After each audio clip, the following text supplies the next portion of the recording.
I've just arrived at my new territory, the riverbank territory in the floating cloud province of the Alpha Kingdom.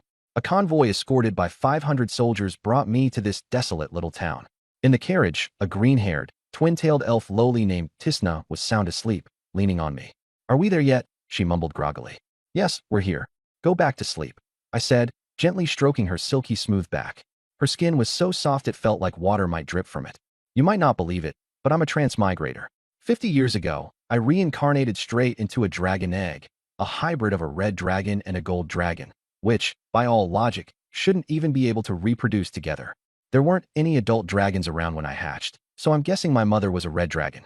After all, only chromatic dragons tend to abandon their eggs. Fortunately, I have an extraordinary ability. At night, I can absorb the essence of moonlight and condense it into a miraculous liquid that accelerates the growth of extraordinary plants. By gorging myself on these mystical plants, I grew to the size of an adult dragon while still in my juvenile phase, and soon enough, I broke through to legendary rank. In the world of INR, I'm now among the strongest. Publicly, I only claim to be a gold dragon. My golden scales are a ticket to universal admiration. "Stole, set up camp here," I instructed my captain of guards.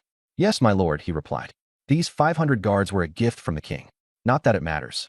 I can use my dragon aura to turn them into loyal half-dragons within 3 years." The floating cloud province lies in the northern part of the kingdom, right on the border with the Orc Empire. It's a dangerous but opportunity-rich frontier. As long as I'm strong enough, I can seize land from the orcs and maybe even capture a few to work the fields. My goal is simple: to become the largest lord in the region and establish a duchy. With my moonlight essence sustaining the mass production of extraordinary plants and my dragon aura building an army of half-dragons, success is all but guaranteed. To keep trouble at bay, I went straight to the king and requested a frontier charter, essentially securing royal backing. After all, I'm here to enjoy the life of nobility, not suffer through tedious politics. As I stepped down from the carriage, 3 little elf girls, each barely 5 feet tall, hopped after me energetically. These aren't your average elves. They're natural spirits, a unique phenomenon in this world. There's a type of spirit bug here that can be born from any plant and influences crop growth. Over time, these spirit bugs can evolve into little spirits and then greater spirits. Greater spirits can manage thousands of acres of land and even transform regular crops into extraordinary plants. But my 3 girls are special. They're dragon spirits, evolved from greater spirits under my influence. Typically, natural spirits are excellent at supporting agriculture, but dragon spirits. Right, introductions. My name is Hardy. I'm now the lord of the riverbank territory and ready to make my mark on this promising land. I can turn them all into half-dragons loyal only to me. The flowing cloud province lies in the northern part of the kingdom, right on the border with the Orc Empire. It's a dangerous area, but one ripe with opportunity. With enough strength, I can seize territory from the orcs and even capture some to work in the fields. My goal is simple: to become the greatest lord and establish a duchy of my own. With the mass production of extraordinary plants through spirit liquid and the creation of a half-dragon army powered by my draconic energy field, success is inevitable. To minimize trouble, I went straight to the king and got a formal frontier expansion document, which essentially gives me royal backing. I came here to enjoy the life of nobility, not to be humiliated. Stepping off the carriage, 4 feet 9 inches tall little elven girls bounced along behind me. But these aren't ordinary elves. They are nature spirits, unique to this world. In this world, there exists something called spirit bugs, magical creatures capable of being born from any plant, influencing crop growth. These spirit bugs can evolve into small spirits and then into greater spirits. Greater spirits can affect thousands of acres of land and even transform regular plants into extraordinary ones. My 3 followers are even more special. They're dragon spirits, evolved from greater spirits under my influence. While ordinary spirit lords excel at providing support, dragon spirits are highly skilled in combat. My little dragon spirits are exceptionally powerful. Their draconic bloodlines make them far stronger than typical spirit lords. They're proficient in both magic and martial arts, and can transform into dragons. For example, Tisna, a high-level dragon spirit, transforms into a 165-foot-long golden dragon. Don't be fooled by their small frames. They're actually peak-level Tier 8 powerhouses. Even your average Tier 8 Sky Knight wouldn't stand a chance against them in a duel. "Tisna, this place is so barren," she said, her white socks shimmering under the sunlight, a stark contrast to her blue and white puffed dress, like a princess straight out of a fairy tale. She hopped along behind me, her voice full of complaint, but her glowing expression betrayed her excitement. "It's fine. It'll grow prosperous soon. I reassured her, patting her on the head. Tisna's face flushed as she leaned into my palm, purring softly like a pleased kitten. Ivira, Amelia, you two watch the camp. I instructed the other two dragon spirits. Leave it to us, they chirped, thumping their small chests with confidence. Before I could say anything more, Tisna had already shifted into her massive golden dragon form. I jumped onto her neck, ready to scout the surrounding orc tribes. This area is inhabited by gnolls, minotaurs, and centaurs. Minotaurs are naturally gifted warriors, and centaurs excel as cavalry. While they might be trouble for others, to me, they're prime candidates for labor. Diplomacy won't work? I have fists. Minotaurs and centaurs, they'll make the perfect workforce. As for the gnolls, mischievous and ruthless, I'll just get rid of them. Hardy, there are people up ahead, Tisna warned me. On the plains below, a group of human smugglers was trading with orcs. They were exchanging food and weapons for resources. This time, a group of cat girls bound in ropes. Should we deal with them? Tisna asked, hovering over the scene. I'll handle it, I replied, my eyes lighting up. After all, as a noble, cracking down on smugglers is my duty, and it's a fast way to accumulate wealth. In a flash, I teleported above them, raining arcane missiles down like a storm. The smuggler leaders and armed orcs dropped instantly, leaving over 200 mercenaries and catgirls as spoils of war. You're getting better at this, Tisna said, blushing slightly as she skillfully assisted me in gathering up anything valuable. That night, in the tent, the architect nervously unrolled his blueprints in front of me. My lord, the city design is complete. His plans showed a massive city with 2-kilometer-long walls standing 60 feet high. It was clear the architect was anxious. How could such a large project ever be finished on time? Go get some rest, I said, dismissing him. I wasn't worried. I had an army of treants, enormous, 33-foot-tall creatures capable of lifting tons of stone with ease. Building city walls for them is like playing with toy blocks. Not to mention, my dragon spirit's use of the mud to stone spell easily transforms dirt into bricks, solving any material shortages. After the architect left, Tisna and the others emerged from the inner chamber. Ivira and Amelia stood behind me, kneading my shoulders. Hardy, is this really going to be our home one day? Tisna asked, her big, round eyes sparkling with curiosity. That's right, I replied, giving her a gentle head pat. Starting tomorrow, you'll help with the construction as well. Tisna was my first nature spirit, born from a golden-veined blood orchid. When I first hatched, there were no adult dragons around to guide me, and I had to hunt for food on my own. When I discovered the blood orchids, I used spirit liquid to accelerate their growth to sustain myself. The spirit liquid even evolved the orchids into golden-veined blood orchids, far more potent than the original plants. Thanks to my greater digestive powers as a half-dragon, I could absorb the energy of these orchids in just half an hour, a process that would take ordinary golden dragons an entire day. Within mere months of being born, I'd grown to over 30 feet in length. It was around that time that Tisna appeared. Hardy, Tisna, her face bright red, perched herself on my lap, her petite, silk-covered feet dangling and kicking softly. I scooped her up, eliciting a surprised squeak from her as she clung to me like a koala. Meanwhile, Stoll was busy training the elite guards. Although their natural talents were far from extraordinary, I had golden-veined blood orchids. These orchids significantly enhanced strength and physique, all while speeding up the condensation of combat aura. Once the elite guards become fully fledged knights, the orcs will have a headache to deal with. And not only that, trained knights are remarkably efficient at farm work. A few hundred of them can plow and harvest fields faster than you'd believe, at least as efficiently as driving hundreds of cattle and horses. Once they're developed enough, I'll pay the Minotaurs a little visit to secure more workforce. After all, Minotaurs are just large bulls, cost-effective and highly efficient labor. The next morning, as I stepped out of my tent, I was surrounded by over 20 greater spirits. Good morning, Hardy, the fastest one chirped before planting a quick kiss on my cheek. The spirit bugs gifted to me by the royal family had all evolved into greater spirits on their very first night. My spirit liquid not only fostered the growth of extraordinary plants, but also accelerated the evolution of spirit bugs. Good morning to all of you as well, I replied. These greater spirits had all bonded with me through a contract, and every single one of them regarded me as their most precious being. Seeing the crowd of bronze-skinned, mischievously giggling greater spirits swarming around me, I knew one thing for sure. If Tisna hadn't been by my side, they'd have already swarmed me. Every one of their sparkling eyes radiated eagerness. They were raring to go. I touched my forehead and let out a small sigh. Was this what they called a happy trouble?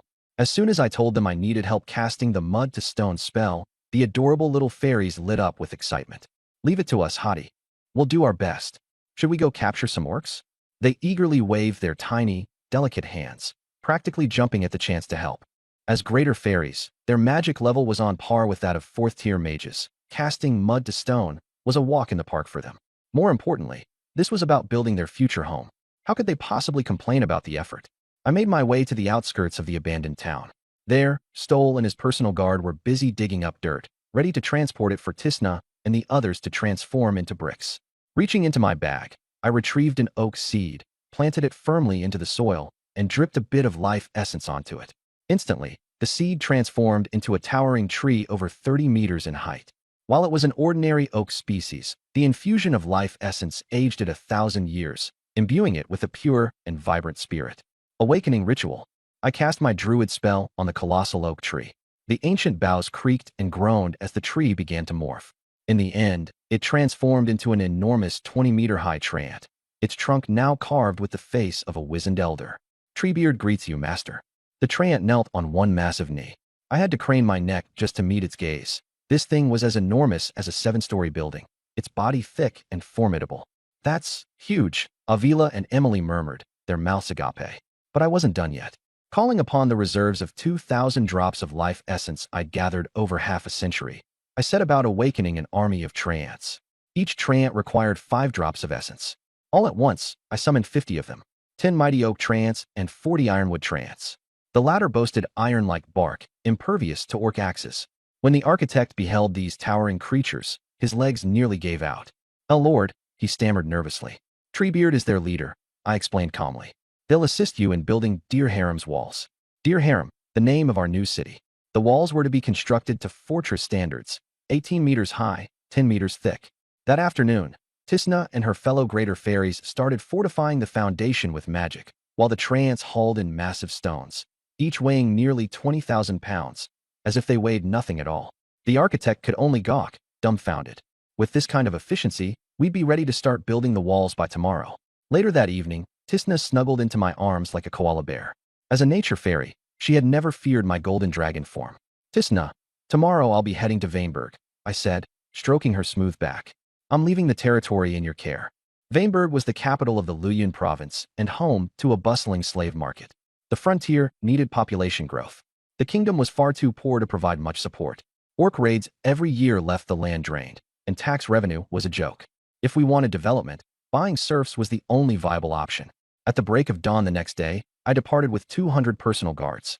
These warriors, having consumed diluted dragon blood, had sprouted small dragon scales, making them physically as strong as full-fledged knights. The journey to Vaneburg spanned 200 kilometers, a straightforward trip. The return, however, would be a pain, as we'd have thousands of serfs in tow. Mass acceleration spell. Casting a speed-boosting spell over my guards, I aimed to minimize wasted time on the road. My territory bordered Lake Vane, a massive water body connected to one of the main rivers of the central continent.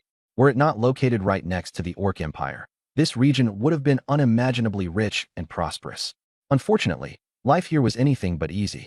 The Horlowin family, rulers of Vaneburg and marquises of the borderlands, had a hard time finding solace in their riches. The family was powerful, with a knightly order and 2 elite military regiments under their command. Nevertheless, it was a constant struggle against the endless tide of orcs. It wasn't a matter of losing fights. It was that no matter how victorious you were, it always came at a cost. Training a single elite soldier cost a fortune. What about the orcs? They bred quickly. Their cannon fodder was seemingly infinite. Among the most troublesome were the boarfolk. They reproduced annually, twice a year if food supplies were sufficient. Each litter brought up 4 to 5 children, who reached full maturity in just a few years. While not as formidable as the bearfolk, they were still stronger than regular human soldiers. And they were ready for war as soon as they came of age. The military power of the Alpha Kingdom was still largely composed of ordinary humans. There were some extraordinary legions, but they were far too few. The orcs bled the kingdom dry year after year, yet Alpha somehow managed to hang on, a miracle in and of itself. Thank goodness boarfolk lacked foresight and strategy. They didn't mine or forge weapons, constantly squabbled amongst themselves, and couldn't organize large invasions effectively. Even so, dealing with them was an exhausting ordeal. The boarfolk were voracious feeders with sheer numbers on their side. Yearly raids southwards always included hordes of them. Facing such an unending wave of beasts, the Horlowin family adopted a strategy of grain hoarding and mass evacuations into their fortresses. Confronting the orcs head-on in open battle was out of the question. Lose, and you suffer. Win, and you suffer even more. Elite human soldiers couldn't be replaced easily. Orc losses, on the other hand, consisted of little more than expendable cannon fodder. Wipe them out this year, and they'd simply come back with new recruits the next. Within the study of Vaneburg Fortress, the Horlerwin Marquis, a woman of commanding presence, scanned a letter with furrowed brows. It was delivered by a messenger from the Roderland Kingdom. Recently, Roderland had waged a war against the Half-Elven Kingdom, conquering several provinces and capturing vast numbers of half-elves. Now, they were looking to offload those captives as slaves onto the global market. I understood their logic. The war wasn't over, and selling slaves quickly replenished their finances. Keeping those prisoners would only lead to future risks, especially if they managed to escape or were liberated by their homeland, which would immediately turn them into enemy soldiers. Thus, Roderland decided it was better to take a loss and get rid of them, shipping them as far from the front lines as possible.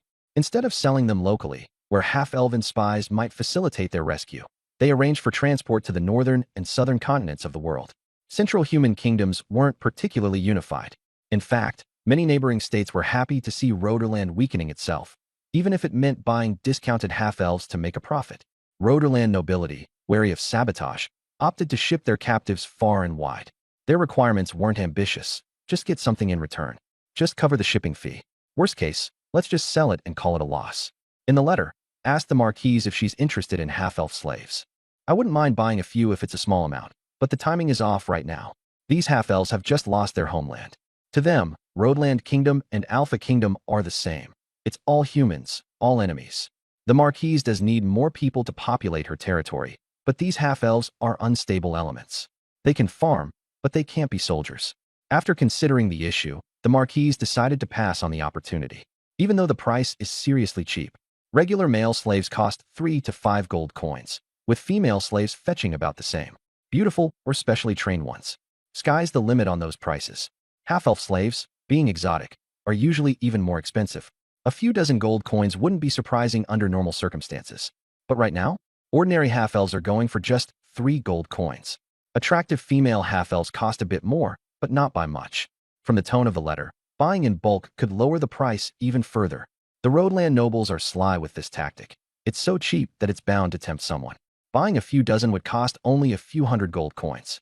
Even though alpha nobility are broke, they can scrape together that kind of money. If every noble house buys a handful, they could rid themselves of tens of thousands of half-elves. As for whether they'd be obedient or rebel, at these prices, who cares? 2 days later, I arrived at Windberg with my draconic guards. Marching 200 kilometers fully armed in 2 days was pushing even the half-dragons with knight-level physiques to their limits. Finally, we can rest properly. The journey back won't be as grueling. My first order of business upon reaching Windberg was registering my identity at the governor's office. Most pioneer knights register before even heading out to the frontier. Looking at the officious sneer on the governor's clerk as I handed over my documents, I couldn't help but find it amusing. He'd clearly intended to give me a hard time. That is, until he saw the king's personal signature on my charter of settlement. His demeanor flipped in an instant, his face now plastered with an ingratiating smile. "Honored sir, your information has been recorded. You can present this certificate at the logistics office to claim your supplies and serfs." He also stamped my certificate with a special seal, likely a message to the logistics officers not to try any tricks. I studied the certificate in my hand with a hint of amusement, then walked out without sparing him another glance. After leaving the governor's office, I frowned at the sight of the main street. Filth and muck, human and animal waste, everywhere. If the main road was this revolting, I didn't want to imagine what the slums looked like. Behind me, Emily and Avila also wrinkled their noses in disgust. I silently resolved to build plenty of public restrooms when I returned to my territory. No way would I let my own domain turn into this kind of cesspit. At the slave market, the atmosphere was eerily quiet. Very few knights were willing to develop the Wind province. It shared a direct border with the Orc Empire, after all. While walking through the market, I suddenly noticed a massive group of half-elf slaves.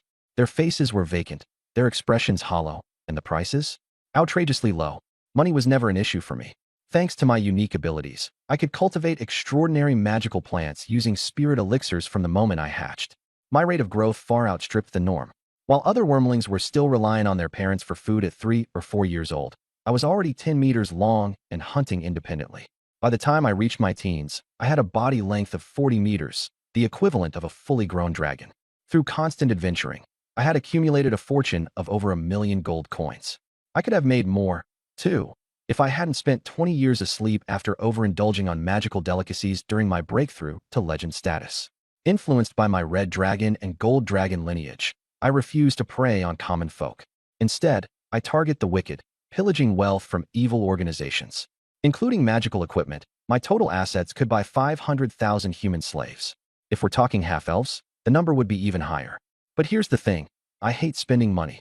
My red dragon bloodline makes me a fan of no-risk, high-reward ventures. Do you need anything, sir? The manager in charge of selling half-elf slaves spotted me and practically galloped over. My aristocratic aura stunned him at first glance. As a legendary gold dragon, even in my human form, I exude an innate majesty that's impossible to ignore. Half-elf slaves, perhaps? We have a wide selection, all at unbeatable prices. And if you buy in bulk, we'll even throw in some specialty half-elves. The manager offered a knowing grin, making it clear they were bundling noble half-elf girls and knightesses with ordinary slaves to sweeten the deal. I barely suppressed an eye twitch. Asterisk bundling sales. In this era?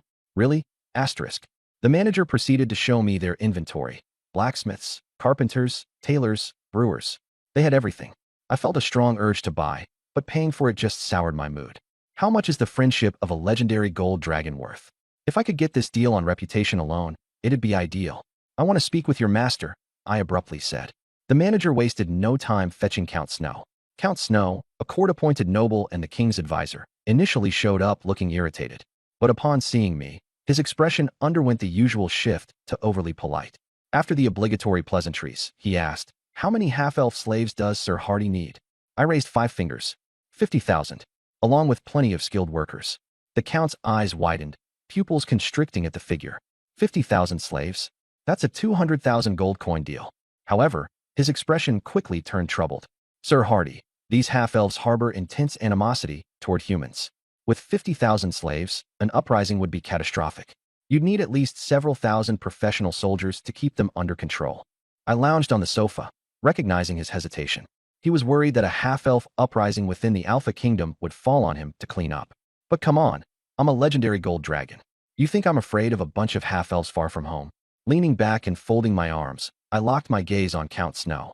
Next moment, my appearance began to shift. Golden slit pupils replaced my human eyes, fine metallic scales spread across my face, and a dangerous aura radiated from me. I was terrifying and magnificent. Dragon fear filled the room in an instant. Count Snow turned pale as a sheet. The 8th-rank Sky Knight stationed at the trade hall burst in but immediately dropped to his knees, unable to breathe under the oppressive force.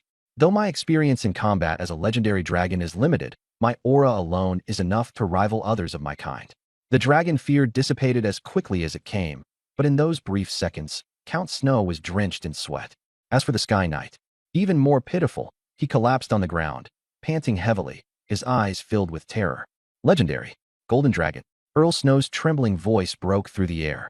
He quickly collected himself and stammered, "Your Majesty, as many half-elves as you desire are yours.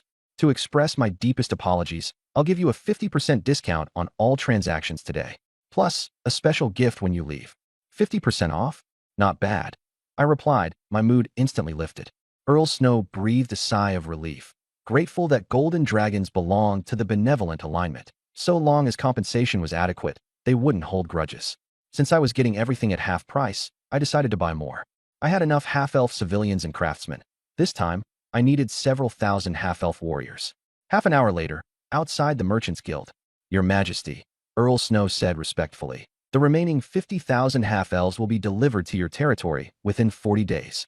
This time, I had purchased over 54,000 half-elves. Vaneburg could only muster 3,000 right now, with the rest requiring the full 40 days to prepare. After seeing me off, Earl Snow immediately penned a letter to the King of Rodlan, reporting his encounter with the legendary Golden Dragon. Shortly after, he received a reply. Instead of reprimanding him, the king praised his adept diplomacy, earning the friendship of a legendary Golden Dragon while maintaining the kingdom's honor. Rodlan Kingdom was aiming to ascend as an empire, and the friendship of a powerful legendary Golden Dragon was invaluable to their goals. After leaving the Merchants Guild, I purchased large quantities of iron tools and grain. It was late February, and northern regions would begin planting by late March to early April, so I needed to stock up on farming tools. The 50,000 half-elves would need to cultivate at least 100,000 acres of land. Fortunately, I owned over 20 crop-boosting wheat and barley dryads, allowing for significantly increased yields. By afternoon, my 200 personal guards and the guild's escort team began the journey to transport 3,000 half-elves to Darim, a trip that would take about 2 weeks. The sheer number of half-elves leaving the city inevitably attracted attention. Marchioness Clara Halraven heard the news and immediately sent her steward to the Merchants Guild for information, but the only response they received was, "An exceptionally esteemed guest." Agitated, Clara leaned back in her chair, her full chest rising and falling lightly with the movement. "Are there any frontier knights with a special background visiting Flocloud province recently?" she asked. "Indeed, Marchioness. There is one knight granted a pioneering charter directly signed by the king. His background is completely blank," the steward replied with his head bowed. "Is he still in town?" "Yes, Marchioness. Summon him here immediately." "As you command." A glimmer sparked in Clara's eyes. As a border governor, the Halraven family never annexed other nobles' lands. Conquered nobles wouldn't fight wholeheartedly, and in the end, they wouldn't be able to hold the territory. Instead, whenever unoccupied land emerged, Clara would attract second sons of mid-southern nobles to settle and pioneer. These pioneer knights became the first line of defense against orc raids, buying time for her people to harvest crops. Without such cannon fodder, her family would have to bear all the losses themselves. Minutes later, the steward returned, escorting someone into her estate. I leisurely walked into Vaneburg and made my way directly into Marchioness Halraven's study. The steward frowned continuously as he led the way, his expression deepening after we entered the study. He realized I wasn't showing the nobility any respect, not even a hint of deference to Clara, who governed the borders. Even a prince or princess would at least show some courtesy to someone of her station. Clara Halraven, Marchioness of Flocloud, also furrowed her brows slightly. A woman's intuition told her my gaze lingered a fraction too long on her chest.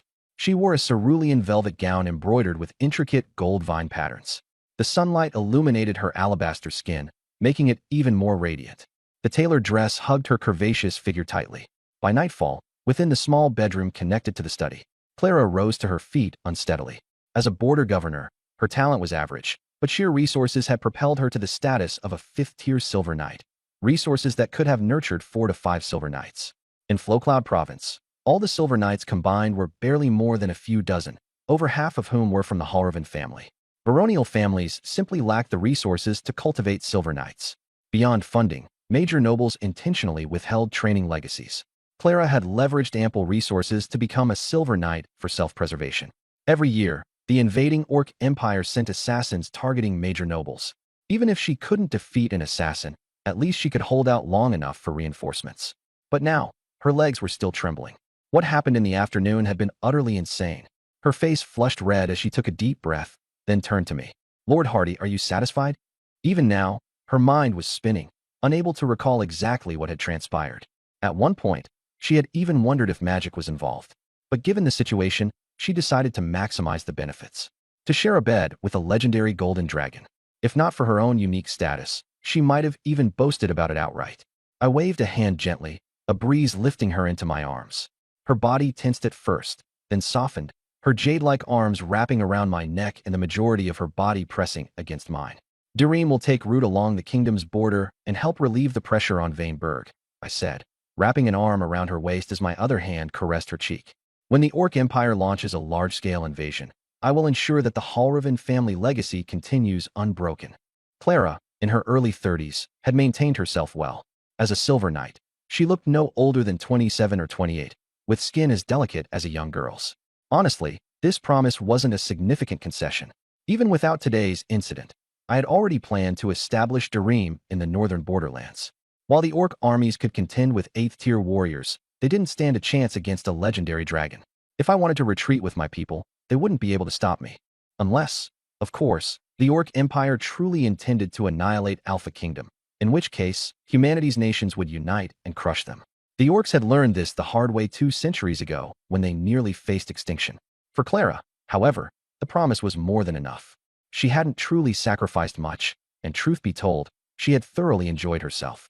Her husband, a bishop in the Church of Justice, resided mainly in the capital, and, well, his preferences leaned toward young boys over her. She could barely remember the last time she had let her guard down like this. Reassured by my promise, Clara closed her eyes and fell asleep, resting her head on my shoulder. I gently patted her smooth back, understanding her concerns. The last all-out orc invasion had been 50 years ago. The next, this has happened several times over the past years. The orcs reproduce too quickly, and after 50 years of growth, the Great Plains have reached their carrying capacity. If they don't want internal conflicts and civil war among their people, they have to redirect the tension outward. Every time the orcs launch a nationwide invasion, the Flowing Cloud province almost always falls. By the time the Alpha Kingdom's main forces are finally assembled, the border provinces are long gone. For nearly 2 centuries, the Hallraven family has stood to defend the borders. After each war, the kingdom always returns their lands to them. To be fair, Clea doesn't even realize she's part of the strategy. The Hallraven family is essentially being used as a meat shield. Flowing Cloud Province is honestly a terrible place. It gets overrun about once every few decades. None of the other noble families want to take responsibility for it. But as long as someone from the Hallraven family escapes during invasions, the land ultimately remains under their name. The other noble families are willing to help rebuild because they know spending a little now is better than having armies of orcs marching straight into their own provinces next time. Nobles in the central provinces monitor the north closely. If all 9 northern provinces fall, they know they'd be the next northern nobles on the front lines. This cursed job? Let whoever wants it take it.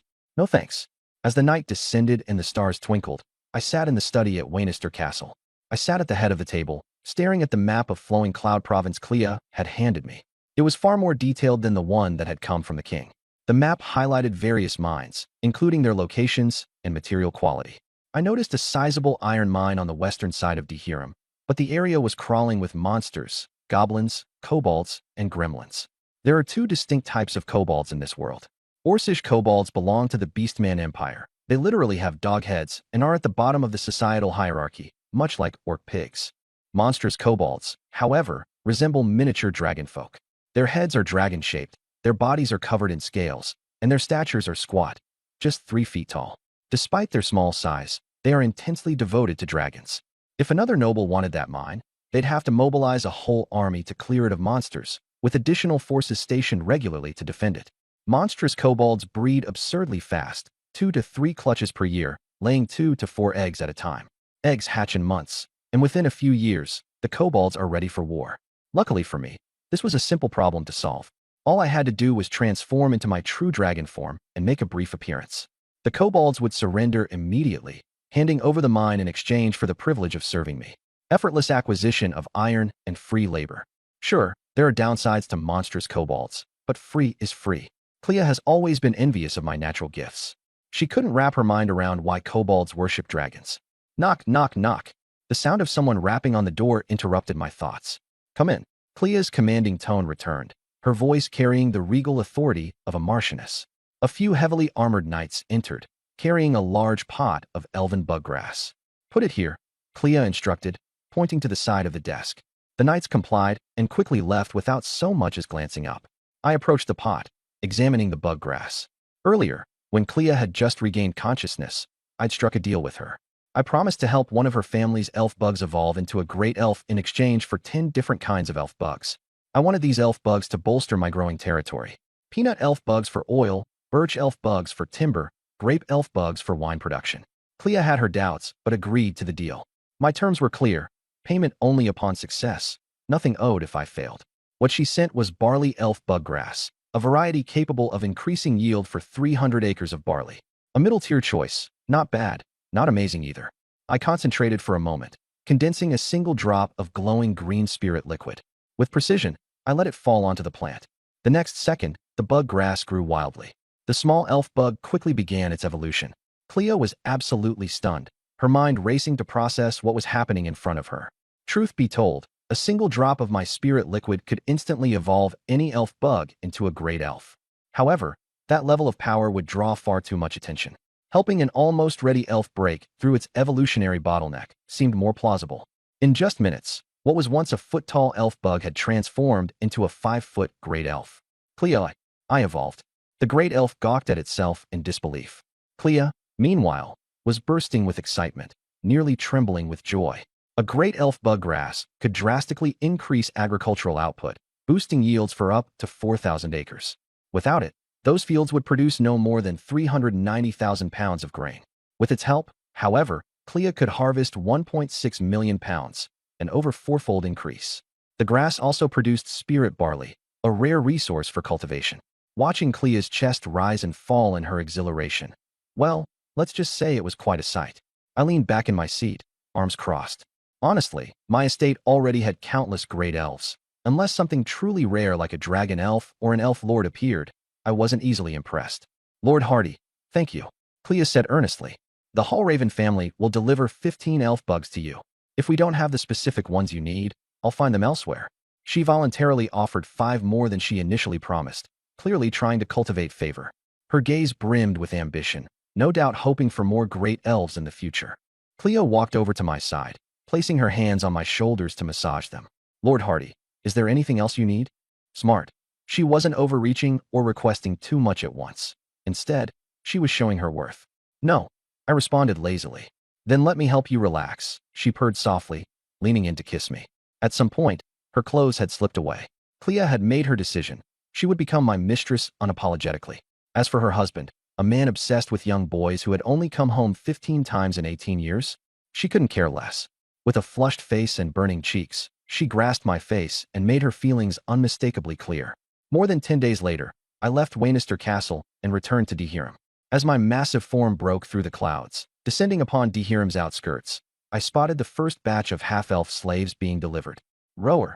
I unleashed a thunderous dragon roar that shook the entire city.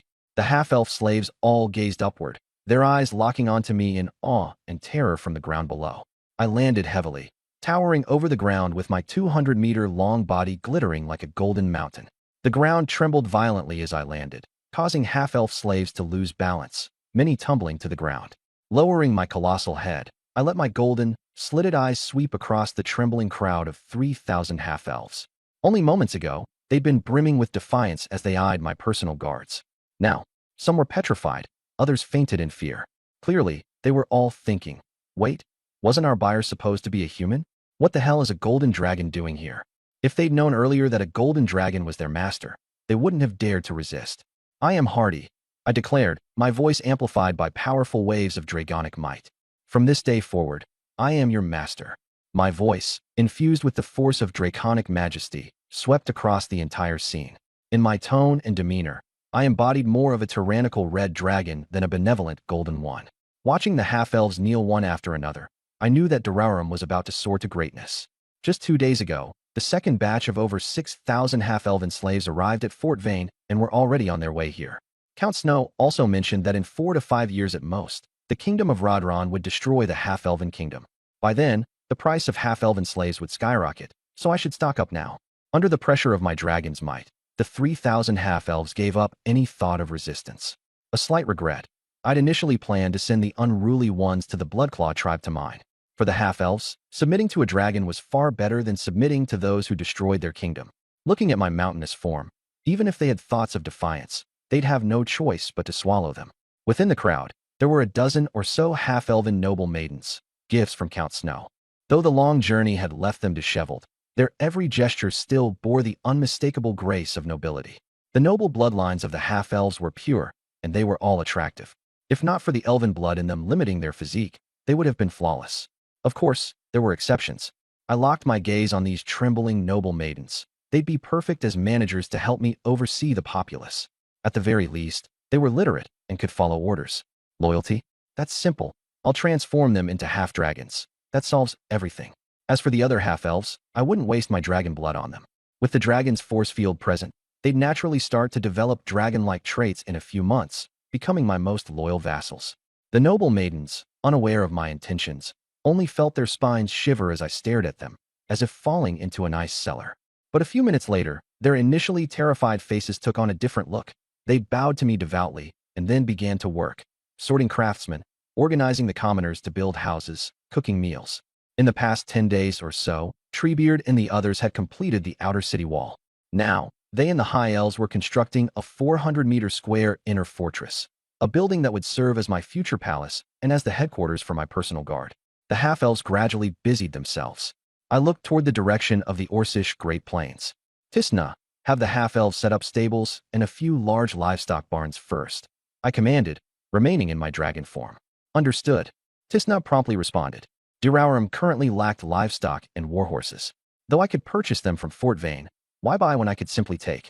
A common warhorse cost over 10 gold coins, a high-quality one went for dozens, and those superior warhorses with magical bloodlines could cost hundreds. Moreover, the warhorses bought from the market were all gelded and couldn't reproduce at all. As a true-blooded hybrid dragon with red dragon lineage, why would I waste my resources on buying?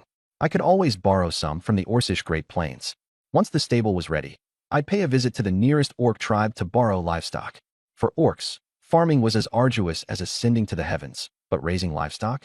That was second nature to them. As for horses, I need to find centaur tribes, as only they knew how to breed herds of horses. I'd also have to bring back some centaurs to tend the herds. At Durauram's northern new pasture site, half-elves were chopping wood and building fences. I arrived at the center of the pasture and planted a stalk of purple alfalfa wormgrass, one of 15 elven worms and wormgrasses I'd obtained in previous exchanges. Purple alfalfa was premium forage, highly nutritious, and suitable as top-grade feed for warhorses. This wormgrass would significantly enhance the quality of the purple alfalfa it produced. I dripped a drop of spirit liquid onto the wormgrass. In the next second, the originally 1-meter-tall wormgrass rapidly shot up to 3 meters, resembling a vibrant, energetic little tree. The purple alfalfa worm perched on my shoulder was suddenly bathed in white light. Its form shifted from that of an insect, growing to a 30-centimeter-tall sprite, then rapidly enlarging further to become a grand purple alfalfa fae. Haughty. As the white light dissipated, the newly evolved grand fae threw herself into my embrace, affectionately nuzzling her petite face against my chest. She possessed dazzling innate gifts and wore nothing but a grass skirt woven from purple alfalfa. From now on, you'll be called Ziyue, I said, patting her small head. Ziyue nodded vigorously, her eyes narrowing like a contented kitten as she continued to nuzzle. Haughty, I'll work hard to grow more extraordinary grade purple alfalfa. Extraordinary grade purple alfalfa could turn ordinary warhorses into extraordinary warhorses. Though these horses wouldn't have magical bloodlines and would be at the bottom of the extraordinary tier, they could be produced in large quantities. Even the standard purple alfalfa that couldn't be consumed entirely could be sold as high-quality feed. For many count-level families, it could serve as a foundational industry. Let's go. With 4 grand fae accompanying me, I moved to the next site. Next, I planted 2 birch wormgrasses and 1 white mulberry wormgrass. The birch wormgrass would supply Durauram with wood, while the white mulberry wormgrass was for sericulture. High-quality silk and true silk were always in high demand. The white silk stockings Tisna and the others wore were made from premium silk.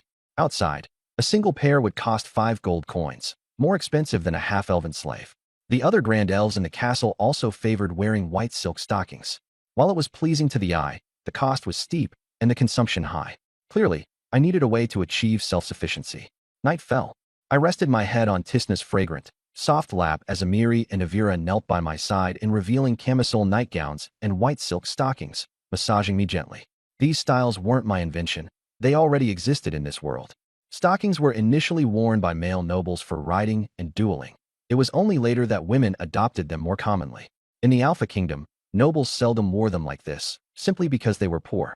Stockings made of true silk were exorbitantly expensive and only lasted 3 days at most. Haughty, Amiri and Avira's faces slowly flushed red. I placed my hand on their delicate feet, while my thoughts turned to the state of the territory. The arrival of over 3,000 half-elves had freed my 500 half-dragon guards from menial tasks, allowing them to focus on growing stronger. With the aid of the Golden Vein Blood Orchid, all 500 of my half-dragon guards had advanced to official knight status. They now looked even more burly and robust, with fine golden scales beginning to grow on their chests. Even in the future, if their blood became denser, at most they'd grow dragon horns and wings, but never a full coat of dragon scales. I could rapidly foster a great number of draconic sorcerers, yet I have no intention of doing so. On one hand, it would require a large quantity of my blood, plunging me into a period of weakness. On the other hand, my current life as a feudal lord feels akin to a simulation game. I've already leveraged my unique talents to unlock an infinite resource cheat. Giving too much blood would simply steal all the fun. As a legendary tier golden dragon, I am blessed with a life of great longevity. I thoroughly enjoy the journey. If I were to activate a god mode cheat right from the start, I might as well retreat to an isolated corner and spend the entirety of my time napping with Tisna and the others. Of course, I'm not one to make life difficult for myself either. Being a hedonistic golden dragon, I plan to advance my domain step by step, savoring the aristocratic lifestyle to its fullest. It's just that my notion of step by step is likely perceived by others as if I've hit the fast-forward button. starting off with 500 full-fledged knights? For comparison, even an average baronial family might only have a dozen at best. What's more, my half-dragon personal guards far outclass ordinary knights. Their draconic bloodline isn't just any bloodline. It's potent enough to crush the vast majority of knights with ease. On top of that, I've placed an order for over 50,000 half-elves with the Kingdom of Rodlan. They should be delivered over the next month, among whom are thousands of half-elf warriors. Once those 50,000 half-elves are settled, the population of my territory, Durailum, will rival that of most baronial domains. However, its military strength will be capable of overwhelming even an old established viscounty. With 50,000 half-elves in place and warhorses for my 500 half-dragon guards, a single charge could obliterate opposition. But of course, I remain nonchalant. A little helper cheat hardly counts as cheating. As I mused along these lines, Avera and Emily, their cheeks flushed crimson, allowed me to toy with their delicate feet without resistance, afraid to disturb my thoughts. The next morning, at the crack of dawn, I woke. With my legendary tier strength, I no longer require sleep for rejuvenation. My reason for embracing slumber is more indulgent, holding Avera and Emily in my arms as they snuggle against me in soft bodies, especially Dragon Elf Lolis. Their exquisite suppleness enables all manner of poses. Good morning, Hottie. The moment I stirred, Avera and Emily awakened as well, their petite faces glowing as they kissed both my cheeks. Apart from Tisna, they've accompanied me the longest. Born from the Millennium Red Lotus, they are natural-born spirits. Though the fire attribute may have nurtured them, their personalities are particularly gentle. Even when sensing my mischievous hands wandering, they simply redden further and curl tighter against me. That said, they do have their little worries. They often feel disheartened whenever they look down. As children favored by nature, how could they end up as barren as the elves in certain areas? Especially after seeing some of the half-elf girls during the day, many could rightfully be described as voluptuous, and even my Nicomaid troop was more ample than them. Despite my reassurances that small is also adorable, they still wish to grow a little more. To the west of Durailum lies the desolate plains of Mosul, the location of the iron or mine I've set my sights on.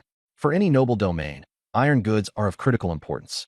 Durailum, bordering the Orcish Empire, particularly requires its own iron mine for the mass production of arms and armor. Solely relying on purchases is not only costly, but also contrary to my miserly inclinations. Acquiring slaves was a necessary exception. Without manpower, little can be accomplished. However, anything solvable through labor? I'll never pay a dime if I can avoid it. The Mosul wastelands harbor iron mines and plenty of free labor. Why pay for it when I can seize it instead, cultivating craftsmen to forge equipment on site? With qualified artisans, I'll be able to commission armor of any thickness I desire. For instance, after my half-dragon guard rises to the rank of full knights and their physical strength increases significantly, I intend to craft them superior steel plate armor. The wasteland is home to numerous monster clans, including kobolds, hobgoblins, bear goblins, and ogres. Ordinarily, conquering such a region to exploit its resources would pose immense difficulty. However, in my case, a mere appearance suffices. Showing my face is all it takes for these monsters to pledge loyalty. Hobgoblins would make up dedicated soldiers, kobolds fanatical miners, and best of all, they're completely free. After all, who could say no to free labor? Put any other frontier knight in my place, and even the hobgoblins alone would give them endless trouble. Hobgoblins differ drastically from standard goblins. Towering at 2 meters, they are rigorously disciplined and run their clans with military precision. Each hobgoblin clan boasts over 100 members, outperforming most noble armies. What's more, these clans are often led by bear goblins and supported by ordinary goblin ranks as frontline fodder. In the Mosul wastelands, hobgoblin clans like this are not uncommon. According to Clea's intelligence, there is even a super clan deep in the region, consisting of several hundred hobgoblins and dozens of bear goblins. They have entire units of wolf riders and an expansive army of cannon fodder. Facing such a formidable force, even an experienced noble viscount would struggle. At this moment, in the heart of the Mosul wilderness, roar! My massive dragon form grazed the sky at low altitude, my majestic wings cutting through the air. Trailing behind were Avera and Emily, who had shifted into their red dragon forms. The 3 dragon spirits accompanying me form a formidable trio, with Tisna embodying golden dragon bloodlines while Avera and Emily draw theirs from red dragons. Kobolds and hobgoblins, ferocious by nature, are particularly inclined to serve under true dragons, red dragons being their ultimate preference. After all, red dragons' temperaments most align with their brutal needs. Upon arrival, I loomed over the iron mine from high above. Situated merely 20 kilometers from Durailum, This site was highly convenient. I envisioned paving a stone road to facilitate or transport. If coal deposits lie nearby, constructing blast furnaces in situ would ensure efficient iron smelting. The mine was currently under cobalt occupation. Judging from the hundreds stationed at the camp outside and swarming in and out with manual carts, they were clearly adept miners already. Roar! Flapping my mighty wings, I issued a thunderous draconic bellow. As I burst through the clouds, heralding my descent, the kobolds below froze in terror. Many succumbed to the shock of my roar, either fainting outright or being swept away by the turbulence. Yet a minority of lucid kobolds dropped to their knees, their eyes alight with fervent worship. This so-called Bloodfawn clan boasted over 1,000 kobolds, marking itself as one of the larger clans within the wastelands. Their leader, Bloodfawn, was a second-tier sorcerer who had awakened traces of red dragon lineage. As a scholar figure among kobolds, he immediately recognized the golden and red dragons before him. But now Bloodfawn was utterly bewildered. He actually detected a resonance of bloodline within me. Staring at my shimmering golden scales before glancing down at his own scarlet scales, Bloodfawn didn't dare question me. Instead, he began doubting the purity of his own ancestry. Could it be that his bloodline was actually golden dragon lineage all along? Yet despite his confusion, Bloodfawn wasted no time. Scrambling urgently forward, he fell prostrate at my feet. Bloodfawn greets the almighty master. I scrutinized Bloodfawn, who was kneeling before me. A clever little fellow. Bloodfawn was much bullier than the average kobold. Unfortunately, even after awakening the red dragon bloodline and becoming a draconic sorcerer, he stood only 85 centimeters tall. However, the pair of bat-like wings on his back was rather unique. The bloodline's inheritance told me this guy wasn't just a draconic sorcerer, but also an Erd, an exceedingly rare winged kobold subspecies capable of low-altitude flight. Master, Bloodfawn followed behind me with uncontainable excitement. The entire Bloodclaw tribe had been brought under my rule without objection. Following a dragon was their ultimate lifelong dream. Are there other kobold tribes in the vicinity? I asked Bloodfawn. There are plenty, but Bloodclaw is the largest, he replied, brimming with both pride and sycophancy. I turned to Avira and Emily and instructed, bring all those tribes under our control. All kobolds would be integrated for streamlined management, taking shifts mining. Grouping them together would also allow my dragon aura to more effectively enhance their bloodline concentration. The current Ords were indeed weak. However, if they could grow to the stature of draconic offspring, 2 meters tall and weighing 130 kilograms, they would become powerful aerial units in the future. Bloodfawn informed me that the Bloodclaw tribe was subjugated by an external Minotaur tribe, forced to deliver iron or monthly or risk slaughter if their quota wasn't met. Minotaurs? Towering giants averaging 2.5 meters tall, wielding single-handed axes heavier than an entire kobold. An idea popped into my head. Darim was in desperate need of oxen for its fields. Using Minotaurs as beastly labor seemed like a good plan. Night fell, and by then, Avira and her team had brought back over 3,000 kobolds. It was enough for now. I planted some woodier mushroom spores, and the kobold-grown mushrooms now yielded a weekly harvest, their production capacity multiplying several folds. I contacted Clea, asking her to procure additional spores for the strain. According to Bloodfawn, the wastelands harbored not just copper and coal mines, but also veins of magical crystals deep inside. That afternoon, I granted Bloodfawn a single drop of dragon's blood. He evolved instantly into an ancient kobold. His height surged to 1.5 meters. His rank ascended to tier 3, and his wings grew more akin to dragon wings. Now Bloodfawn was strutting around the tribe, flaunting his new form like a proper sycophant. At Vaneberg, inside Clea's study, she reclined lazily against her chair, her cheeks glowing red at the thought of Hardy. She admitted silently, dragons did indeed excel in certain areas. Once calmness returned, she instructed her housekeeper to arrange additional trades for the woodier mushroom spores. As the governor of the Luyan province, Clea was deeply familiar with the Moser wastelands. The magical crystal veins in its depths were real, but the Horal Raven family lacked the resources to exploit them.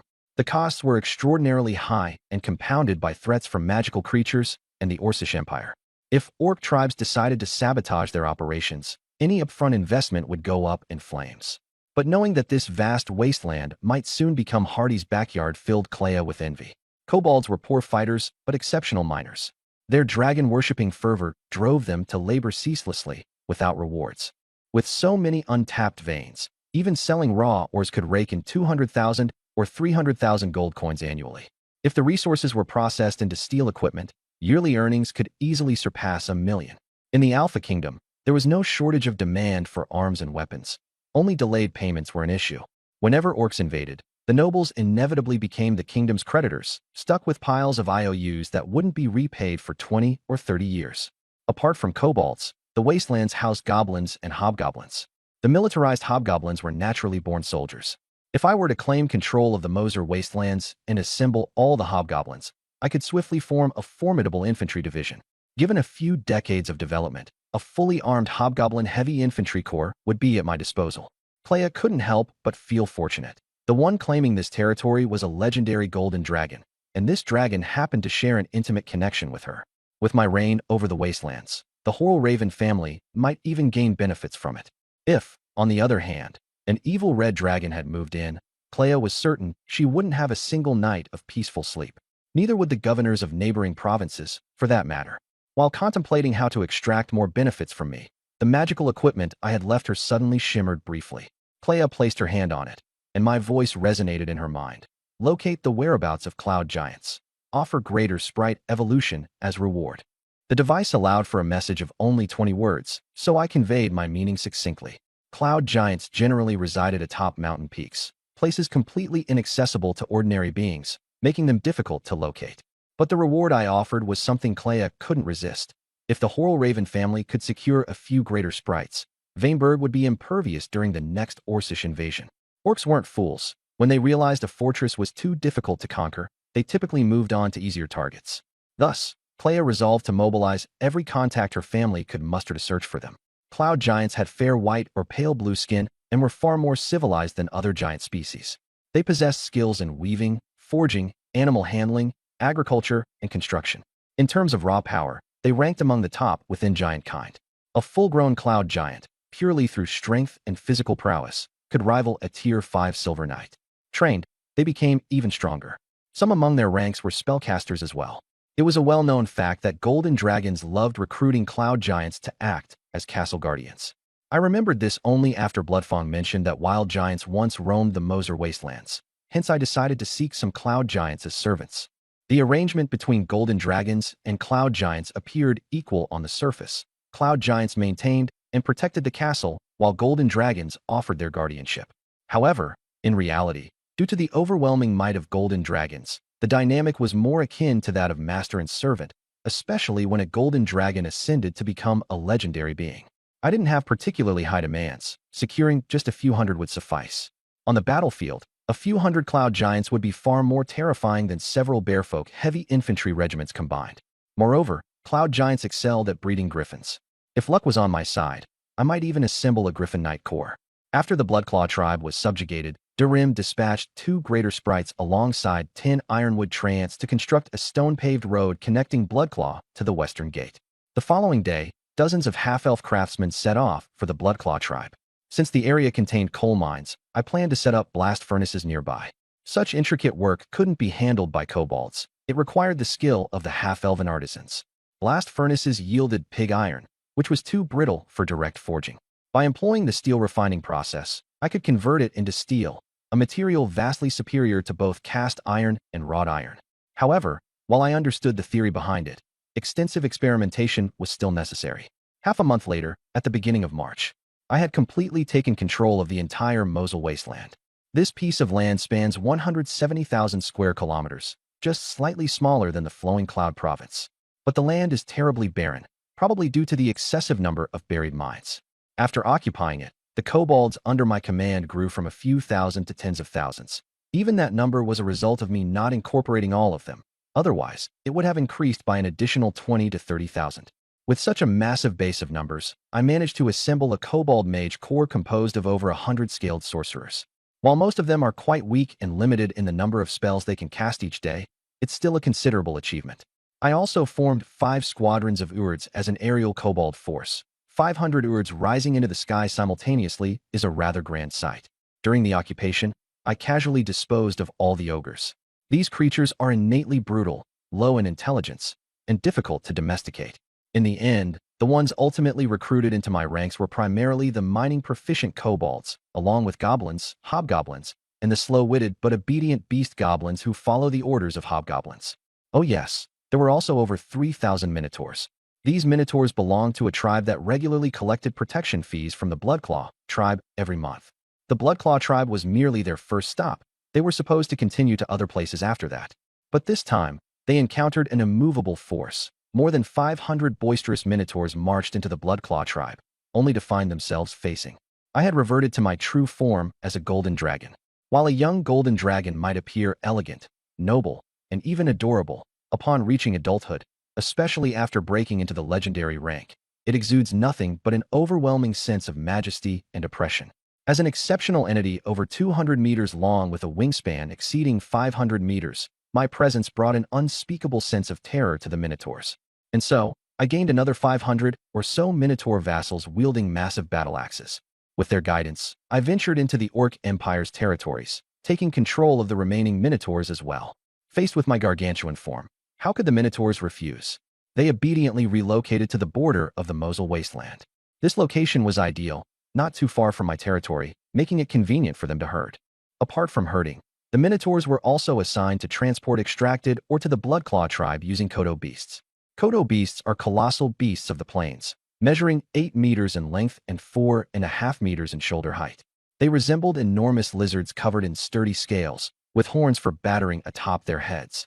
Despite weighing 8 tons, these creatures can run swiftly.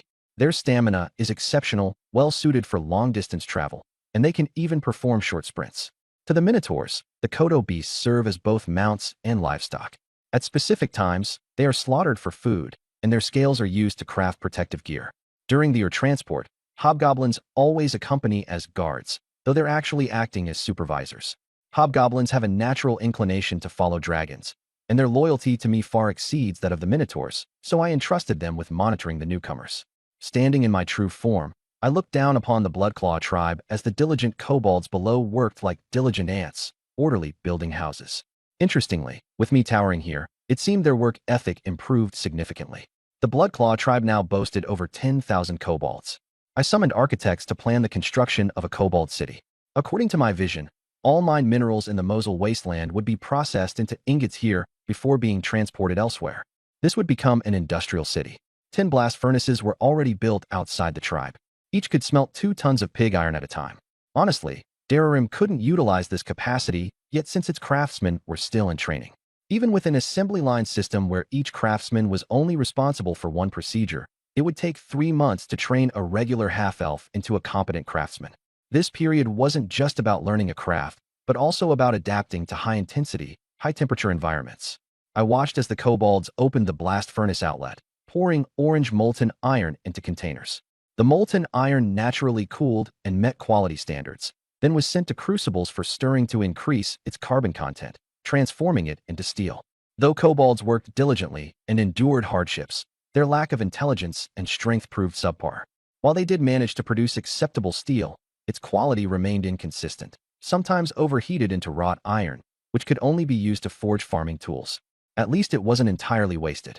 Across from the blast furnace area, the clang of metal echoed within a massive stone house. It was the sound of hobgoblin craftsmen producing pickaxe heads for the kobolds. While kobolds could dig through softer soil with their claws, extracting ores was far too challenging for them. The current Bloodclaw tribe was unrecognizable compared to what it had been half a month ago. Its size had expanded more than tenfold, transitioning from a primitive tribal state into a civilized community brimming with intelligence and boasting significant military power. On the training ground outside the tribe, 3,000 hulking hobgoblins were undergoing military drills. These forces were so formidable that even the baronial lords of the Alpha Kingdom would struggle to withstand them. A viscount's retinue might fare slightly better, but they still wouldn't be able to defeat such a force in the wilderness, especially since hobgoblins typically led additional goblins and beast goblins as vanguards. To survive, one would be better off barricading within a castle and awaiting reinforcements while praying they'd arrive swiftly. Otherwise, no fortress could sustain long enough. The reason I could recruit so many hobgoblins was because there was a supermassive tribe hidden deep within the Mosul wasteland, home to over 1,000 hobgoblins and more than 100 beast goblins. Combining those with others I found scattered across the wasteland, I formed 3 regiments of hobgoblin infantry, totaling 3,000 fighters. As for the remaining hobgoblins, aside from serving as craftsmen, they were dispersed among the goblin tribes as managers. Their duty was to oversee production and ensure sufficient food for both hobgoblins and beast goblins.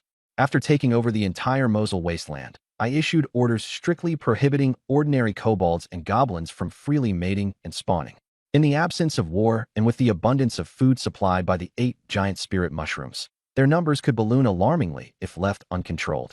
With several tens of thousands of kobolds now, they could easily grow to hundreds of thousands by next year, not counting goblins. Such weak races, no matter how numerous, were of no practical use. They wouldn't even make passable cannon fodder due to their frailty. I planned to wait until the kobolds' bloodlines were significantly strengthened before encouraging their numbers to grow. Hobgoblins, on the other hand, required no such restriction. They were to serve as the main force in battles against orcs in the future. Master, while grazing, the Bloodhoof tribe discovered traces of bear folk. They're about to come searching for us. A minotaur came running toward me in haste, his tone filled with anxiety. The Bloodhoof tribe had previously been tasked with collecting protection fees from the Bearfolk's tribe. The iron mines in question actually belonged to the brown bearfolk. As royalty within the Orc Empire, the bearfolk were terrifyingly powerful.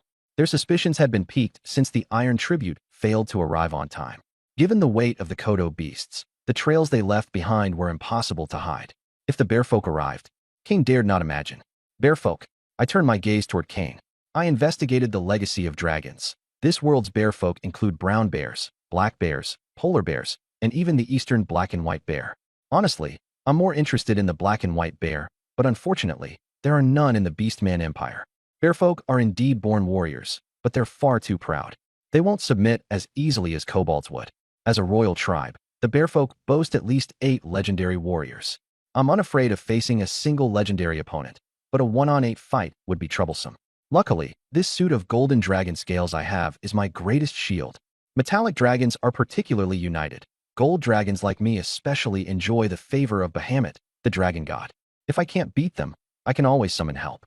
If they dare gang up on me, Bahamut himself might manifest in response. To ensure my standing, I cast an alignment detection spell on myself. Chaotic good? That surprised me a bit. I thought I leaned towards lawful evil. But chaotic good isn't bad. It means Bahamut won't abandon me. In fact, this alignment might even be more intimidating. Typical gold dragons are lawful good and won't act recklessly. But chaotic good? That's a game changer. If I strike first, it could rally other metallic dragons, and Bahamut, who can't stand harm coming to his own, might appear. At that point, it'd be a scene right out of legend. Bahamut roaring, "Who dares bully my child?" On the Beastmen Prairie, a bearfolk centurion was leading his troops, tracking the trail of a Minotaur tribe. He had initially just come to inquire about the delayed shipment of ore. But when they reached the Minotaur settlement, the entire tribe had vanished. This was no small matter. If the Minotaurs had defected, their punishment could only end in genocide.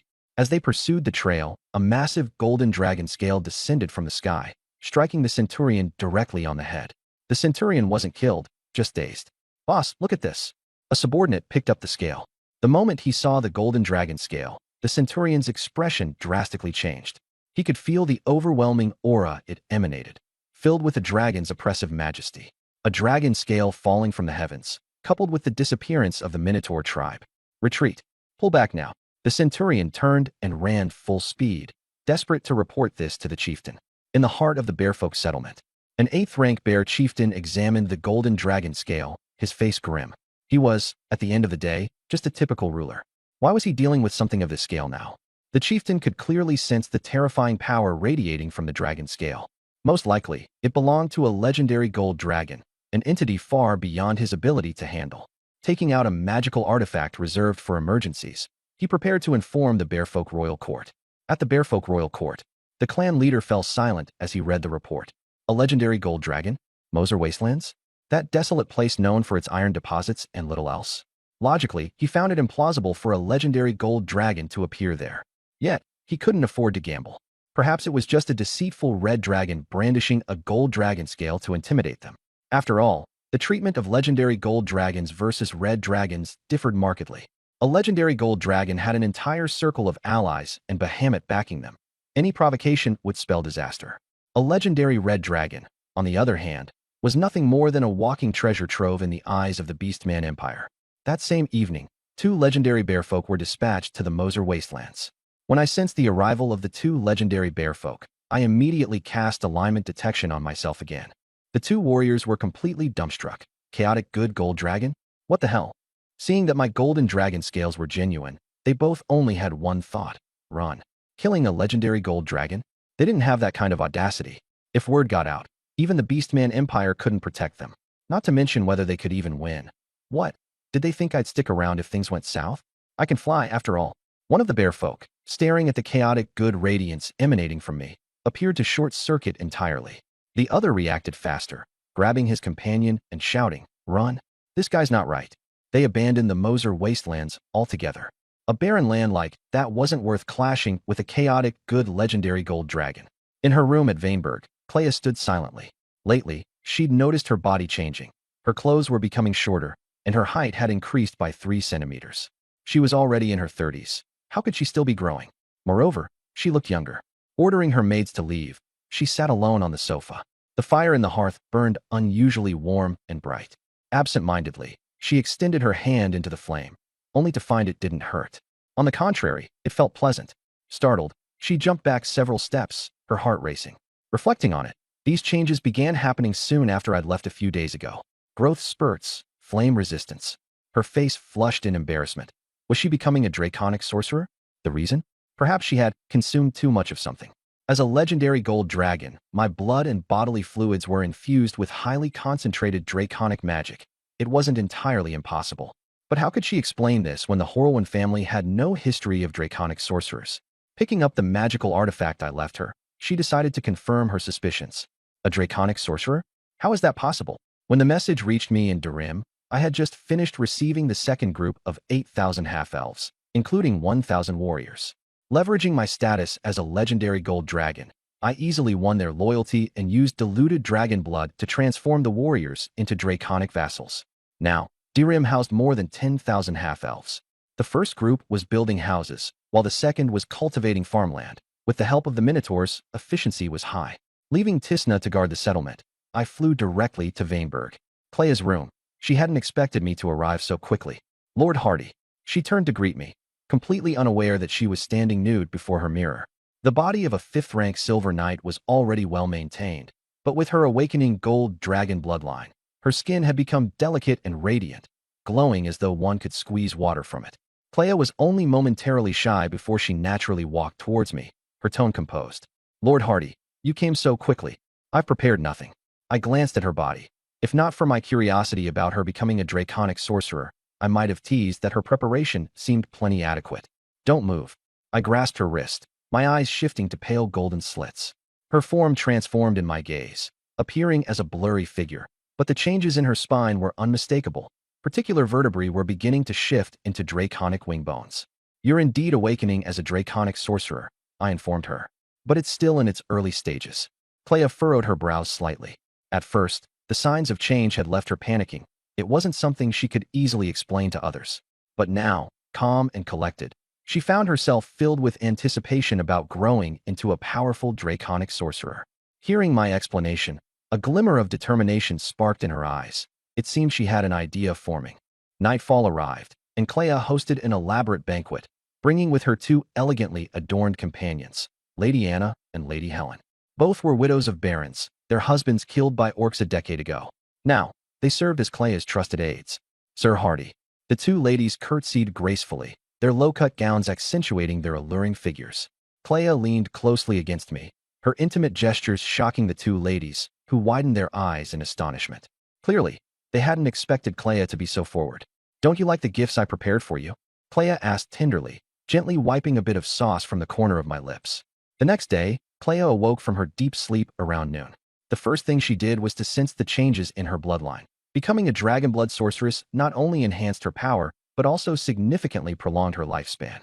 While an ordinary 5th-rank knight could only live up to 120 years, a dragon blood sorceress would start with a lifespan of at least 300 years. Later, in the study, Clea leaned lazily against me, her gaze still somewhat dreamy. "By nightfall, bring me an elf who has advanced for at least 20 years as well as some bloodstem fungus," I instructed. "What?" she asked in a moment of confusion. I lightly patted her to bring her back to her senses. "Consider it your reward." Clea's expression instantly brightened with excitement. This meant another great elf for the Halravin family. She decided to go with a wheat elf for the evolution, as it would guarantee a more stable harvest. The reason I was willing to help her was her undeniable competence. During our earlier territorial expansions, she had always managed to fulfill my needs with remarkable speed, efficiency that was deserving of reward. At my private estate outside Dehiram, I had planted rare gold-veined bloodstem fungus. Though the influence of this specialty fungus was limited in range, even if Tisna fully evolved into a dragon elf, it could only enhance an area of a few dozen acres. Those acres alone, harvested every 3 years, would yield a treasure trove of gold-veined bloodstem flowers, enough to sustain the cultivation of several extraordinary military units. The Halraven family only possessed 3 types of elves that met the requirements for evolution: wheat, peanut, and cabbage elves. Clea didn't want to gamble on the other two, uncertain of what their evolution would produce. The precedent set by a wheat elf as a great elf was safe and proven. Yes, of course, Clea answered enthusiastically. It was the spring planting season, the perfect time to evolve the elf into a great elf for maximum benefit. The thought of an unprecedented autumn harvest and extraordinary food supplies thrilled her to no end. More food meant supporting more troops. In the slave-based Alpha Kingdom, food was the largest expense in training soldiers. Clea sat on the desk, her fiery gaze fixed on me, her black gown accentuating her curves, with a high slit revealing pale, slender thighs. The dress was of Central Continent design, tailored by the Halraven family's seamstress. She wore it exclusively for me when I visited. I took hold of her delicate foot, and one thought filled her mind.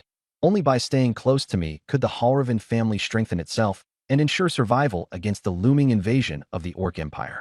Moments later, Clea lay sprawled across the desk, biting her lip, her jade-like hand resting on my shoulder, and her soft foot hovering in midair. Later that afternoon, I paid a visit to the slave market and encountered the steward. He informed me that Count Snow was in the capital. The half-elven kingdom had stood for over a millennium, and unlike pure-blood elves with their painfully slow reproductive rates, half-elves reproduced almost as quickly as humans, with a lifespans of around 120 years. Today, their population was in the tens of millions. The 50,000 half-elf slaves I had purchased were only a fraction of the whole. I instructed the steward to deliver a message to Count Snow. I intended to purchase another 50,000 half-elf slaves. The kingdom of Rodrin sought to destroy the half-elven kingdom and ascend to imperial status, but I wasn't optimistic about their chances. Positioned at the heart of the Central Continent with tens of millions of square kilometers of land and a population exceeding 1 billion, Rodrin vastly outmatched the half-elven kingdom in power. Yet their enemies weren't limited to the half-elves. To their east lay the Silvermoon Forest of the Elven race. The Elven High Court had no intention of bordering humanity, and the half-elven kingdom had been established as a buffer state to protect themselves. While Rodrin currently held the upper hand, if the half-elven kingdom weakened significantly, the Elven kingdom would inevitably intervene. As a race with eternal lifespan, the elves had accumulated countless legendary powerhouses and elite military forces over the centuries. Once war broke out between the two nations, it would engulf the entire continent. I could feel it. The raging inferno of continental-wide warfare was rapidly closing in. The following morning, I departed from Vaneburg. Both Dehiram and the Morsal wasteland were developing rapidly, and I couldn't afford to remain away for long. After my departure, Lady Anna and Lady Helen finally exhaled in relief. Over the past 2 nights, their bodies had nearly fallen apart, though they admitted their efforts had been worthwhile. "My Lady Marquis, about His Excellency," Lady Anna tentatively inquired. "It's late. Get to work," Clea cut her off coldly. The 2 ladies straightened their posture immediately, fearful and obedient.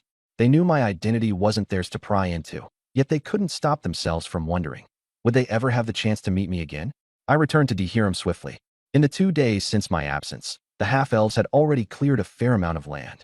The lands around Dehiram had only been abandoned for a short time and were easy to reclaim, and with the assistance of the Minotaurs, progress was rapid. The Northern Horse Ranch was now complete, and purple clover had been sown. With the enhancement of Great Elf and the bloodstem fungus, the clover could be harvested in just 70 days. At that point, I'd negotiate a loan of horses from the Centaur tribes. For now, the focus remained on land reclamation, soldier training, and equipment production. The population of Dehiram had already exceeded 10,000, consisting of the first 2 waves of half-elf slaves and 1,500 human serfs. The 3rd batch of half-elves was set to arrive soon, while the treefolk engineering teams worked non-stop to construct new residential areas. When I inspected the new settlements, I was surprised. They weren't simple at all. Scattered around Dehiram, the settlements were designed as perfect squares, 400 meters on each side, each surrounded by walls 8 meters high and 4 meters thick. Were these villages or small fortresses? The architect cautiously explained, with walls and the militia, there will be no fear of orc ambushes. When the Orc Empire's invasion begins, these settlements can act as a network of small fortresses. It made sense. However, with this approach, I'd have no ordinary villages in my lands. Everything would transform into a network of fortresses. Once Tisna and the others had time, I'd have them reinforce the walls with hardening spells. I then visited the Morsal wasteland to inspect operations. Everything was running smoothly, with development proceeding rapidly in both territories. After ensuring everything was in order, I took up residence on the open plains near the Bloodclaw tribe. The grand castle that could accommodate my dragon form still existed only in plans. For now, I had to make do. The kobolds of the Bloodclaw tribe became extremely excited upon seeing my massive body. By contrast, the trained earth goblins remained steadfast and composed. I took out a golden seed. It was something that had been sitting in my personal dimensional space ever since I broke out of my eggshell. My personal space is a miniature demi-plane roughly the size of an acre, designed to only accommodate extraordinary spiritual plants, spirit insects, and grand spirits. This golden seed was the sole native inhabitant of the space. Despite pouring over 1,000 drops of spirit essence into it, the seed had never sprouted. Yet, every single drop of spirit essence was completely absorbed by it. It intrigued me enough that every so often, I'd offer it a few drops, curious if it would ever grow. As a legendary golden dragon, I have plenty of patience. But today, whether it was an illusion or not, the golden seed appeared brighter than before, exuding a strong vitality. Using one of my claws, I dug a small hole, planted the seed, and dripped 10 additional drops of spirit essence on it. This process was something I had repeated countless times in the past. However, this time was different. The seed sprouted. Though the 10 drops of spirit essence merely coaxed out a tiny green shoot, my excitement was immense. After years of effort, I had finally seen progress. After the excitement wore off, I turned solemn. At this rate of growth, could I even hope to raise it to maturity, with the lifespan of a legendary golden dragon? Every year, I can only condense about 300 or so drops of spirit essence, most of which is consumed by other extraordinary plants I cultivate. The remainder allocated to this seed would likely be insufficient. As I thought through this predicament, the tiny green sprout broke through the soil, growing to 5 centimeters tall. It swayed gently under the sunlight, and the previously barren land around it began rapidly sprouting grass. Instinctively, I stood up, gazing at the small patch of greenery that had appeared beneath me, then back at the cheerful-looking little sprout. A faint green glow shimmered above the sprout. Then darkness. On the 4th of April, I stirred from a month-long slumber. During that time, Durem had flourished. The first batch of 50,000 half-elves had all arrived, with part of the second batch now delivered as well. Count Snow did not seem worried that I might default on my promises. At present, the Durem territories included 20 or so fortified villages, each with 8-meter-high walls, in addition to the capital city. Over 10,000 half-elves resided in the main city, while the others lived in outlying villages, where they engaged in agriculture and livestock farming. Within the city, the half-elves worked primarily as craftsmen, and my trained assembly line blacksmiths were soon to graduate. The newly arrived half-elves were very cooperative, having borne witness to my dragon form, as well as the earth goblin and kobold tribes, and to the fact that they were no longer enslaved by human nobles. Plus, seeing that noble half-elven women were serving as my officials, their resistance had significantly waned. After a month-long slumber, I awoke. For a legendary golden dragon like me, sleeping for a month was hardly more than a nap. But this time, something was different. My status remained that of a low-tier legend, but my body now held 3 points of natural divinity. I froze. Divine entities have a quality of life that outstrips even dragons.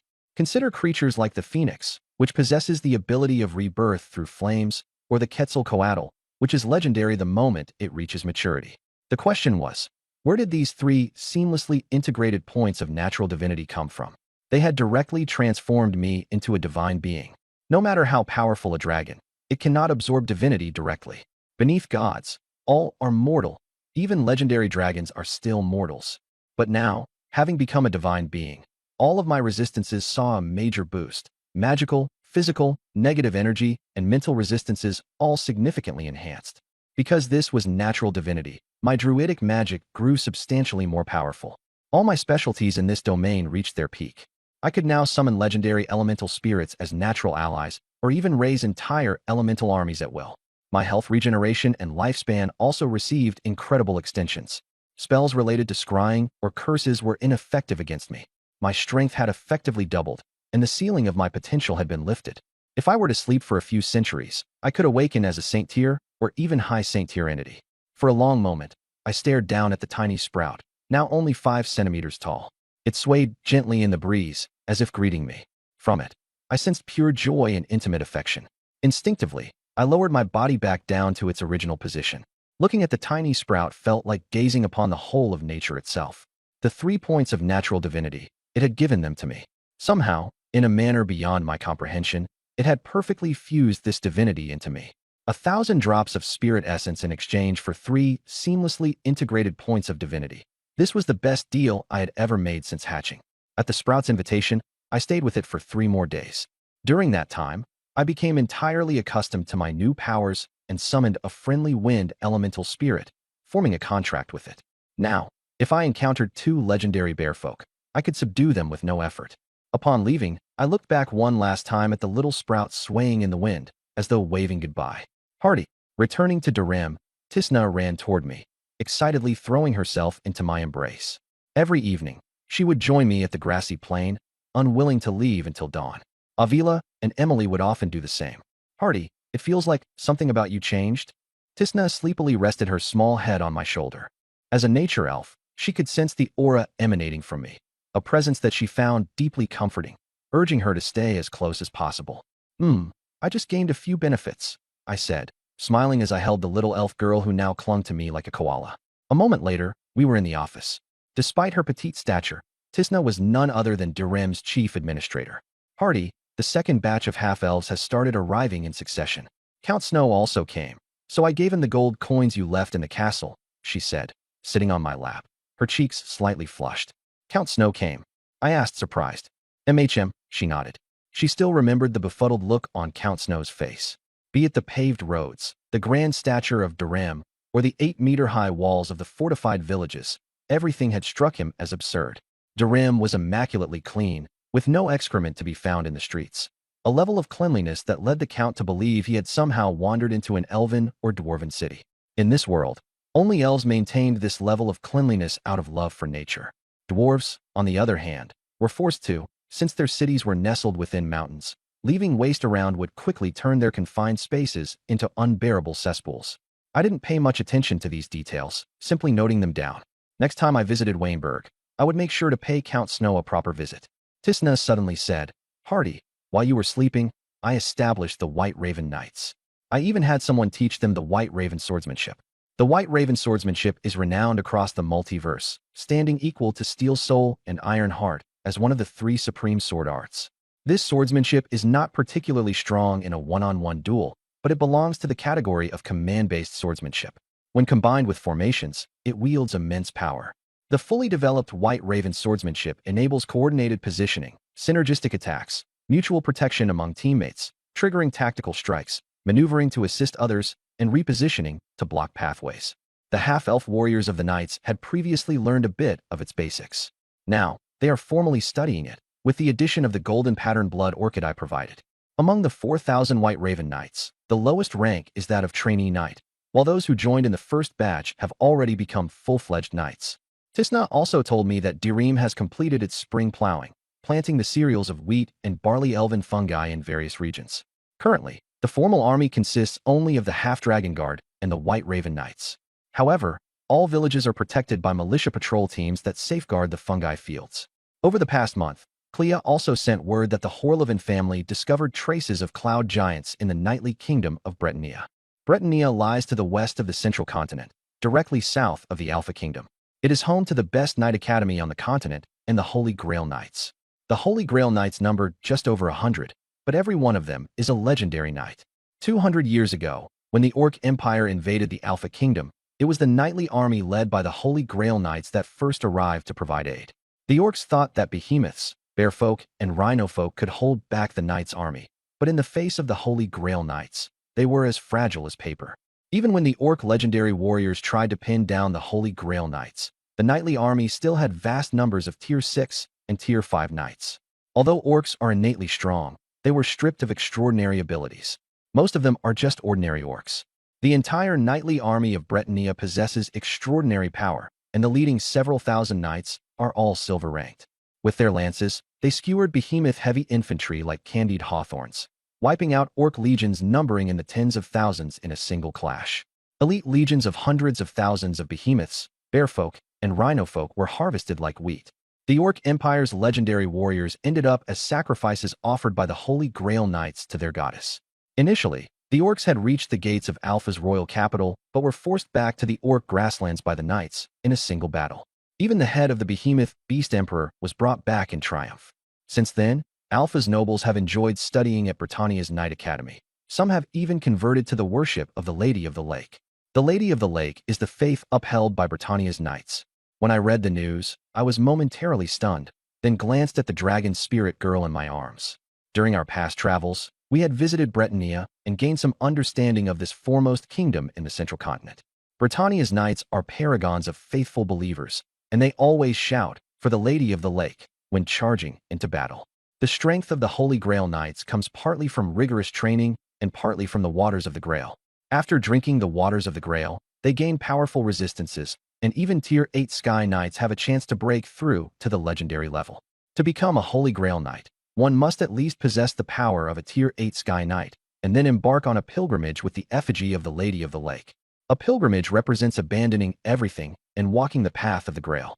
The Lady of the Lake grants a divine mandate, and the knight must spend months or even years completing the trial of the Grail. Most knights fail, for the trials aren't as simple as clearing out goblin camps. Sometimes, they must storm a dragon's lair alone, and battles with demons or devils are common. The few who complete their trial return to the terrestrial divine kingdom of the Lady of the Lake, meet her avatar, and drink the waters of the Grail. No one knows exactly how many Holy Grail Knights the Lady of the Lake commands. The rumor of there being just over 100 stems from the fact that, 2 centuries ago, 80 of them were dispatched to aid the Alpha Kingdom. To humanity, the Holy Grail Knights are living saints. But to other races, they are no different from devils. After defeating the Orc legends 2 centuries ago, these living saints mercilessly slaughtered ordinary orcs. Amid that bloody era, the fertile lands surrounding Alpha's capital delivered abundant harvests year after year. I once encountered a female knight on her pilgrimage and learned of the Holy Grail Knights from her. Now, hearing from Clea that there are cloud giants in Britannia, my first reaction is disbelief. It's just a vast plain, after all. Although that plain has birthed a kingdom of knights feared by outsiders. Don't cloud giants typically dwell in mountainous regions? I took out a map and searched for the location Clea mentioned. After a long search, I indeed found a mountain range. This range is not far from the Lady of the Lake's terrestrial divine kingdom. Though it isn't a forbidden zone, powerful knights frequently patrol the area. Well then, cloud giants are difficult to find. I can't let any clues slip by. I set off for the Knightly Kingdom. Anyway, as long as I don't step into a restricted area, those knightly lords are fairly approachable. Britannia has a city called Gabred, whose lord is a legendary gold dragon. A double-digit number of adult metallic dragons reside there year-round, and the kingdom doesn't seem to care at all. It seems as long as one doesn't question their goddess, there won't be any trouble. Flying over the Rose Mountains, the fortress of the cloud giants was easy to spot. Built on a mountaintop, it was massive and conspicuous. It didn't take long to locate it, along with the griffins they were raising. Roar! I let out a thunderous draconic roar to announce my arrival. Cassius was preparing to lead the griffins and direwolves on a hunt. He had a wife and 4 children to feed. The draconic roar left him stunned, his domesticated griffins whimpering, while the direwolves backed away with their tails between their legs. GGG, Gold Dragon? Cassius froze as he watched me descend from the sky. I surveyed this cloud giant, my gaze sweeping over the griffins and direwolves in the courtyard. These were fine creatures indeed. The human nations are currently fascinated with magical beast cavalry units. The Alpha Kingdom is too poor to afford them, but I have both wealth and resources. This household alone had 4 or 5 griffins and 6 or 7 direwolves. If I could find a few more cloud giant families, I could gather dozens of these creatures. In 10 or so years, I could form a formidable magical beast cavalry unit. To the west of the Morsal wasteland lies a magical beast mountain range, ensuring a steady supply of fodder. Honored one, what brings you to us? Cassius regained his composure. Are you willing to serve me? It would be my honor, my lord. Cassius immediately knelt on one knee without hesitation. While the contracts between cloud giants and gold dragons are typically equal, let's face it, submitting to such a majestic gold dragon is no disgrace. Are there other cloud giants nearby? I descended into the courtyard, shifting into human form. Yes, my lord. There are many more within the mountains, and deep in the range lies a tribe of cloud giants. Take me there. Yes, my lord. Cassius immediately led the way.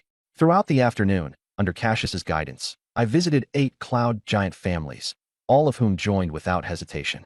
Including Cassius, I now had 18 adult cloud giants and 30 juveniles. with the youngest being only 8 years old, a full 40 years away from adulthood. Early the next morning, I directed Cassius to take me deeper into the mountains. We flew for a long time before finally spotting the Cloud Giant tribe, a gathering of over 40 adult cloud giants and dozens of their children. Amazingly, there was even a legendary cloud giant mage among them. Honored one, welcome to our tribe. The legendary mage gave a slight bow, flanked by the tribe's adult members. Seeing my towering form, the cloud giants were both awed and reverent. Those with quick minds, noticing Cassius's presence, swiftly guessed my intentions and turned their gaze toward the tribe elder. Would you be willing to serve me? I asked directly, cutting straight to the point. The cloud giant elder hesitated. As a legendary ranked individual, his pride made it difficult to immediately submit. However, standing before me, he found it hard to make a decision. Were I an ordinary legendary gold dragon, he would undoubtedly refuse. After all, he was a legend as well.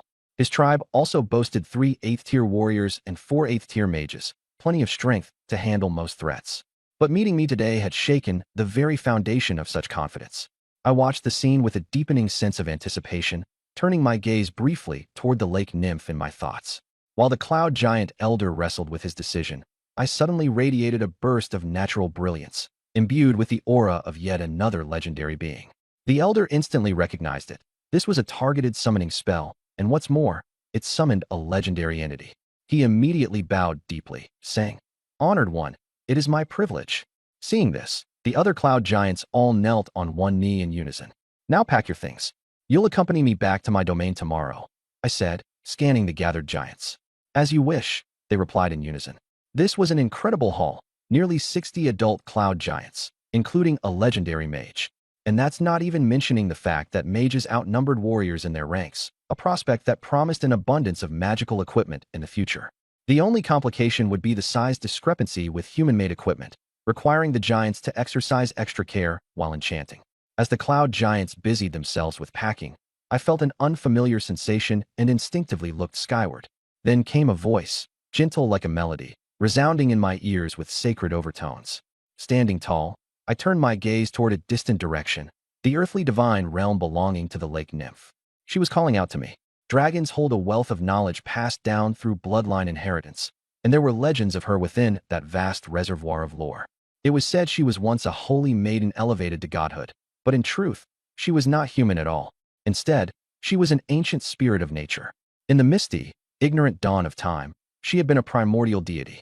As an era of change swept across the cosmos, most of the old gods perished. Yet she, through a new divine ascension, regained her godhood and even established her own divine realm on the earthly plane. Now she had sensed the pulse of nature emanating from me, prompting her summons. Frankly, when I first heard of Bretonnia and its lake nymph, my urge to flee this world was nearly overwhelming. All I could think about was whether some high-stakes drama involving prophesied gods or an apocalyptic judgment awaited me here. Thankfully, it was all a misunderstanding. I hesitated briefly. Meeting the lake nymph posed no threat to my life. She was a lawful and benevolent deity, after all. That said, her knights had, in her name, eradicated innumerable non-human tribes throughout history. Case in point, 2 centuries ago, they nearly brought the entire orc race to extinction. With no immediate danger, though, this might even turn out to be profitable. Worst case, I could always call upon the platinum dragon god for backup. Gold dragons with divine characteristics are vanishingly rare across the multiverse, and the platinum dragon god is fiercely protective of his children. Ignoring my plight would be unfathomable for him. Having an almighty backer, what a delightful advantage. Swiftly, I made my way to the earthly realm of the lake nymph. Along the journey, I encountered no resistance whatsoever, evidence that the lady herself had instructed her Grail Knights not to hinder me. Arriving at the mystical lake's edge, I reverted into my humanoid form. Facing a being of greater power, even a dragon would offer its due respects. I gazed at the shimmering surface of the lake, where a statue of the lake nymph stood, holding the sacred chalice in both hands. The statue began to glow with a golden light, and the lake nymph herself appeared. "Greetings, gold dragon blessed by nature." She wore a flowing white dress, her bare feet hovering just above the ground as she cradled the golden chalice in her hands. "Your divine grace." I inclined my head in a respectful bow. She glided closer, her azure eyes appraising me intently. It wasn't my minor endowment of natural divinity that caught her interest, but the powerful, primordial natural energy emanating from my being, something imperceptible to lesser creatures. "Hardy," she said earnestly, "remain in Bretonnia. I can make you the next king of knights. Power, status, wealth, everything you desire shall be yours. If you agree to stay, I will crown you as the king of Britannia. I will even marry you and hold a grand wedding before all my faithful." I was utterly stunned. The lake nymph's influence over Britannia was unparalleled. She could indeed confer knighthood upon me, enable me to launch a grand crusade, and grant me victory so sweeping that my ascension to knightly royalty would be unquestionable in its legitimacy. Yet what shocked me most was the latter half of her statement. She intended to marry me. This was no secret tryst in the shadows, either. It was only after a long, dumbfounded pause that I regained my composure. "I am sorry, Your Grace, but I already have a domain elsewhere. I cannot stay here." Becoming the king of knights was indeed tempting. Britannia was the premier human nation on the central continent and wielded unmatched influence. The sheer power of their Grail Knights alone struck terror into their enemies. For instance, the Orc Empire to the north had plenty to testify about their fearsome might.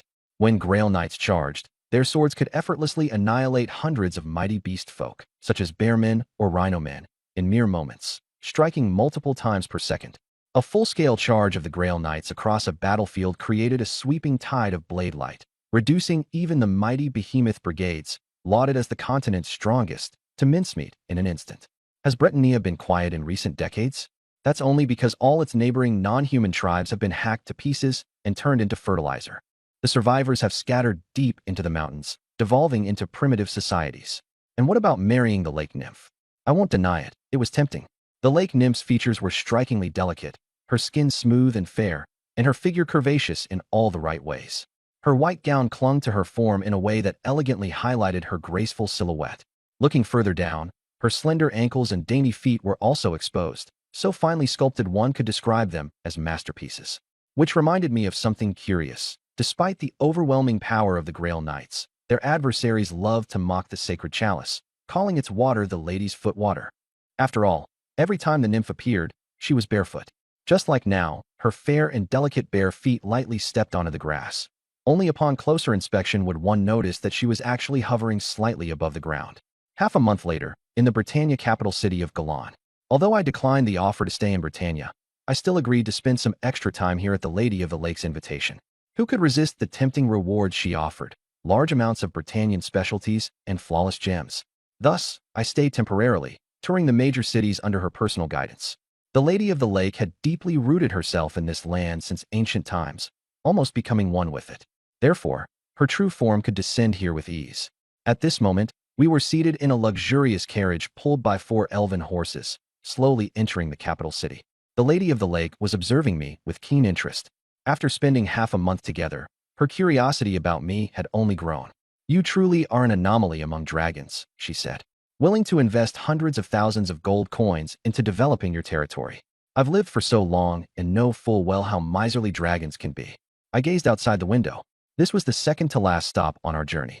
We had already visited many places before, starting with the first Grail Chapel at the Castle of Bordeaux and the blessed city of Carcassonne with its white walls and spires, the center of Grail worship.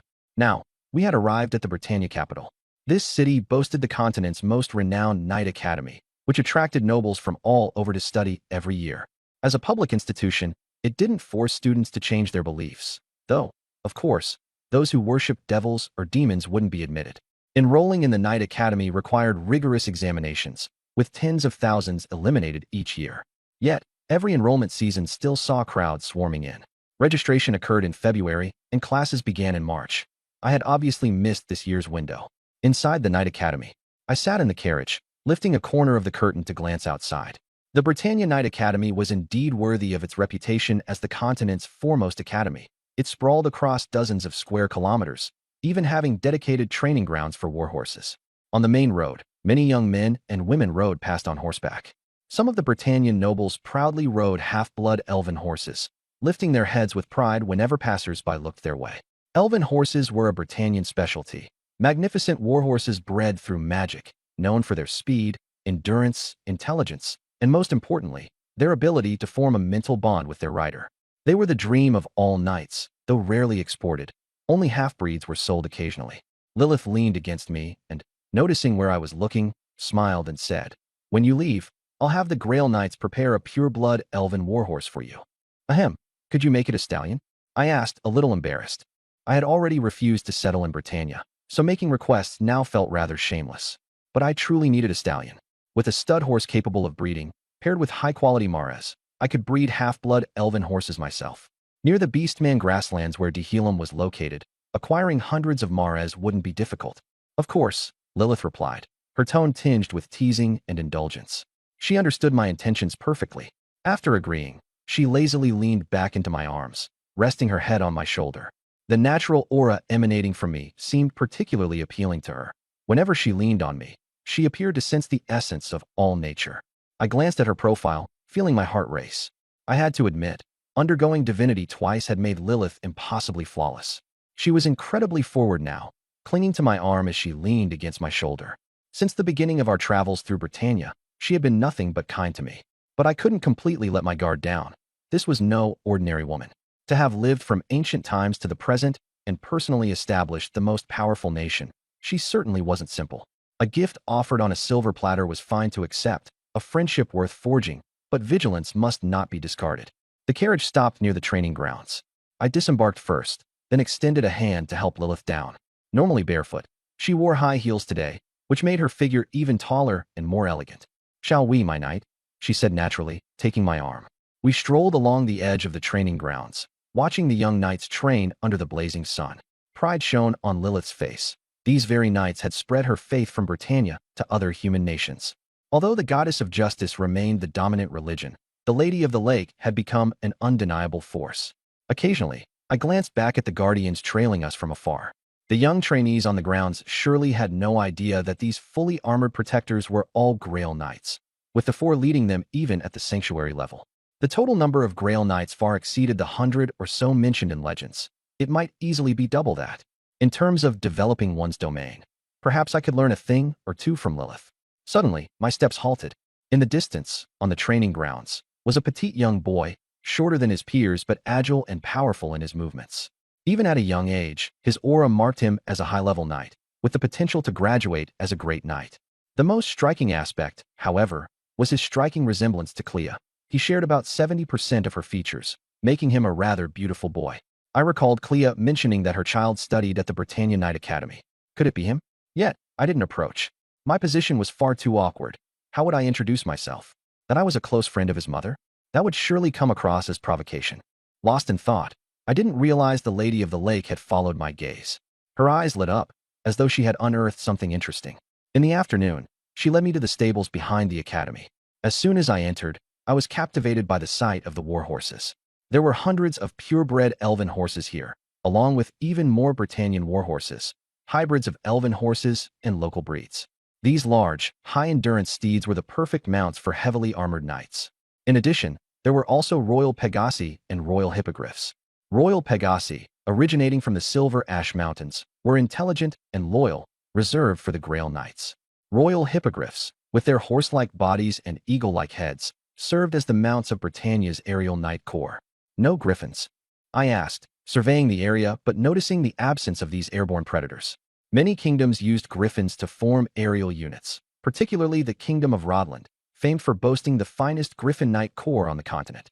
And yet, not one could be found here. When I'd sought out the Cloud Giants a few days ago, even they had tamed several golden-plumed griffins. The Lady of the Lake rolled her eyes at me. Britannia's knights prefer horses. I actually think griffins are pretty great. The Kingdom of Rodran not only has tens of thousands of griffin knights, but has also used magic to create half-griffins. These creatures resemble griffins in every way except they lack wings and are slightly smaller. They formed a terrifying heavy cavalry regiment with these half-griffins. While they may not outrun war horses, their massive size, even larger than heavy draft horses, allows them to effortlessly crush infantry phalanxes. Wherever they pass, not even a complete corpse is left behind. Unfortunately, Rodran never sells half-griffins to outsiders. They are only occasionally gifted to allies as a token. As the evening grew dark, on the returning carriage, the Lady of the Lake casually sat sideways on my lap, her full, curvaceous figure pressed against my chest.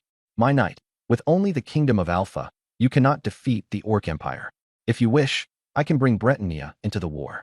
The Grail Knights will help you establish an empire on the grasslands." She wasn't wrong. The fact that Alpha had managed to hold out this long under the Orc onslaught was no small feat, and the Orc Empire is preparing to march south again. 3 to 4 years at the earliest, 7 to 8 years at the latest. It will be a brutal, drawn-out conflict where millions will die. But Britannia is different. They can easily gather 200,000 knights. Led by the Grail Knights, they could push the orcs all the way to the far northern wastelands. The continent is no longer littered with as many non-human kingdoms as it was 200 years ago. The only threats now are the High Elves, the Almanani Trolls, the Dwarves, and the Night Elves.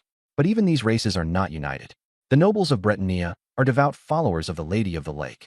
Regardless of gender or rank within their family, all their firstborn and secondborn undergo knight training. However, smaller noble families can't afford the expenses of the many warhorses and armors required, with the upkeep costing several times more than a standing army. Typically, they prioritize arming their eldest sons, while younger sons must try their luck on the battlefield. If they had the money, they could arm even more knights. My hand was on the slender waist of the Lady of the Lake, gently squeezing. Her smooth skin felt like it could melt into water under my touch. Establish an empire? It's an interesting idea, but I don't need Britannia's help. For me, building Durharam is like playing a management simulation game, and with my talents and the identity of a legendary golden dragon, it's as if I already have a minor cheat code activated. But if I accept Britannia's aid, it would be akin to enabling God mode. A single word from the Lady of the Lake, and the Grail Knights, who haven't been summoned in 2 centuries, would reassemble and demonstrate their terrifying prowess to the continent. My lady, thank you for your kindness, I replied. But I am fully confident in myself. Raising dozens of legendary figures to confront the orcs head-on within 5 years? Impossible. But forging a knightly legion strong enough to shatter the orcs' fangs? Certainly doable. Take, for instance, the White Raven Knights. Though they number only a few thousand, they can easily crush a boar-orc legion of tens of thousands. The Lady of the Lake looked at me with a curious expression. From her perspective, even with my dragon's field ability that can transform ordinary beings into half-dragons, 5 years isn't enough time. Maybe 50 years. Even then, a dragonborn legion would only suffice to bully ordinary orcs. The Orc Empire still has powerful races such as behemoths, bearfolk, elephant folk, and rhino folk, beings whose innate talent rivals that of the dragonborn. I caught the curiosity in her expression but chose not to explain further. After all, how could she possibly know that my territory harbors over 30 Grand Elves? These Grand Elves provide me with an abundant supply of extraordinary resources each year and can also enhance the fertility rate of spirit larvae. Once these new larvae emerge, I can immediately nurture them into Grand Elves. Over time, it's like a snowball rolling downhill, growing larger and larger. When the time comes, even if the Orc Empire invades, they'll break their teeth and have no choice but to go another way. The orcs only march south to cull their lower caste numbers, and the stronger races and royal families are not part of these campaigns. Moreover, Deer Harem's position is not even in the orcs' primary southern route. Orcs also prefer easy prey. As night fell, I stood by the window, contemplating strategies to acquire half-griffins from the kingdom of Rodran. Though they're slower than warhorses, these massive creatures are ideal for countering the royal breeds of the orcs. When crafting barding for them, I could add enchanted steel ram spikes to their helmets. Even if their charge speed isn't as high as a warhorse, their sheer size, combined with such enhancements, would deliver a delightful surprise to a bearfolk or rhinofolk caught in their path. The problem is, there's no information on how to breed half-griffins within the dragon heritage I've inherited. At that moment, the Lady of the Lake suddenly appeared. She wore a silver-white off-shoulder gown, her fair, delicate feet adorned with diamond heels. The form-fitting dress perfectly accentuated her flawless figure. Unlike Clea, whose allure was that of a ripe, juicy peach, the Lady of the Lake held a uniquely divine charm, regal and untouchable. "My knight, it's time for rest," she said. The next morning, a carriage escorted by Grail Knights departed Gorani, racing toward Gabred. Pulled by 4 unicorns, the magical creatures traveling at astonishing speeds, the carriage sped along at over 100 kilometers per hour. Inside, the Lady of the Lake rested her silk stocking-clad legs on mine, gently brushing against me. "My knight," she purred. "It will take a few hours to reach Gabred. The carriage has a soundproof enchantment, shall we?" I shook my head decisively. What kind of joke is this? At most, I'm currently a divine creature, while she is a mighty god. Just one night with her had me hallucinating, almost as if Platinum Dragon God Bahamut himself was calling out for me. I gripped her delicate foot and closed my eyes to rest, ignoring her teasing gaze. Once I become a demigod, I'll deal with her antics then. The Lady of the Lake seemed in a good mood. Leaning lazily against a pillow, she murmured, "Recently, the Grail Knights discovered traces of cloud giants, scattered across Britannia and Rodran. There's also a legendary ranked cloud giant." A legendary rank. My eyes shot open. Any legendary being wields overwhelming power. A legendary knight's full force strike can obliterate an entire city. Gaining the allegiance of a legendary cloud giant would be an immense advantage. It would ensure I'd no longer fear being surrounded by legendary orcs. And whenever I leave my territory, I wouldn't have to worry about being ambushed. Gabred, my domain as a legendary golden dragon, is a place where many dragonborn and half-dragons can be seen. If you're lucky, you might even spot a golden or silver dragon in human form. Like now, we're not far away, I noticed a silver dragon maiden. She was exceedingly beautiful, her eyes silver white, her long golden hair flowing down her shoulders. She wore a white lace-trimmed dress, exuding an aura of elegance and gentleness. Under the sunlight, her skin shimmered like porcelain milk. This was my first time meeting a true kindred spirit, a dragon like myself, though she was a silver dragon. The silver dragon girl, Saria, who was selecting jewelry, sensed my gaze and was even more intrigued by the golden dragon aura emanating from me. She had also been drawn here by the bustling splendor of the place and was quite surprised to encounter a gold dragon upon arrival. Though, it seemed I might be younger than her. At 107 years old, Saria was already a standard adult dragon. "Hello, my name is Saria," she said openly, extending her delicate, pale hand. "Hi, I'm Hardy," I responded. After meeting the silver dragon girl, I suddenly had a new companion at my side. Saria appeared unable to see Lilith, who had been with me all along, and instead dove right into her role as a social butterfly, a typical silver dragon trait. She volunteered to act as a guide when she learned I had just arrived in Gaberlid, despite her own brief time here.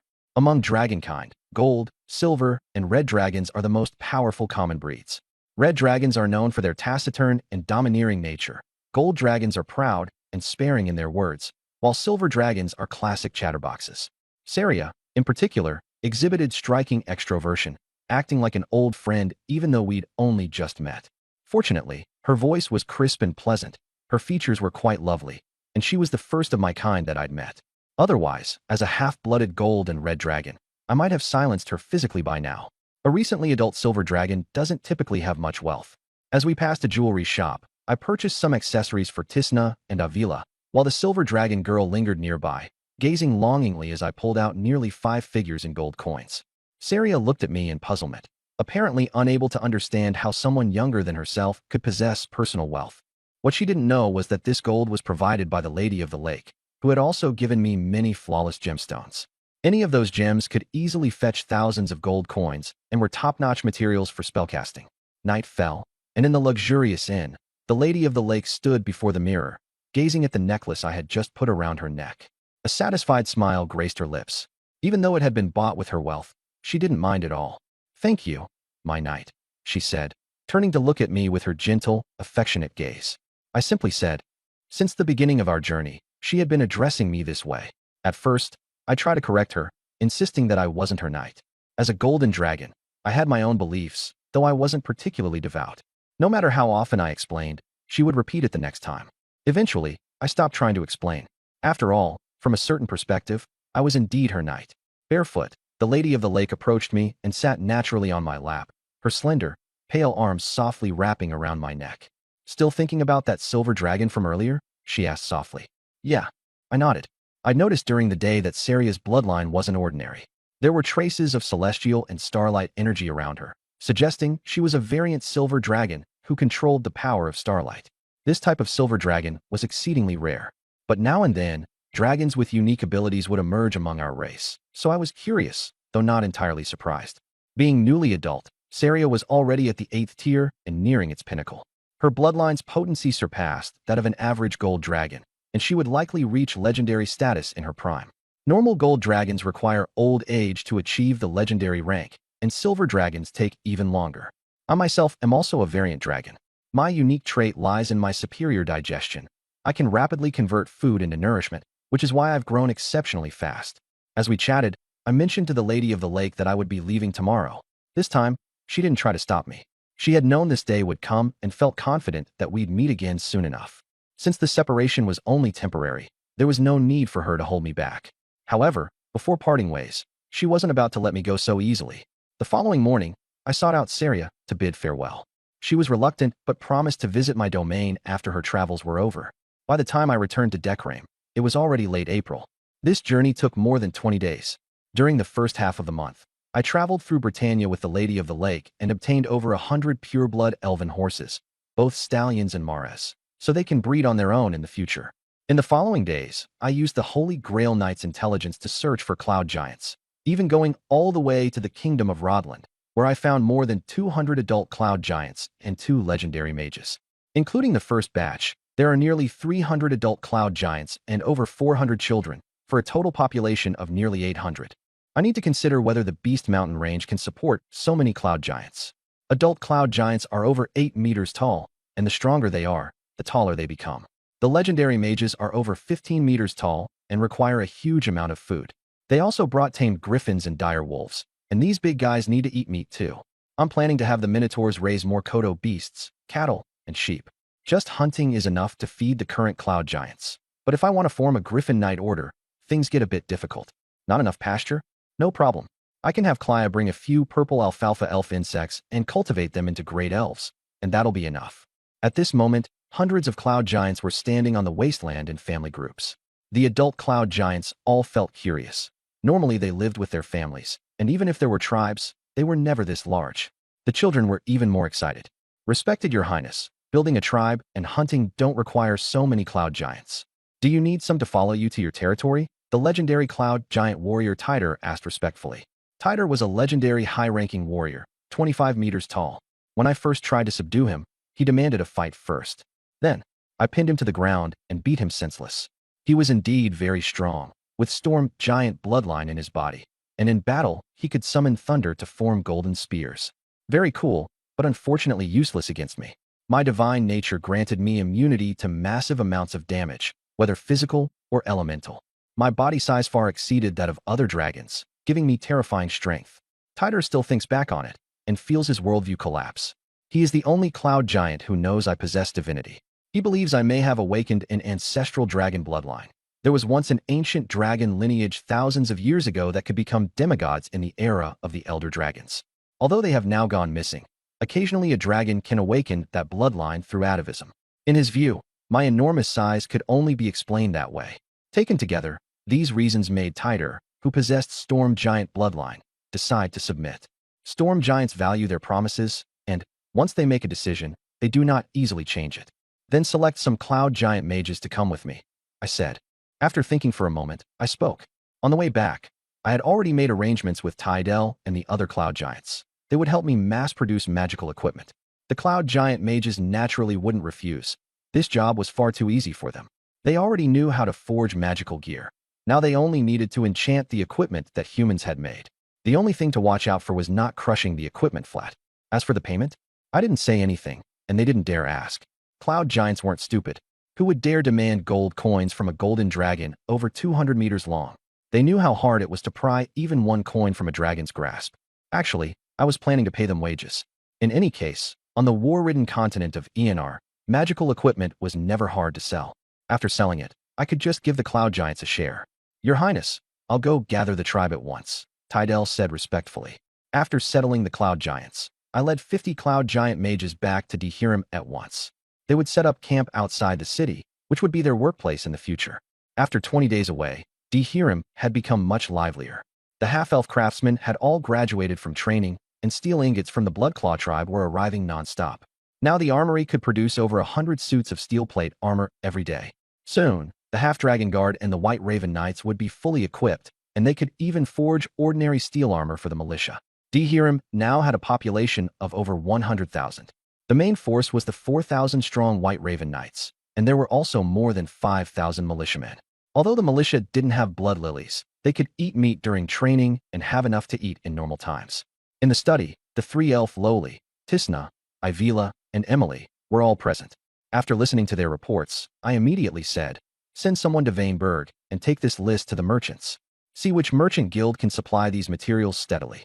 Yes. Tisna took the list and glanced at it. It was all magical materials used for enchantment. I couldn't possibly have the Cloud Giants bring their own materials to enchant things for me. I needed to buy those from merchants, preferably from a powerful merchant guild, so it would be convenient to sell magical equipment in the future.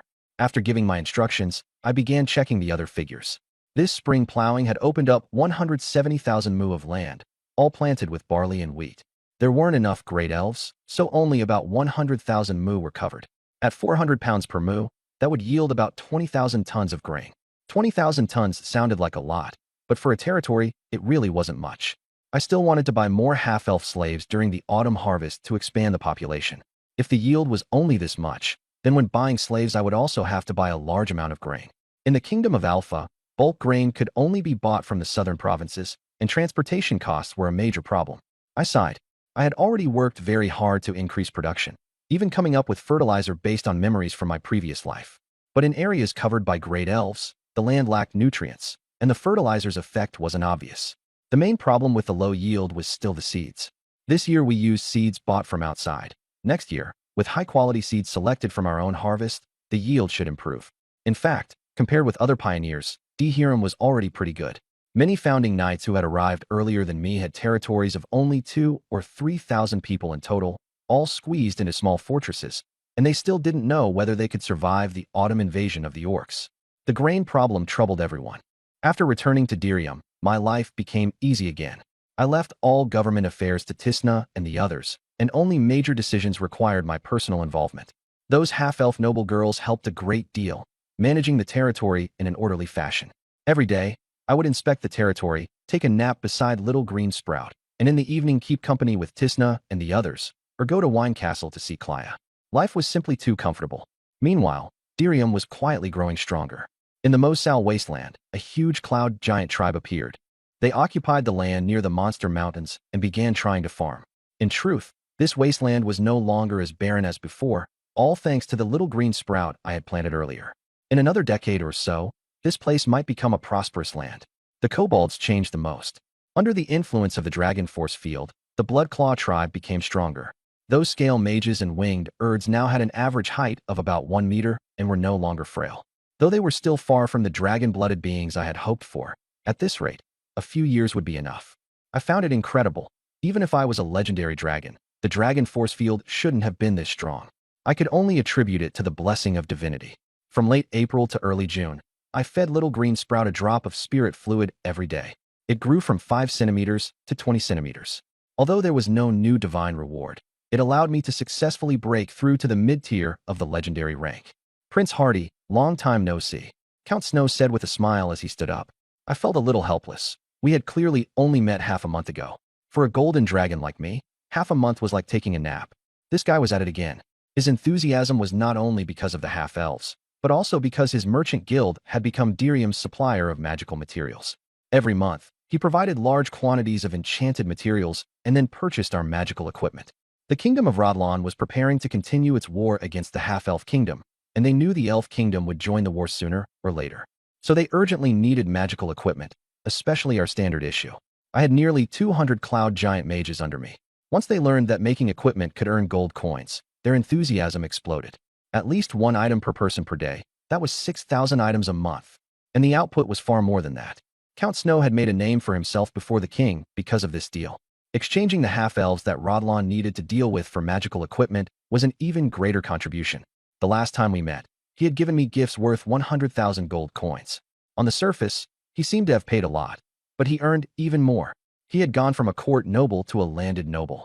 Although he only had 200 square kilometers of land and the title of baron, it could be passed down through generations. Unlike a court earl, which was only for life, once he lost his position, he would have nothing left. To curry favor with me, Count Snow had driven the price of half-elf slaves down to 1.5 gold coins each, a bargain basement price. Prince Hardy, the kingdom needs a batch of enchanted javelins, he said straight to the point. These javelins were prepared for dealing with the elves. Elves had good relations with monsters, so once war broke out, they would need to deal with those thick-skinned bastards. No problem. I nodded, but I need a large amount of grain. Dirium now had a population of 150,000, with many half-elves still on the way. I had discovered that I could never escape the problem of grain. Every month I had to import huge quantities, otherwise the entire territory would run out. This situation might not improve until next year's autumn harvest. No problem, I'll have people prepare it right away. Count Snow agreed immediately. Rodlon was actually short on grain too, but he had no choice. In order to satisfy my requirements, he would have to gather enough even if it meant buying from other kingdoms. Otherwise, the one on the throne would not let him off. Nowadays, many people were watching him, waiting for him to make a mistake so they could take his place. After all, whoever controlled this trade channel would gain a continuous stream of wealth and achievements. Count Snow soon took his leave. He knew he couldn't apply human social etiquette to a golden dragon. The fact that I was willing to see him at all was already giving him great face. Just as he left, Tisna appeared. Hardy, Count Snow also brought quite a few valuable special gifts. I put on a meaningful expression. Count Snow hadn't mentioned the gifts just now, as if those valuable presents were merely ordinary courtesy gifts. I was lounging lazily on the sofa. What gifts are there? Besides all kinds of gems, there are also 10 elf girls and 5 female mermaids. Count Snob had previously sent half-elf noble girls, and after they were transformed into half-dragons, they all became officials in Durim. Now the gifts were getting more and more outrageous. Pure-blooded elves, even. Could it be that the elf kingdom had already come into conflict with the kingdom of Rodland? Otherwise, where would these pure-blooded elves come from? And the female mermaids were even more absurd. The kingdom of Rodland didn't even border the sea. I rubbed my temples. Count Snob's gifts were becoming bolder and bolder. He probably realized that I was a little different from the other golden dragons. Forget it. Since they were already sent here, I'd keep them for now. Dirim's castle was already built, so adding a giant fish tank shouldn't be a problem. I went out to look at the mermaids imprisoned in the water tanks. Some had numb expressions, while others looked furious. The elf girls beside them were also staring at me with hostility. Then an idea suddenly occurred to me. I didn't lack elf girls, but I could use these elf captives to exchange for rare elf insects with the elf kingdom. Trading as a legendary golden dragon, the elves wouldn't dare refuse. I had the fairy of the lake behind me. The elf kingdom would have to think twice. What I wanted were extremely rare species like the blood orchid elf insect. If the bargaining chips weren't enough, I could buy more elf captives from the kingdom of Rodland and trade gold coins or magic equipment for them. Other people would recover their costs very slowly doing this kind of business, but I could use spirit liquid to quickly evolve elf insects into great elves. Even buying one rare species would be a huge profit. Hardy, how should these elves and mermaids be handled? Tisna asked. Put the mermaids in a bigger water tank and remove the elves' shackles. My pupils turned into pale golden vertical slits. Wine Castle, Claire's bedroom. Claire lounged lazily on the sofa, looking even more mature and alluring than she had a few months ago. Lady Anna and Lady Helen, seated opposite her, were uneasy. Changes from awakening dragon blood had also appeared in them. They were gradually transforming from ordinary people into draconic warlocks. At first, they thought it was just that a comfortable life had improved their skin. But when they discovered that they had become several years younger, their strength had greatly increased, and they no longer felt tired even after a whole day. The two of them began to panic. After testing each other, they found that they had the same changes, so they came together to find Claire. Watching the two of them fidget in their seats, Claire rubbed her temples. She had long anticipated that this day would come. In truth, with their ordinary human constitutions, they were more easily eroded by magical factors and transformed into draconic warlocks. The reason it had dragged on until now was that Claire had monopolized most of the magical factors, and she was now already a third-tier draconic warlock. Claire raised her index finger and condensed a large fireball. Scorching heat rushed over, but Lady Helen and Lady Anna only felt warmth. They looked at Claire in shock. After following her for so many years, they had never known that she could use magic. Don't worry, these changes are not harmful to you. I'm not a mage. Claire dismissed the spell and told them the truth. More than 10 minutes later, the two sat dazed on the sofa. Lord Hardy was actually a legendary golden dragon. Because of their intimate contact with him, they had become draconic warlocks. At the thought of this, both of their faces turned bright red. It was too embarrassing. But besides shock, there was also a touch of secret delight in their hearts. They had become transcendents and gained powerful strength. Now their power was already no less than that of official knights. They just looked weaker because they had never been trained. The two left the room in a daze. Becoming draconic warlocks was good, but how should they explain it to others? Especially after their daughter returned from the Knight Academy. Night fell. Claire returned to her room, and, seeing me sitting on the sofa at a glance, showed a delighted expression and hurried over. Lord Hardy. If at the beginning she had only regarded this as a transaction, now it was obviously no longer just that. The joy in her expression when she saw me was genuine. Clea sat sideways on my lap, and the feeling of her peachy softness was completely different from the elf Loli at home. I had just received an urgent letter from the governor's office of Lian province. It was early June, wheat was almost ripe, and the orcs were about to head south again to seize grain. The governor's office warned the border lords to prepare, advising everyone to join forces in defense and to concentrate and protect the serfs. But Dirim had nothing to worry about. Our population had already caught up with that of a viscount's domain, and our military strength was comparable to an earl's. 4,000 White Crow Knights could easily crush the 20,000 standing troops of the Halraven family, not to mention the Dragon Blood Guard, the Earth Goblin Infantry Corps, and 300 Cloud Giants. Clea leaned against my chest. She had been exhausted lately. The kingdom's representative will be here soon to inspect things before granting you your title. She looked up at me. With Dirim's strength, a viscountcy is guaranteed, and you could even serve as governor of Hukuro County. I nodded, not especially excited. At this pace, becoming a duke was only a matter of time. Clea mentioned that Lady Anna and Lady Helen would also become draconic sorcerers, and as she talked, her face grew red. At that moment, Anna and Helen came in. The head maid went up to them. The Marquis is waiting for you in the bedroom. The two ladies kept their composure on the surface, but inside they both trembled slightly. The next day, after returning to Dirim, Evola and Emily ran over with good news. The purple clover had a huge harvest, and 3 elf worms were born. 3. That probability was way too low. Usually, even with a great elf's help, only 1 would be produced. For nobles, getting even 1 elf worm from each harvest was already tremendous wealth. I rushed to the horse farm, where the militia had already been guarding the 3 worm grasses. My lord, they knelt on one knee. I contracted the 3 elf worms and used spirit liquid to evolve them into great elves. They had only just been born half an hour ago, so the little ones were still dazed. Purple Moon was the first to leap into my arms. Haughty, she was very proud that her own area had produced 3 elf worms at once. Looking at the elf lowly in my arms, then at the other great elves staring at me with longing, I suddenly realized there were already more than 30 great elves living in the castle. With the purple clover harvest plus 3, what about the wheat and barley harvest in a few days? I had more than 20 wheat and barley great elves, and had built more than 20 farms. If each farm produced 1 elf worm, that would be more than 20. Next year, I could build more than 50 farms, and the year after that, double it. If this kept up, the number of great elves would soon break 1,000. The castle seemed like it had been built too small. The half-elf official reported the yield. Fresh grass produces 5,000 pounds per moo, and after drying, 1,200 pounds. An elf horse eats 20 pounds of dry hay per day, with ordinary warhorses eating a bit less. But the White Crow Knights will ride hybrid elf horses in the future, will mainly use hybrid elf horses. From Waste Lord to Kingdom's Richest Man, Chapter 12, I need more purple clover to feed the cattle and sheep so they can be sent to market faster. Right now, there are only 4 worm grasses, and no matter how I calculate it, it's simply not enough. Fortunately, with the boost from Great Elf Worm Grass, purple clover can be harvested 3 or even 4 times a year, and each harvest can give birth to new elf worms. The numbers will gradually increase. In the beginning, I'll use spirit liquid to cultivate each elf worm into a great elf, and after that, I'll just let nature take its course. Night fell. The smell of blood hung over the borders of Dirim. Crack! The half-dragon sentry expressionlessly snapped the goblin wolfman's neck. Around him stood 9 more fully armed half-dragon bodyguards, clad in enchanted armor and wielding enchanted longswords. The goblin wolfman's claws and weapons couldn't even leave a scratch on the armor. As for the half-dragon's weapons, a casual swing severed the goblin wolfman's weapons. Another slash, and they were disemboweled. As their entrails spilled out, the goblin wolfman let out terrified howls.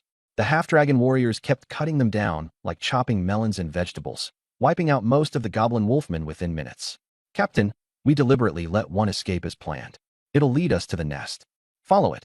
Don't let them discover us. The half-dragons wiped out dozens of goblin wolfmen without a single casualty.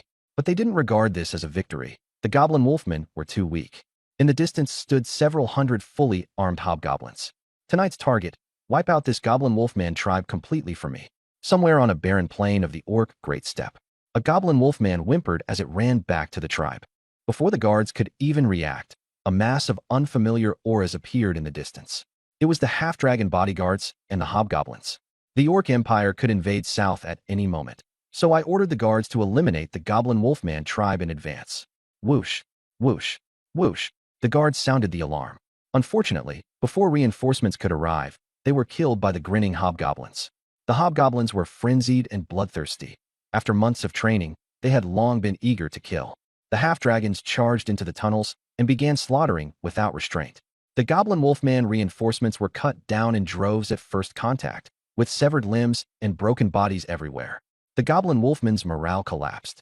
As soon as the chieftain appeared, 3 half-dragon bodyguards locked onto him. Less than 60 seconds later, he was hacked to pieces. The surviving goblin wolfmen began running for their lives. Kill them all, roared the half-dragon captain. For these evil beastmen, there was no need for any mercy.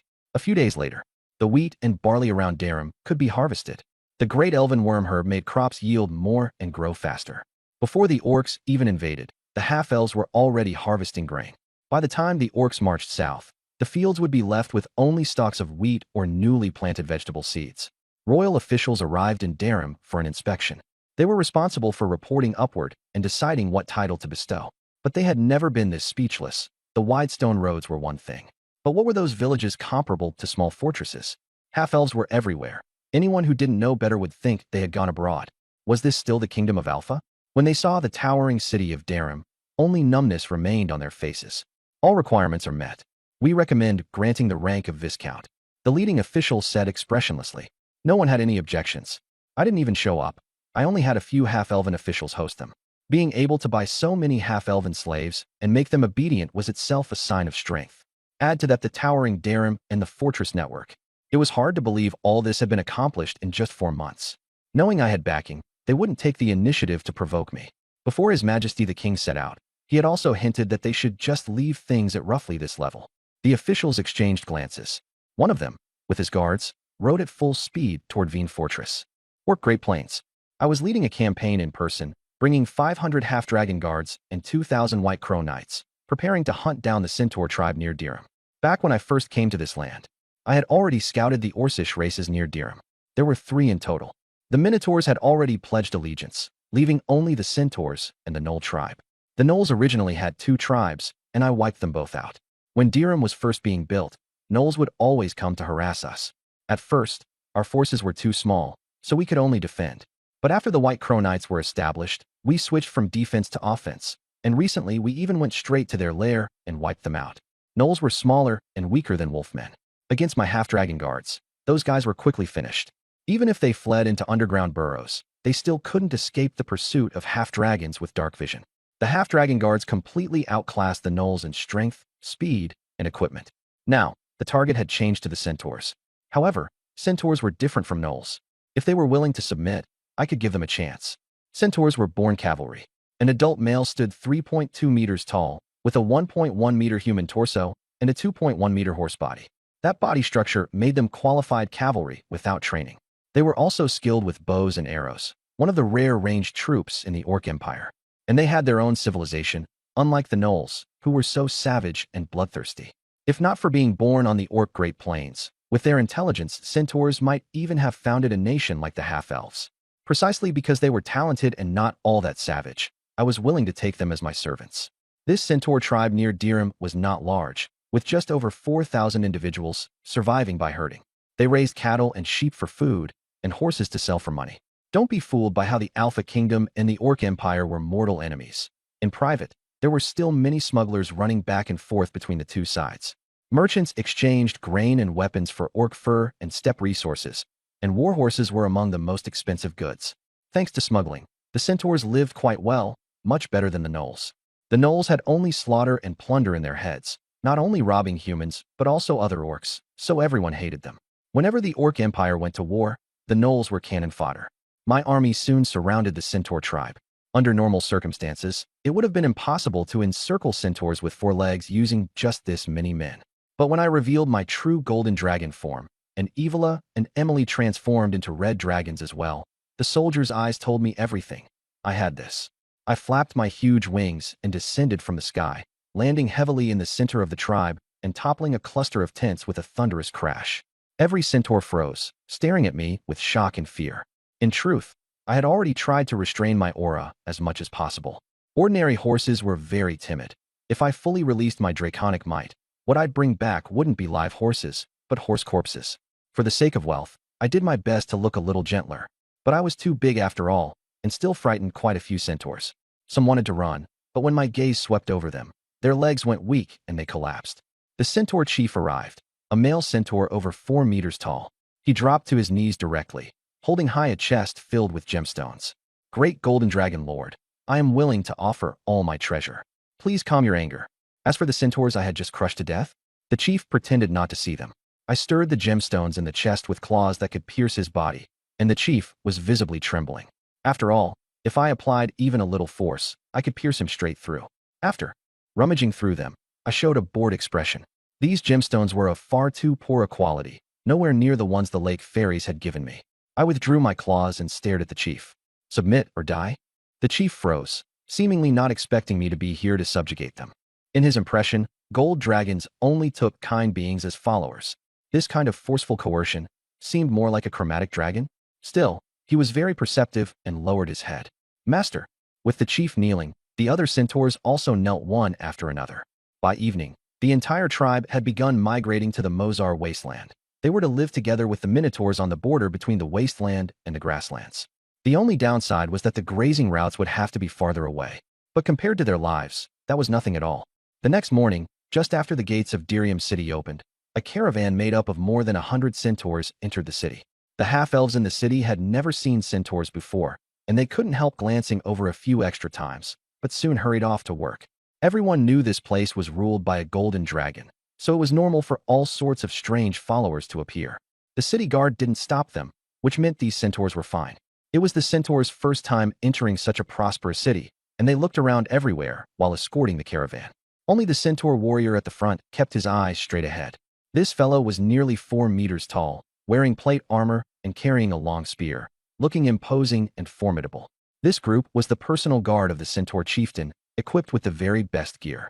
Among the group were two especially notable figures, two blonde centaur beauties who looked like mother and daughter.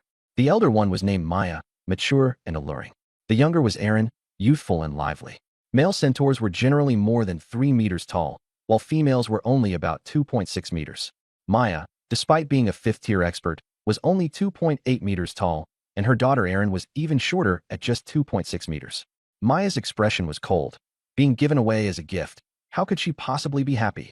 When she saw the captain of the personal guard leading the escort, her face was full of sarcasm. In order to prevent her from escaping, her husband had sent along his most trusted guards. The captain of the personal guard was also 5th tier. In a head-on fight, Maya was no match for him. She was an archer, and forcing her into close combat was simply making things difficult for her. But Maya had no intention of running. If she were alone, she'd have a 70% chance of escaping. But her daughter was only 2nd tier. With her in tow, there was no way they could get away. Thinking of this, Maya gave a self-mocking smile, then returned to calm. As archers, the two of them wore only fur chest wraps on their upper bodies, their fair skin gleaming in the sunlight. It was hard to tell whether they dressed this way normally or if, after being offered as tribute, all their belongings had been taken, leaving only the chest wraps and the longbows on their backs. When they reached the castle, the one receiving them was just an ordinary half-elf official. The official glanced at the valuables delivered and, expressionless, waved a hand. The White Raven Knights then carried the treasure chests away. The only question was how to arrange this centaur mother and daughter, and that would require consulting the Lord. Inside the castle, when I heard that the centaur chieftain had sent tribute, the corners of my mouth twitched uncontrollably. The dragon race's reputation in certain respects was really too authoritative. Since they've been sent, keep them, I said. Have them take care of those mermaids. My voice was full of helplessness. After thinking it over, I simply decided to hand the job of caring for the mermaids over to Maya and the others. When the centaur chieftain sent this tribute, it was probably because he saw me acting like a red dragon. Since that was the case, he might as well send the best first and maybe win some favor. That made me feel pretty helpless. If I really were a red dragon, I might actually end up doing something with those two female centaurs. As for me, forget it. Unless they could turn into humans. Wait, my expression suddenly turned strange. Turning centaurs into humans didn't seem difficult. The 9th circle legendary spell, True Polymorph, could turn any creature into any other creature. With a few special materials, it could even allow them to switch freely between human and centaur forms. I wasn't a legendary mage, but I was a divine legendary druid, and I could learn that spell too. With my learning efficiency, even if a 9th circle spell was difficult, I could master it in a month. Just by inheriting the dragon legacy, that would be enough. This was the advantage of dragons. Their ancestors left behind an incredibly comprehensive inheritance. There was all kinds of knowledge, magic, history, geography. As long as one studied seriously, one could become a great mage, master all sorts of metamagic feats, and grow far stronger than dragons of the same age. Unfortunately, most dragons wasted this opportunity, preferring to sleep all day rather than study. As I thought about it, I searched the inheritance for True Polymorph. At this moment, Maya and Irene in the courtyard learned about their new job. Maya breathed a sigh of relief. She still wasn't prepared to serve a super dragon over 200 meters long, but she was also a little disappointed. She had originally wanted to take some kind of ruthless revenge on her husband, but now she hadn't even seen my face. At noon, the Bearman Royal Court. After learning that the gold dragon in the Mosul wasteland was real, the Bearman Royal Court began gathering intelligence on me and Dirium. When the Bearman chieftain received the news, he showed a troubled expression. Damn it, that gold dragon's forces are developing too fast. If it were only kobolds and hobgoblins, it wouldn't be so wary. The problem was that I had brought back over 100 cloud giants, along with several legendary beings. Last time they sent out 3 8th-tier brown bears to gather information. Only one came back alive, and not long after, he died too. The intelligence from that dying 8th-tier bearman made the chieftain even more sleepless. A terrifying legendary cloud giant was in the cloud giant tribe, and the other 2 8th-tier bearmen had been casually swatted to death by him. Send this intelligence to the behemoth emperor, the bearman chieftain said gloomily. In a few more years, it would be time for the Beastman Empire's large-scale invasion. Fortunately, Dirium was in a remote location and not on the main route. By then, they could just send some cannon fodder to make a token effort. As for the Centaur tribe, just a few thousand of them. What waves could they possibly make? Back in Dirium, I was in the castle, watching dozens of cat girls in revealing outfits dancing. Cat people had soft bodies and could perform all kinds of difficult movements. In the Beastman Empire, they usually served as scouts to gather intelligence. Because they were smarter, the cat people also produced many priests. What they studied was not modern divine magic, but something closer to the ancient totem arts. Haughty, Emily sat on my lap and held a peeled fruit to my mouth. I subconsciously opened my mouth, but my mind was elsewhere. I was thinking about where to get a few dragons as my retainers. Metallic dragons and chromatic dragons were both hard to recruit, especially the evil chromatic dragons. If you didn't keep a close eye on them, they would cause trouble. Besides those 2 types, there were also gem dragons and heavy metal dragons, but they were even rarer. Gem dragons hid in the plane of earth elementals. If they dared appear in the material plane, they would attract a huge number of mages. As for heavy metal dragons, I hadn't heard of them for a very long time. Just as I was worrying about it, a white figure suddenly flashed through my mind. Right, white dragons. White dragons were known as the shame of the dragon race, living in the far north. Once they reached adulthood, their strength was far below that of other dragons, and before adulthood, their intelligence was only slightly better than a beast's. Some unlucky ones were even domesticated by frost giants. But white dragons also had an advantage. They were especially good at breeding. Among all dragons, they had the largest population, and they all live in cold places, unlike other dragons that roam everywhere. Unfortunately, because of their bloodline, white dragons can only break through to legend rank once they reach the ancient dragon stage. A white dragon that has just reached adulthood is only tier 5. Only those with good talent reach tier 6. You have to know that Maya, sent by the Centaur chieftain, was already a tier 5 silver knight. A red dragon becomes the lord of a mountain range when it reaches adulthood, while a white dragon looks like it was born just to be a joke. Of course, they themselves don't admit it and think they're just as strong as black dragons. Although white dragons are invincible among those of the same rank, their powerful bodies and dragon breath mean they aren't afraid even when facing tier 6 magical beasts or gold knights.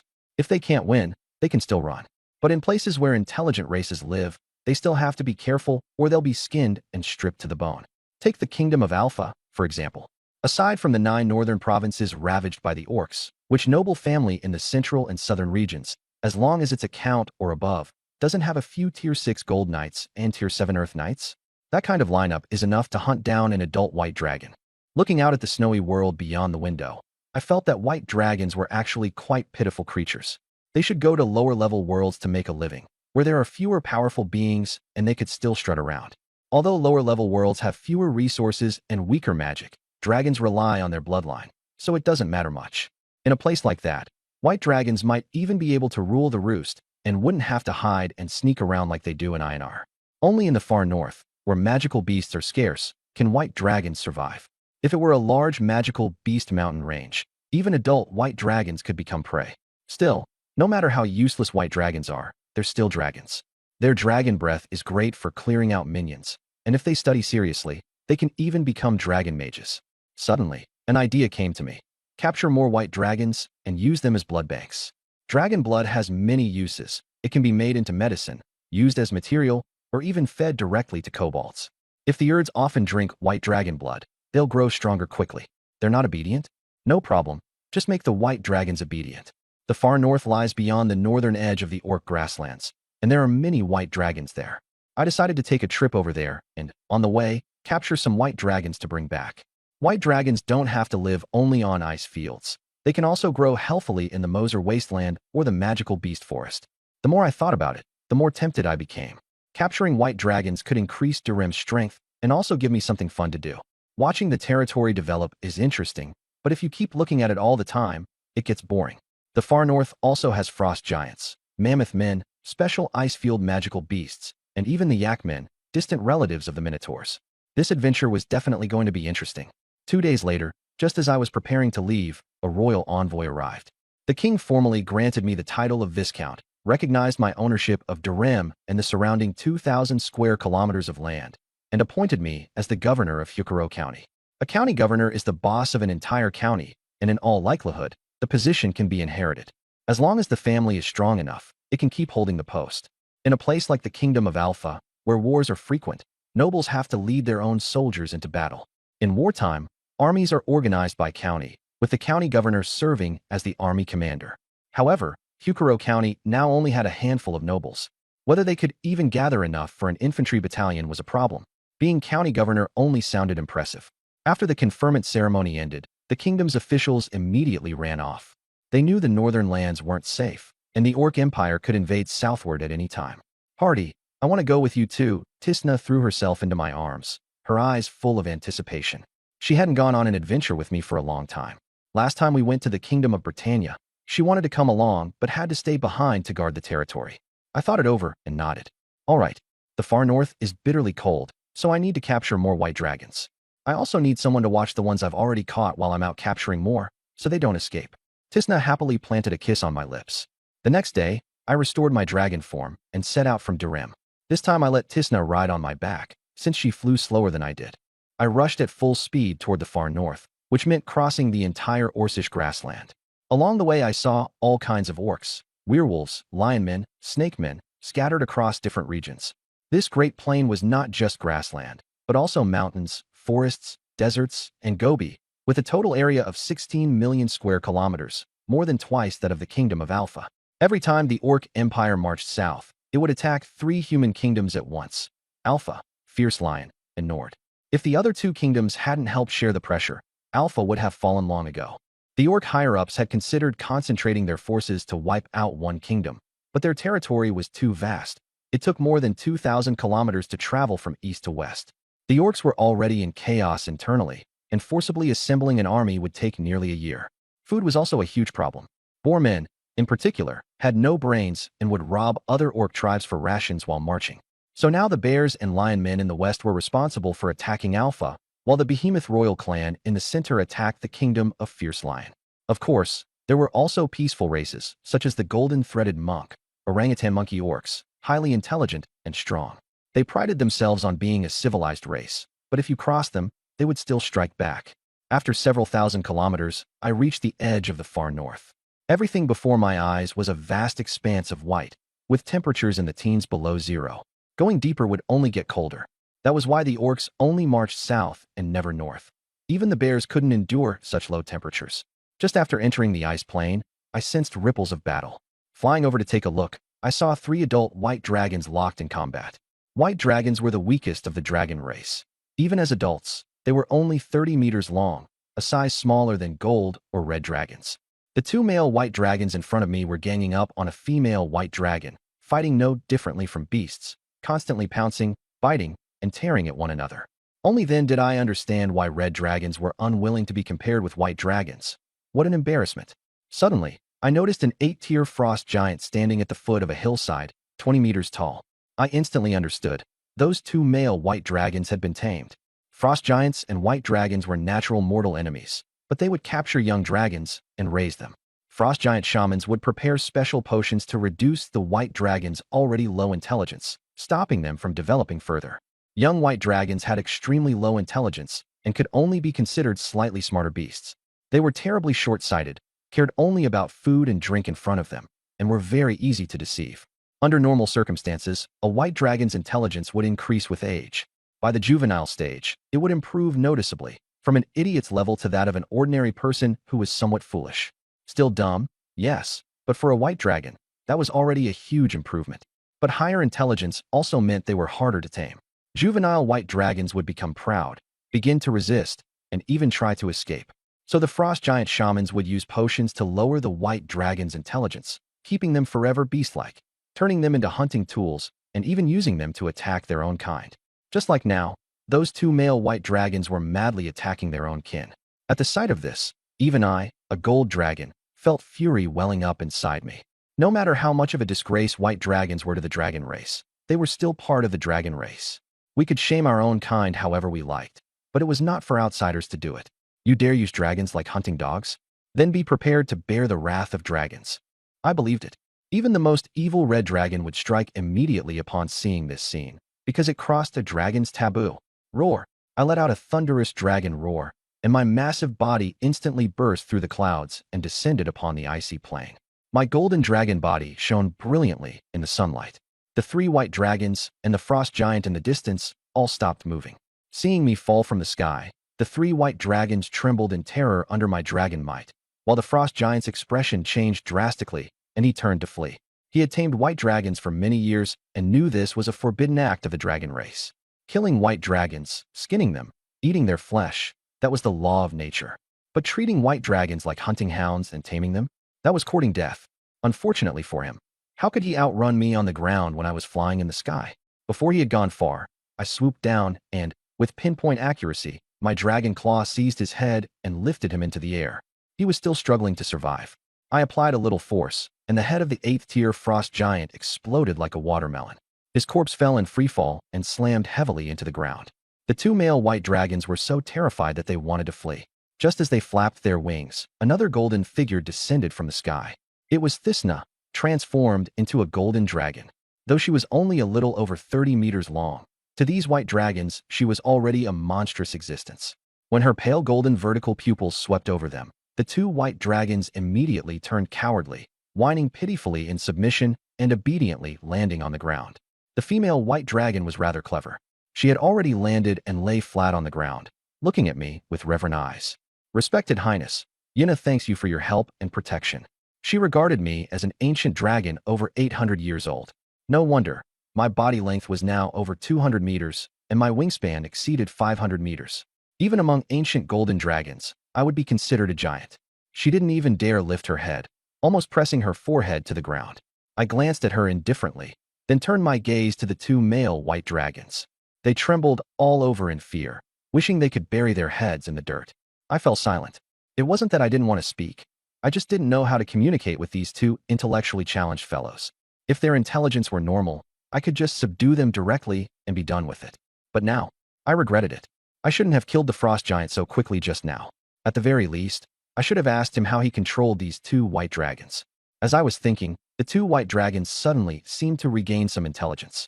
They cautiously crept forward and gently rubbed their dragon heads against my leg. Night fell. I transformed back into human form and sat on a giant rock.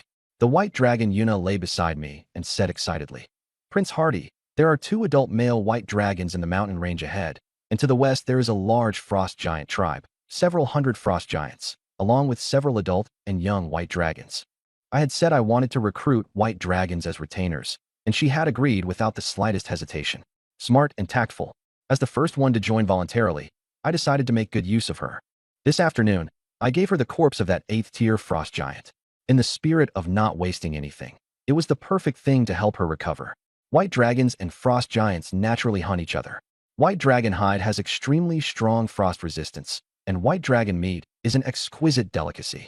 Conversely, an 8th-tier frost giant was a great tonic for the 5th-tier Yuna as well. Before, she only dared hunt 3rd and 4th-tier magical beasts, afraid that too much commotion would attract other predators. Now that she had suddenly eaten an 8th-tier frost giant, she was utterly satisfied. However, she only ate the most essential parts, while the rest was devoured completely by those two male white dragons, who even chewed up the bones and swallowed them. After getting a clear understanding of the situation, I leaped onto Yuna's back. "Let's go." First, head to the nearest white dragon nest. I planned to subdue the white dragons in the nearby mountain range first, and then consider whether to deal with that frost giant tribe. A tribe with several hundred frost giants would definitely have a legendary powerhouse in charge, maybe more than one. Although I'm not afraid of the legendary frost giants, there are too many of them. It won't be easy to snatch the domesticated white dragons from their hands. Once they discover my intention, they'll very likely kill those white dragons first. After all, that's not a major loss to the frost giants. Most frost giants would kill their white dragons once they reach young adulthood. If they don't strike early, the white dragons could become a huge threat later. Even though the white dragon is the shame of dragons, it still grows stronger with age. For frost giants, an adult white dragon is no longer a qualified hunting dog, but a potential threat. Better to skin it and eat its flesh than tame a new young white dragon. Besides, white dragons reproduce extremely quickly, so finding them in the far north is no problem. Some large tribes even capture female white dragons to breed their own offspring. Of course, this mainly depends on the tribe's strength. As long as they're strong enough, they won't kill the white dragons so early.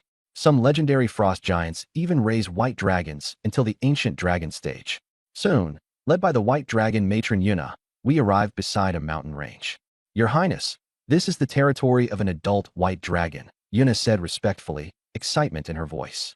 She didn't know why I wanted to subdue so many white dragons, but she knew that from this day on, she had a powerful backer and could grow safely. So what if she was a white dragon? She could still become a legend in the ancient dragon stage. I nodded and directly reverted to my true form, flying toward the white dragon's nest. The adult white dragon was sleeping inside the nest. In the next second, my aura and draconic might swept over it, and it instantly jolted awake. All dragons have a bad temper when waking up. When forcibly roused, even the benevolent silver dragons will rage, let alone white dragons. But just as this adult white dragon awoke, and anger had only just begun to rise in its heart, it felt my terrifying pressure. That bit of morning irritability vanished without a trace in an instant. Shivering, it walked out of the nest and saw me, this super golden dragon, so huge it made it question dragon life. Submit or die. The adult white dragon knew far more about its kin than Yuna did. With its active cooperation, the number of white dragons behind me grew larger and larger. In just half a month in the far north, I already had 15 white dragons behind me. Honestly, that number left me somewhat silent. It was just too many. I knew there were many white dragons in the far north, but I hadn't expected there to be this many. If I continued exploring deeper, I was sure I could catch even more, maybe even obtain dragon eggs. The only regret was that among these 15 white dragons, there was only one old dragon, and the rest were adults and young adults. Mainly because the far north was dangerous even for young adult white dragons. With so many dying, the number of old dragons naturally dwindled. At this moment, Tisna and I stood on Yuna's back, watching the swarms of white dragons hunting below.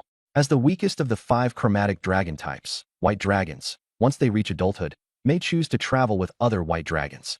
But at most it's only 2 or 3 mixed together, nothing like now, with more than 10 white dragons surging out like wild horses. Seeing this, my expression turned a little ugly.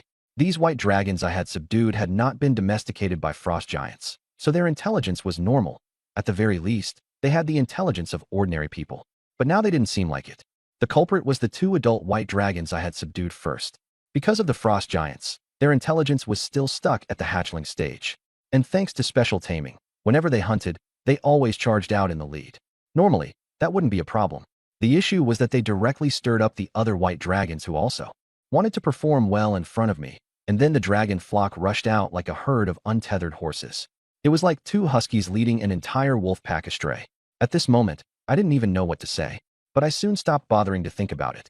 I had subdued these white dragons in preparation for forming a White Dragon Knight Order, an elite force absolutely loyal to me, and one that could help me solve many problems. In this world, the vast majority of famous noble lords have especially renowned guards. For example, under Duke Northwind there is the Northwind Eagle Guard, a unit of several hundred men mounted on giant eagles. This aerial force is extremely famous throughout the entire Alpha Kingdom, and the lowest rank among them is an advanced knight.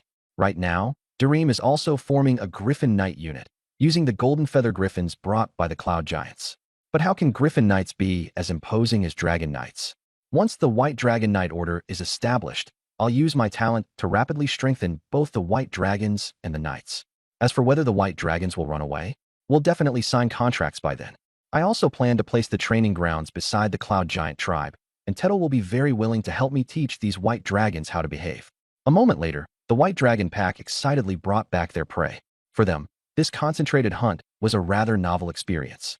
They felt the power of unity, and most of the adult white dragons, whose minds were still immature, had excitement shimmering in their eyes. I noticed all of this. I suddenly felt that the future White Dragon Knight Order, once it steps onto the battlefield, might have a very different style from what I imagined. It may not be majestic and surrounded by wolves at all, but more likely like dogs being let out of their cage. That gave me quite a headache. I could only hope that in future training, I would be able to make these white dragons a little more proper. At the same time, the Alpha Kingdom was facing raids from the Orc Empire. The four provinces bordering the Orc Empire, Flowing Cloud Province, Northwind Province, and the others, had fallen into the flames of war, while the other 5 provinces were on high alert. The 4 provinces were all in a passive defensive position. If the Orcs attacked, the Alpha Kingdom's army would defend from within the fortresses. If the Orcs wanted to charge straight through, they would try to entangle them as much as possible, buying time for the rear areas to harvest the grain. Supplies from the other provinces were being delivered one after another, mainly weapons, equipment, and food. High-intensity combat caused weapons to be consumed rapidly, especially arrows. Right now, there were orcs everywhere outside the fortress, so going out to recover arrows was no different from courting death. For the time being, the Alpha Kingdom was not short on supplies. The kingdom was quite large: 9 northern provinces, 15 central provinces, and 17 southern provinces. Aside from the 9 northern provinces that were frequently drained by the orcs, the other provinces were relatively stable and could provide material support. But the area around Darim was peaceful. Aside from the temporary interruption of trade with the Kingdom of Rodland, there was basically no impact. The orcs marching south seemed to have ignored this remote place. The Centaur tribe and the Minotaur tribe living on the border between the Moser wasteland and the grasslands were still grazing every day as they always had. Outside Darim, inside the White Raven Knight Order's garrison, Avira was supervising the knights' training. Because trade had been suspended, she simply used all the magical equipment produced during this period to arm the White Raven Knights. Previously, because more people and food were needed, most of the magical weapons they produced had been used for trade. Now the 2nd and 3rd Knight Orders had also completed their equipment upgrades. Looking at the fully armed White Raven Knights, Avira was filled with ambition. It was a pity, though, that the orcs' neglect left her lofty aspirations with nowhere to be put into practice. The orc tribes around Darim that were useful had already been subdued, and those that were useless had been wiped out. As for tribes like the Bearkin tribe that knew Darim's true background, naturally no orcs came looking for trouble. Even the nobles of Hukuro County benefited from this. On the other side, Emily was handling documents inside the castle. Lady Emily, more letters have arrived. A half-elf official respectfully handed over several letters. Recently, Darim had received quite a few special letters. The owners of these letters were all knights preparing to come to Flowing Cloud Province to open up new lands after the orcs' southward campaign ended. In addition to reporting to the governor's office, these frontier knights also had to report to the county magistrate's office. Darim at present was drawing attention throughout the entire Alpha Kingdom, especially among those young nobles who intended to carve out territories in the northern lands. They kept a close watch on the situation here, continuously sending people to investigate my true identity. I had always kept my identity hidden very well. Count Snow and Claire had never told anyone outside, and Madame Helen and Madame Anna had had no choice. They had already begun transforming into dragon blood warlocks. Although the half-elves in Darim knew I was a golden dragon, there was a wonderful misunderstanding here. When those nobles gathered intelligence, they only asked their relatives in other kingdoms, never thinking to ask the half-elves in the city. In their eyes, those half-elves were just slaves. How could they possibly know anything important? Although the nobles did not know my true identity, they could see Darim's potential. More than 100,000 half-elves was no small number, and making them all obedient was even more remarkable. So some nobles began sending their younger sons to Hukuro County to pioneer new lands. The timing was perfect. The orc invasion had just ended, and although they had missed this year's planting season, they could focus on building castles. Looking at these letters stamped with family crests, Emily frowned. Normally, it would be a good thing for people to come and open up new lands, but Darim was different. She and Avila had long regarded Hukuro County and several surrounding counties as their own territory. They simply lacked the population for full-scale development. Now, more than a dozen pioneer knights were suddenly coming. If they developed successfully, even more nobles might pour in the future.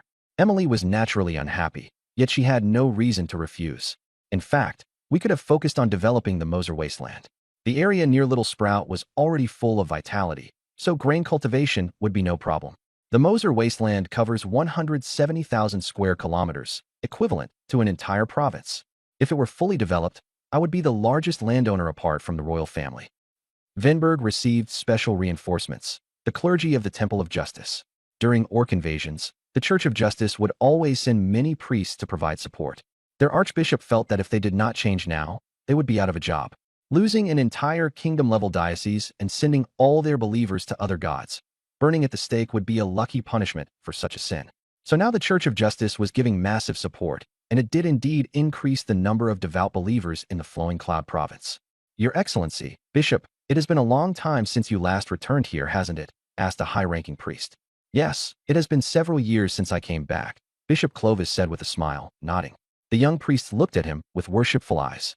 Clovis was only 35 this year and had already touched the threshold of 7th rank.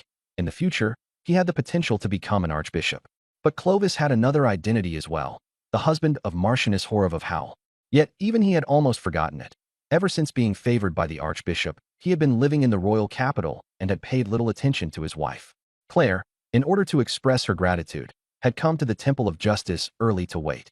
She had never expected the one leading the team to be her own husband. Seeing that familiar yet unfamiliar figure, Claire was momentarily stunned, but quickly returned to normal.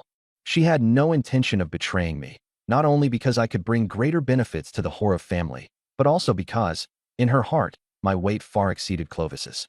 Clovis also saw Claire, dressed in splendid attire, and was instantly dazed. The wife in his memory was not this beautiful, and now she carried the bearing of a superior, noble, cold, and overwhelmingly imposing. Claire, on behalf of the Kingdom Warriors of Flowing Cloud Province, expresses gratitude to all of you for your assistance, she said in a voice without the slightest emotion, yet full of sincerity. During the period of support, the Horov family will be responsible for everything for all of you. After speaking, she hurried away on the pretext of being busy with official duties. This was not an excuse. As governor, she really had not had a proper rest for days. Fortunately, after awakening the bloodline of the dragon, her body's recovery speed had greatly increased, otherwise she would have been exhausted long ago. Clovis did not know that his wife's beauty and temperament were all my doing. What she had awakened was the bloodline of the red dragon. Although she would not become a tyrant, her aura as a superior grew increasingly obvious, making many officials fearful of her. At night, Claire returned home with official matters in hand. She knew that if she didn't leave, the other officials wouldn't dare to go either. She could work through the night, but ordinary officials couldn't. Right now, there were still more than 100,000 orcs roaming through the Flowing Cloud province, so overtime was unavoidable. After distributing the overtime pay to the officials, Claria dragged her exhausted body back to her residence. The moment she opened the door, she frowned. Clovis was sitting in the living room waiting for her. You're finally back. I had the maids prepare dinner. Clovis stood up, looking at her with burning eyes. At this moment, Claria's face was filled with fatigue. She had lost some of her daytime cold beauty, but gained a bit of a fragile softness that made people want to protect her. Sorry, I still have work to handle. The soldiers at the front are fighting desperately, and I must make sure the logistics are in order. Claria refused outright. Clovis was about to say something else when two 8th-rank female warriors suddenly appeared beside Claria. They held spears and stared sharply at Clovis. Their meaning was very clear. Say one more word, and they'd spear him through. Clovis' pupils shrank. 2 Sky Knights as bodyguards? Since when was the Hornreven family so wealthy? In the end, he backed down.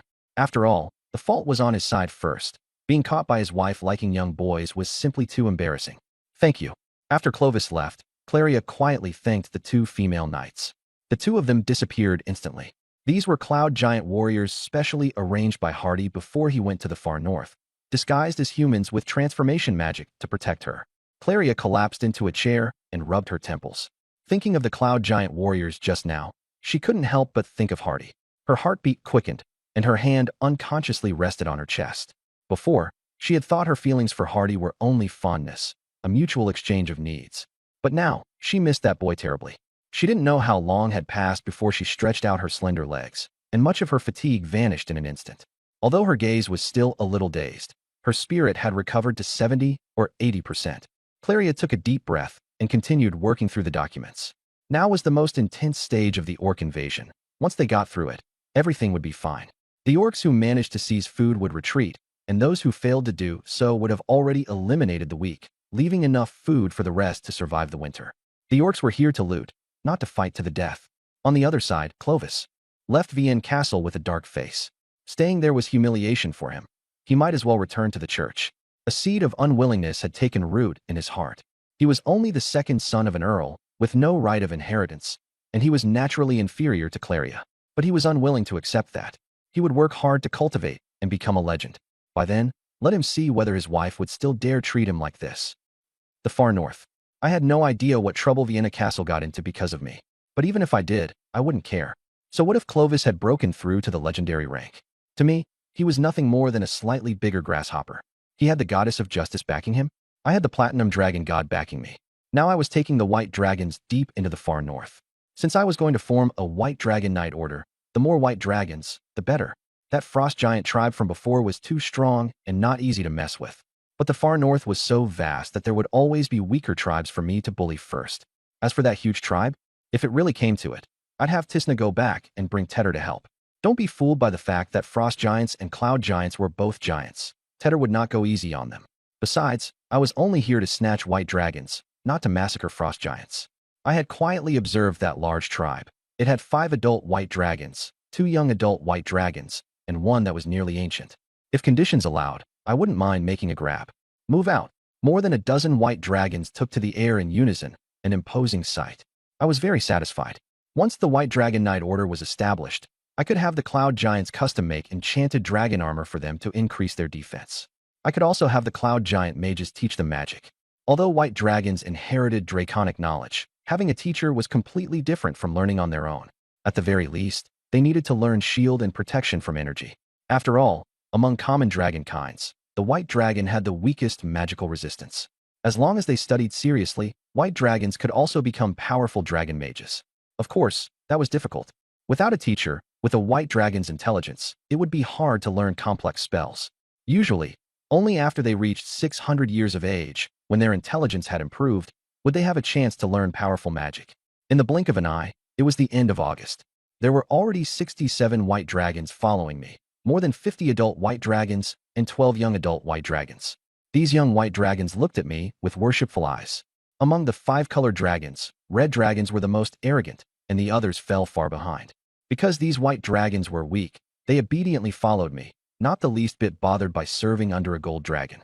Just now, I had led them in an assault on a small frost giant tribe, subdued all the frost giants, plundered their treasure, and rescued 2 domesticated adult white dragons.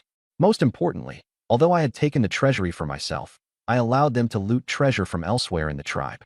Whatever they found was theirs. That thrilled all the white dragons.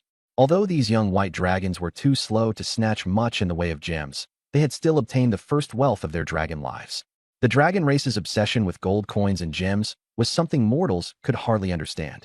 Even after becoming adults, white dragons still found it difficult to accumulate wealth. The far north was too barren, and they were weak, so even when they went out hunting, they had to be extremely careful. How could they possibly have time to build up riches? Smart white dragons would actively hunt to make themselves stronger, but such white dragons were few. As the white dragons feasted on the frost giants, I thought it was time to head back to Dirim. In these 2 months, most of the active white dragons had already been recruited by me. The far north surely still had many inactive white dragons, but finding them wasn't easy. Have the white dragons under my command spread out to search? They might be hunted by frost giants, and whether they could even make it back was a problem. Better to take them to Dirim first and let Tedder teach them for a while. Once they were more obedient and stronger, I could come back and search the whole place thoroughly. At the edge of the far north, Tedder looked at the mass of white dragons behind me and was utterly stunned. In its lifetime, it had never seen so many white dragons gathered together, and among them were several elderly 7th-rank white dragons. But it quickly came to its senses. These white dragons were too weak. If they didn't run, it could easily kill them all by itself. Your Highness, Tedder quickly came before me. When the white dragons saw this burly cloud giant and felt his powerful aura, all except those that had been domesticated and had problems with their intelligence dared not howl. The others quietly backed away, looking at Tedder with awe. They respected me even more. They hadn't expected me to have a legendary cloud giant servant. A legendary one, no less. They would only possibly have this strength after another 1,200 years, and whether they could even live that long was still unknown.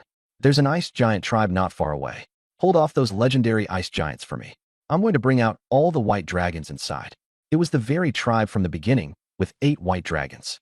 I was determined to get them. Yes, Your Highness. The Del agreed at once, excitement in his voice. Half of the blood in his body came from storm giants, and he was more warlike than ordinary cloud giants, eager to fight and temper his martial skills. Even if he had to take on many enemies alone, it didn't matter. Outside the ice giant tribe, the Del held a golden spear condensed from lightning and charged straight toward the tribe. Before the ice giant guards even recognized that he was a relative of cloud giants, they were pierced through the chest by the spear and died on the spot. Thedel's aura swept across the entire tribe, drawing out 3 legendary ice giants. 3 legends were enough to prove the tribe's strength. But in Thethel's eyes, they were still weak. They were all only mid-tier legends, and it was hard for them to put any pressure on him. That was indeed the case. The 3 legends, together with the other 8th-tier ice giants, could only barely hold off Thethel's attacks, their injuries steadily increasing. Wielding his lightning spear, the Del used simple spear techniques with no flashy moves, but it was precisely this plain thrust that forced the legendary ice giants to retreat again and again. When it struck, the spear was wrapped in fighting spirit and momentum, feeling like a mountain, bearing down on them. That overwhelming fighting spirit made the legendary ice giants dare not meet it head-on. I watched from the air with interest. The Del was much stronger than when I had first subdued him, and the momentum and fighting spirit around him were terrifying. I couldn't help thinking that if it hadn't been for the blessing of divinity back then, which had greatly boosted my various resistances, I really might not have been able to beat the Del. This guy was absurdly strong, and I had only been a low-tier legend at the time. A doubt rose in my mind. With only part of Storm Giant bloodline, he shouldn't have been able to reach this level. Storm Giants were indeed stronger than Cloud Giants, but only to a limited extent. I strongly suspected that Thethel's bloodline had reverted to his ancestral form. The Giant's ancestor was the Titans. If he really had reverted, then everything would make sense. He conjured lightning into a spear. That didn't seem like a Storm Giant's ability, but rather like a Storm Titan's. If he really had reverted, it seemed I'd found a treasure. This meant I could use Thethel's Titan bloodline to recruit more giants. Before, I could only recruit Cloud Giants using my Golden Dragon identity, but if the Del awakened Titan blood, perhaps he could recruit all giants, Storm Giants, Fire Giants, and even Sea Giants. These giants were usually not recruitable by Golden Dragons, but they would submit to giants awakened with Titan blood. Storm Giants and Fire Giants were individually stronger than Cloud Giants. Cloud Giants were nobles who loved luxury, while Fire Giants were military oligarchs skilled in forging and building massive fortresses. The only hidden danger was that giants recruited through the Del might leave together with him when the Del departed. After watching for a while, my enormous dragon body descended over the Frost Giant tribe. Seeing me appear, the legendary Frost Giants, covered in wounds, showed fear in their eyes. Just looking at such a huge golden dragon was enough to tell them they were out of their league. I swooped down, locking onto one of the legendary Frost Giants as my target. Boom! I stomped it into the ground with one foot and swept my gaze around. Submit or die. Originally, I only wanted to rescue the white dragon and leave, but Tidal's strength surprised me, and this tribe was not as strong as I had imagined. 3 legendary Frost Giants, plus the entire tribe, were worth taking under my command. From now on, they would be the ones handling the job of capturing white dragons. The legendary Frost Giants wore ugly expressions, yet did not immediately submit. I knew they were losing face. Frost Giants and white dragons were mortal enemies. Making them submit to the dragon race was difficult. But I had a way. I transformed back into human form and took out the pendant given to me by the lake fairy. She had said it could be used to call upon her in times of crisis. I silently chanted in my heart, and a terrifying divine might instantly descended. Even Tidal was trembling. The wounded legendary Frost Giants had it even worse, directly prostrating themselves on the ground, their eyes full of terror. Divine might press down on them like a mountain, and every second was torment. They recognized it as the will of a god. This golden dragon could actually summon a deity. This time, the 3 legendary Frost Giants did not hesitate at all. Your Highness, we are willing to submit. 3 divine contracts immediately took effect, binding their souls. The legendary Frost Giant at the head said respectfully, "Honorable Your Highness, what are your orders?" After subduing the Frost Giant tribe, I took the white dragons back to the Mosul wasteland. After flying for more than a day, we arrived at the Cloud Giant tribe. The huge number of white dragons drew many Cloud Giants to come watch. Tidal, I'll leave training these white dragons to you. I'll choose the knights as soon as possible. Yes, Your Highness. Tidal agreed immediately. Ever since I had revealed my background, this legendary high-level giant warrior had become even more respectful. He called his daughter Wendy over, the tribe's best beast tamer, capable of even subduing a magma tyrannosaurus. I, meanwhile, returned to Dirium. It had been 2 months since I last came back, and not much had changed here. Because the orcs had moved south, trade with the Rodlan kingdom had been cut off. Otherwise, 100,000 half-elves would have already been delivered here. I landed in the castle's back garden. In the pool lived the mermaid Earl Snow had given me, cared for by Maya and Aaron, the 2 little Maras gifted to me by the centaur chieftain. Maya had just finished feeding the mermaid, and the sound of horse hooves rang crisply on the stone slabs. 2 months had passed, and she had already shed her youthful innocence and looked more mature. In the open space nearby, Erin, wearing only a tube top, was practicing with a 3-meter-long spear. Sweat soaked through her clothes, but she did not stop. Erin, it's time to eat. Maya called out. Coming, mother. Erin put down the long spear and ran over, her eyes lighting up when she saw the basket of purple clover. This was extraordinary quality purple clover, something even the tribe chief could never have eaten before.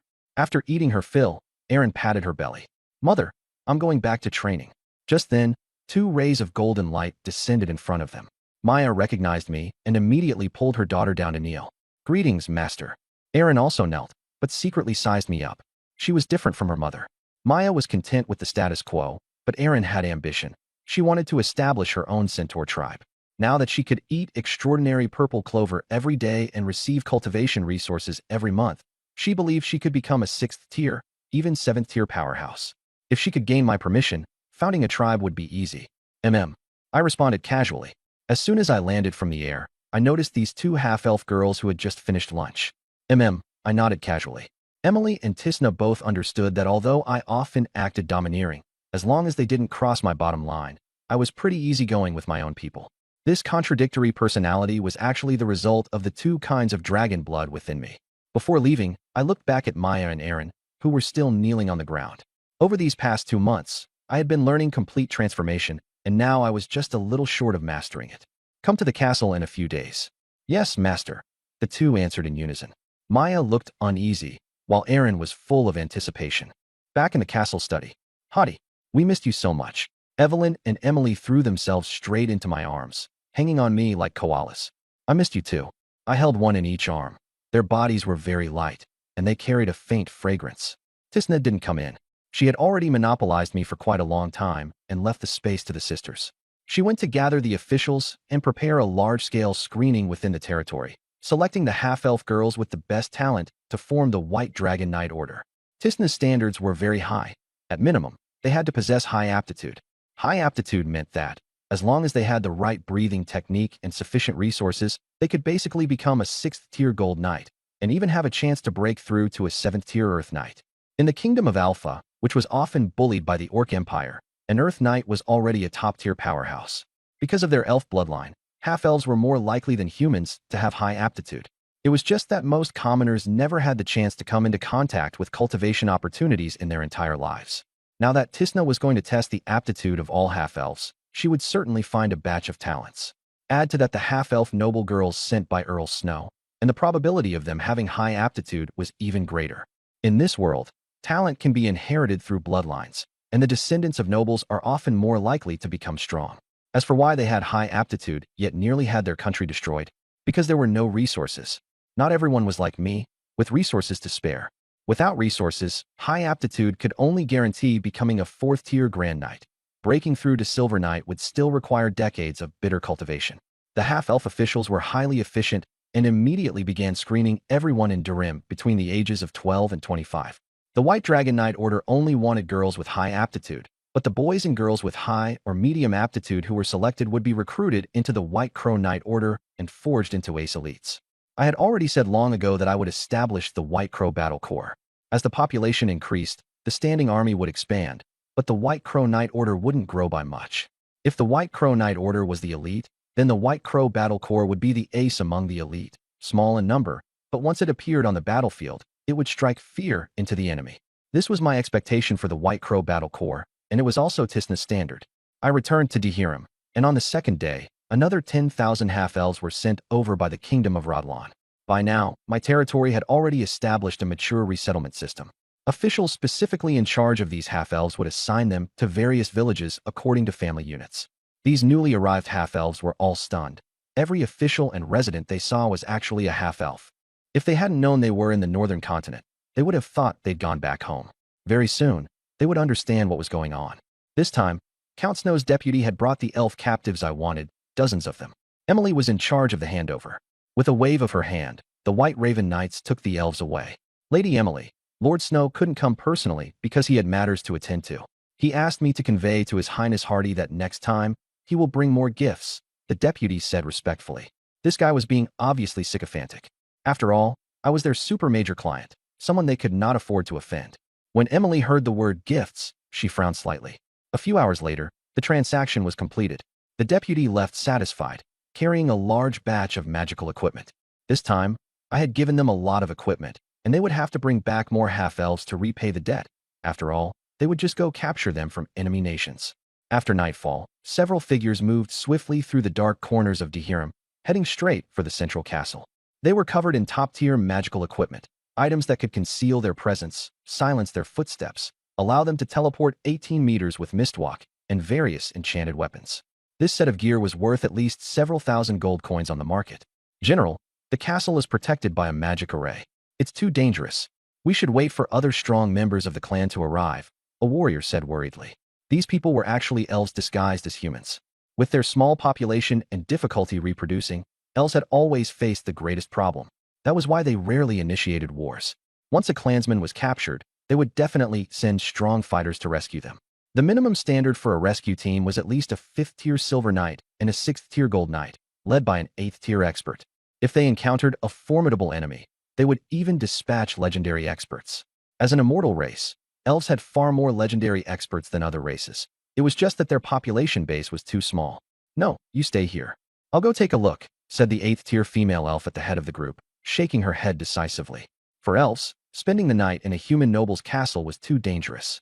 Although rescuing them a few days later would be safer, during those days, those clansmen would suffer permanent trauma in their hearts.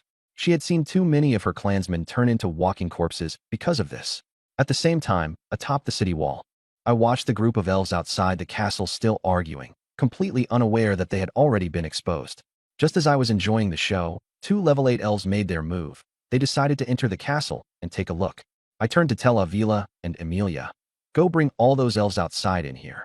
Leave it to us, the 2 dragon elf Lolas said, patting their little chests. Both of them were at the peak of level 8, so dealing with those elves whose average level was only 5 was far too easy. Oh, and bring back their magical equipment too, I added. At the same time, the 2 level 8 elves felt something was off the moment they entered the castle. Too smooth. There wasn't a single guard in sight. Lady Wenlisa, should we retreat first? The male elf asked uneasily. Just as Wenlisa was about to agree, Ziwe suddenly appeared in front of them. Seeing Ziwe's pointed ears, Wenlisa froze. You are. She quickly sensed the aura of nature around Ziwe and realized that this was not a true elf, but a great elf evolved from an elf insect. Hadi wants to see you. Come with me, Ziwe said directly. Don't even think about running. Think about your companions outside. Don't worry, Hadi won't harm you. Wenlisa's heart sank, and with her weapon in hand, she followed Ziwe. When she reached the entrance to the banquet hall, Wenlisa was completely stunned. A grand banquet was taking place inside. Catgirl maids carried serving trays back and forth, and a half-elf band played traditional elven music. Most importantly, the ones attending the banquet were all elves. They were the very elves she had come to rescue, the ones purchased by nobles. Dressed in fine attire, they were eating, drinking, and dancing without a care in the world. General Wenlisa, I can't believe it's you. One elf recognized her and greeted her in surprise. Wenlisa looked utterly dazed. What did they mean? They couldn't believe it was me. Before she could react, Ziwe had already brought her before me. Seeing my golden vertical pupils, Wenlisa instantly understood everything. Elf, you trespassed into my castle and wanted to steal my treasures. I said deliberately. Wenlisa's face went pale. Your Highness, it's a misunderstanding. Absolutely a misunderstanding. She knew very well that even a kind-hearted gold dragon could become extremely dangerous when treasure was involved. Stealing a gold dragon's treasure? That was suicide. Honorable Your Highness, I am willing to apologize and compensate you for this offense. Wenlisa hurriedly bowed. Compensate? I became interested. I am willing to offer 10 chests of flawless gemstones as compensation for my rudeness. 10 chests of flawless gemstones, worth at least several 100,000 gold coins. Very well. I nodded in satisfaction. However, the elves in the banquet hall were all purchased by me at great expense. In consideration of the friendship between the metal dragons and the elven race, I will allow you to redeem them, but you must exchange them for elf insects. Wenlisa hadn't expected there to be a second hurdle, but she had no authority to decide on the matter of elf insects. Your Highness, I will need to discuss this with the kingdom. No problem. At that moment, Avila and Emilia brought the more than 20 elves outside in as well, and they were equally shocked when they saw the scene in the banquet hall. You may leave. Come find me again once you've finished discussing it, I said, and then I vanished. Wenlisa let out a sigh of relief and quickly went to check on her subordinates. My lord, we're fine. It's just that all our equipment was searched and taken away, the elves said, heads lowered. It's fine. We'll be re-equipped when we get back. When Lisa comforted them, then left quickly. She had to report the situation at once, and she also had to prepare those 10 chests of gemstones. What one promises a dragon must be completed as soon as possible. Back in the castle's huge bath, I leaned comfortably against the edge of the pool, while Avila and Amelia sat by the side in thin nightgowns, their fair little feet lightly splashing the water's surface. Around us stood a maid troop made up of dozens of cat girls, fox girls, and snake women. They were all spoils I had seized from those smugglers on the Beastmen grasslands. I was lying in the hot spring pool, enjoying the service of 2 dragon spirit Lolas. To be honest, I treated these cat girls pretty well. I fed and clothed them, and even taught them how to cultivate. All they had to do was take care of me and the other elves in the castle's day-to-day life, and practice dancing in their spare time. As for what kind of dance, supposedly it was created by a succubus. I won't go into the specifics. I suddenly pulled the 2 little Lolas into my arms, and their clothes were instantly soaked through, their little faces turning bright red. Hottie, 10 odd pioneering nights came while you were away, Evelyn said, leaning against my shoulder. Should I call them back? No need. Let's develop the territory first. I shook my head. Dirim didn't need those minor nobles to make it look good at all. As long as trade with the kingdom of Rodland continued, the population would reach 500,000 by the end of the year, and by then I would be able to become an earl. The 2 little Lolas changed their posture, their faces growing even redder. Will you still go to the far north? Emily asked softly. No, I shook my head decisively. Dragons aren't diligent creatures. I was out for 2 months this time, so I can lie around for 3 years. At most, I'll fly 200 kilometers to see Claire and the others. The next day, Claire really came, along with Lady Anna and Lady Helen, riding in on griffins. It was their first time coming to Dirim, and they were shocked by this clean, grand city. As soon as she entered the study, Claire rushed over and kissed me. Where did you go? To recruit special helpers. I wrapped an arm around her waist. She directly sat astride my lap, and Lady Helen and Lady Anna also came over to greet me. The pendants on their chests were especially eye-catching. Claire pressed my hand onto her chest in dissatisfaction. Hottie, I need your help, Claire said seriously. The Horwin family has just formed a knight order, and they need magical equipment. As long as you agree, these next few days are yours to do with as you please. She leaned close to my ear. And also, there's a passage from the Beast Mountain range to the Underdark. For years ago, drow elves even appeared there. The Underdark? I became interested. Just this once. Put it on my tab. Although those pieces of equipment meant nothing to me, for other nobles, outfitting a knight order with magical equipment would cost an astronomical amount. I stared at the sky-high price that even a great noble would have to pay dearly for, and never expected Hottie to agree to it without hesitation. Not only was Clea overjoyed, even Lady Helen and Lady Anna blushed. They were also bargaining chips. Having taken the initiative to come all the way across 200 kilometers, they were embarrassed, but for magical equipment, they had to go all out. Clea had dressed in full splendor today. After unfastening her trench coat, she revealed a red, low-cut evening gown. Since awakening her red dragon bloodline, she had grown to prefer red more and more. The custom-made gown perfectly outlined her curves, and with her hair tied up, she looked even more like a cold, glamorous noble lady. Thank you, Hottie. She excitedly kissed my lips. I'll repay the principal and interest as soon as possible. As governor, she knew very well how powerful a knight order equipped entirely with magical gear would be. That was a force capable of standing head-on against bearfolk and behemoths. With that power, when the Beastman Empire invaded, there would still be hope of holding out at Vienne Fortress until reinforcements arrived. After a long moment, our lips parted, and her red evening gown had already slipped down to her waist. Hottie, after the knight order is established, I want to entrust it to my child. Her cheeks were slightly red. She wanted to build a good relationship between her child and Hottie, this legendary golden dragon. But seeing the half-elves, cat girls, fox girls, and even snake women maids in the castle, she was somewhat uneasy. But she had no choice. As governor of the Flowing Cloud province, when the Beastmen invaded, others could flee, but she could not. Many members of the Halraven family's governors had already died at the hands of the Beastmen, and she might be next. She was not afraid of death, but she feared her child would be schemed against, and that the noble title would be seized by another branch of the family.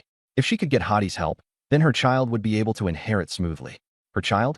I suddenly remembered the little boy I had seen at the Britannia Knight Academy. He looked about 70% like Clea, and he was also under a permanent disguise spell. Lord Hottie, Clea's trembling voice pulled me back to reality. Indeed, now was not the time to be spacing out. Meanwhile, the Bloodclaw tribe in the Moser wasteland had grown from 1,000 people into a large tribe of tens of thousands. Although I had restricted the reproduction of ordinary kobolds, I had not restricted Ed and the others with higher bloodlines, so the kobold population was still growing like a snowball. Fortunately, the mushrooms planted earlier had given birth to fairy worms, which I used spirit liquid to transform into great fairies. Otherwise, I would still have had to keep sending in food. Now the kobolds had plenty of supplies, even using dried mushrooms to raise poultry, and were also cultivating fertile fields around the tribe. Under the nourishment of the little green sprouts, the land around the Blood Claw tribe had already become about as fertile as the flowing cloud province. Deep in the tribe, the incubation chamber held over 1,000 eggs. Kobolds had no concept of family, and all eggs were incubated collectively. 1 meter tall kobold warriors patrolled and guarded with weapons forged by earth goblins. Crack! A hatchling broke out of its shell. It was stronger than an ordinary kobold, with red dragon scales on its body and a pair of small wings on its back.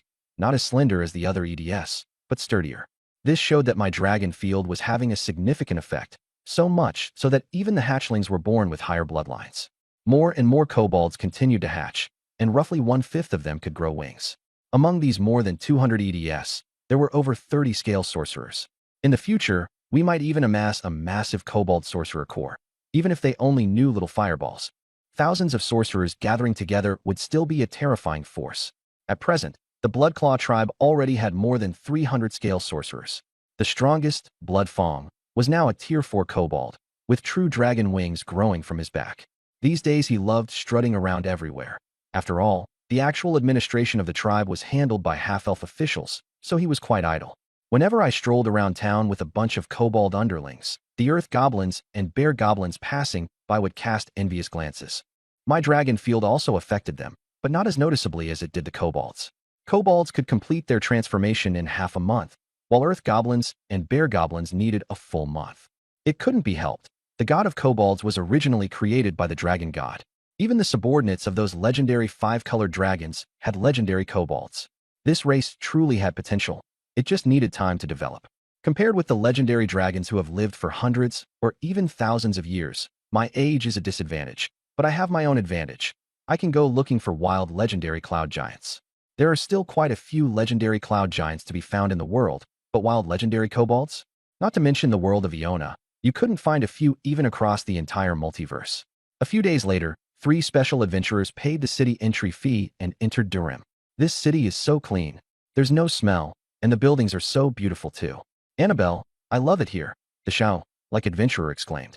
The outer walls of Durham were built by Trance and Treebeard, while the inner buildings were carefully crafted by half-elf artisans. Half-elves had elven blood and loved art, so the buildings were carved with many decorations and patterns, and many green plants were planted throughout.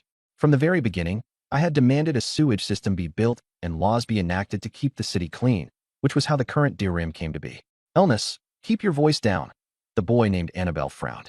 His companion's chatter had already attracted the attention of passers-by. Annabelle wore ordinary adventurer's clothing. His short blonde hair reached his ears, and a silver-white hair ornament sat atop his fluffy bangs. Under the sunlight, his blonde hair shone with a warm luster, and his skin was fair and delicate. The boy had delicate features, a high bridge of the nose, a cool and refined air, and a hint of allure from his narrow eyes. His lips were especially red and full, and standing beside the silver-haired Joe, he drew even more attention. I appeared nearby, looking at the 3 silver dragons with a complicated expression. The minds of these 3 silver dragons didn't seem quite normal. As a legendary golden dragon, my perception was already strong, and with divine power enhancing it, it was even keener. Yet I never expected to see this scene. Silver dragons were second only to golden dragons, and they also liked to take human form and travel the world. Usually, they would turn into kindly old men, learned young men, or beautiful silver-haired maidens, with the last form being the most commonly used. But not only female silver dragons became beautiful girls, some male silver dragons did too. From a human perspective, these male silver dragons definitely had something seriously wrong with their heads. You had to know that a male silver dragon transformed into a girl, besides having a face that could topple kingdoms, also had a physiological structure exactly the same as a human female's. Aside from being unable to bear children, they could do everything else. That was extremely thrilling. However, the proud silver dragons didn't think much of it. To them, the appearance of a human girl was just a skin suit convenient for communication, and most male silver dragons' sexual orientations were still normal. They wouldn't use that appearance to do anything with human men. In the eyes of silver dragons, becoming a beautiful girl was fundamentally no different from becoming a cute kitten. The two silver-haired maidens in front of me. One was a female silver dragon, while the other was a male silver dragon in disguise. That slender, charming-looking boy was actually a female silver dragon. That was the reason my expression was so unusual. However, in the end, I discovered that the boy's chest was slightly raised, so perhaps he merely looked like a boy on the outside. The three silver dragons didn't notice me. Annabelle was already used to drawing attention. When she traveled before, she would always attract many gazes whenever she passed by temples and churches. Soon, they arrived at the square and saw the enormous golden dragon statue. Annabelle, do you think the Lord here is a golden dragon? Elnis asked curiously. They had originally been traveling in the kingdom of Alpha. Hearing that a powerful territory had appeared in the north, and that its lord had taken in many half-elves and was about to become a feudal count, they came out of curiosity to take a look. After entering Durim, they sensed many half-elves undergoing dragonification and transformation. Seeing the golden dragon statue, the mystery was solved. What do you think? Annabelle rolled her eyes. The answer was practically written on her face. Then shall we go meet the Lord here? Elnis asked eagerly. Silver dragons also liked to build territories, and human kingdoms on the central continent often had young silver dragons serving as governors. They were rare in the northern three kingdoms because the place was too poor, and they also had to fight the orcs. Sometimes their wages were even delayed. Silver dragons would not work for free. Annabelle hesitated a bit, but since they weren't in a hurry to leave anyway, she said, then let's go. Only then did she remember she still had a companion. Iminst, what do you think? Let's go.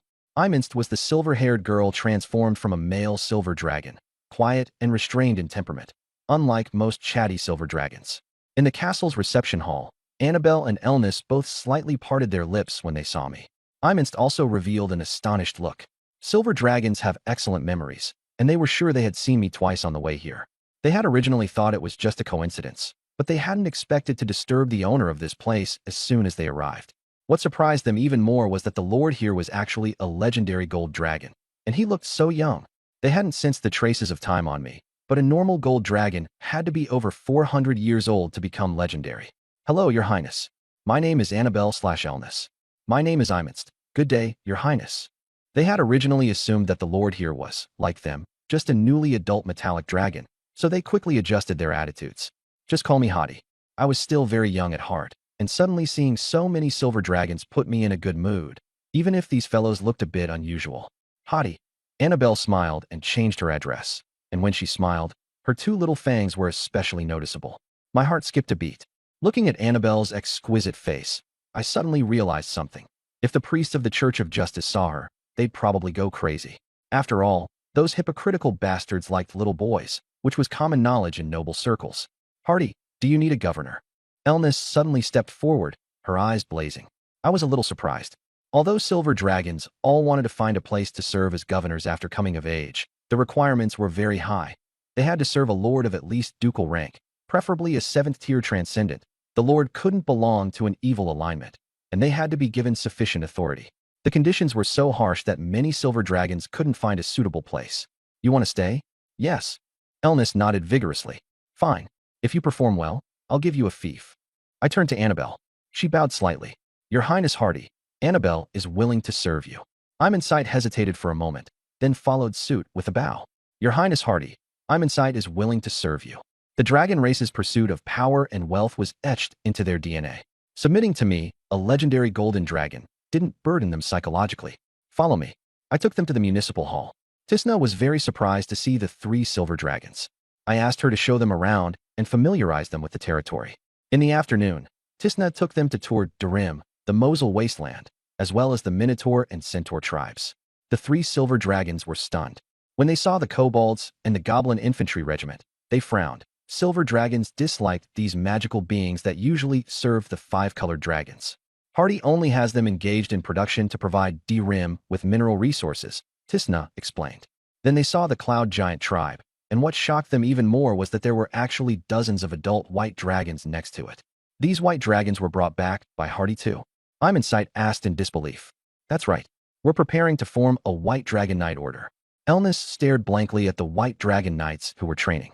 Counting the legendary cloud giant mage and warrior they had seen earlier, there were 4 legendary beings here alone. Too terrifying. After returning to the municipal hall, Tisna handed them an important task: design the blueprint for Durim's new outer city in preparation for the expansion project. The 3 silver dragons were very excited. This meant we trusted them. At the same time, in the castle reception hall, Your Highness Hardy, I am Sylvanas, the envoy leader of the elf kingdom. Standing before me was a tall female elf, wearing ranger armor that outlined her graceful figure. She was a legendary elf ranger. Most female elves were rather lacking in figure, but Sylvanas was an exception. Ample, proud curves and long, straight, beautiful legs. The kingdom thanks you for rescuing our people and is willing to exchange them for elf insects. These 20 boxes of gemstones are compensation for you. A few days ago, after Varisa relayed the situation back to the elf kingdom, the elf queen and the elder council immediately discussed it. There was no choice when it involved a golden dragon, trying to renege on a debt in the hands of a legendary golden dragon. A joke. So they handed over the elf insects directly. After all, the elf kingdom had deep reserves and didn't lack this much. Hearing that there was extra compensation, I had a much better impression of the elf kingdom. Please sit, Miss Sylvanas. I sized up this tall female elf. The elf race produced many handsome men and beautiful women, and those fair-skinned, gorgeous female elves had always matched the dragon race's aesthetic very well. The reason metallic dragons and the elves had such a good relationship was largely because of this. Elf girls were beautiful, and they were also very open-minded. Don't be fooled by how the elves now package themselves as pure and innocent. They couldn't deceive metallic dragons, who were also an immortal race. In our inherited memories, back in ancient times when the elves ruled the continent, those elf nobles played very wildly indeed. It was only after their hegemony was taken away by humans that they became a little more restrained. The current elf kingdom is only somewhat better off with the ranger families who have guarded the border for generations, because they have to deal with the trolls and also guard against human infiltration and slave-catching raids. I'd already heard about their sudden attacks when I traveled the continent before. This generation's ranger general is extremely strict with both herself and others. No matter how wildly elves may play around, it's only after marriage. Unmarried female elves all keep themselves pure. But when it comes to image management, we gold dragons aren't in any position to criticize elves. Gold dragons are just as good at packaging themselves. For example, in matters of love, gold dragons are indeed loyal to their partners, but only loyal to that one relationship. There's no helping it. Gold dragons live far too long, and over time they inevitably grow bored. Some of them even change partners before becoming ancient dragons. As for after becoming ancient dragons, they no longer dream of love. They only want to collect gold and treasure. Under my scrutinizing gaze, Sylvanas met it without the slightest hesitation. Prince Hardy, the kingdom agrees to exchange elf insects for the people you rescued. Here is the list. Please take a look. I accepted the list and began reading. In Durim, the only thing currently being mass-produced into extraordinary magical plants was Tina's gold-veined blood orchid wormgrass, which was obviously not enough. I needed more varieties. While I examined the list, Sylvanas was also sizing me up. She didn't mind my gaze, because I was a metallic dragon, and also because I was strong enough. Although Sylvanas was a legendary ranger, she had only recently advanced. Even with luxurious equipment, she could still tell she was absolutely no match for me. She even felt that if she launched a surprise attack, I would still end up capturing her.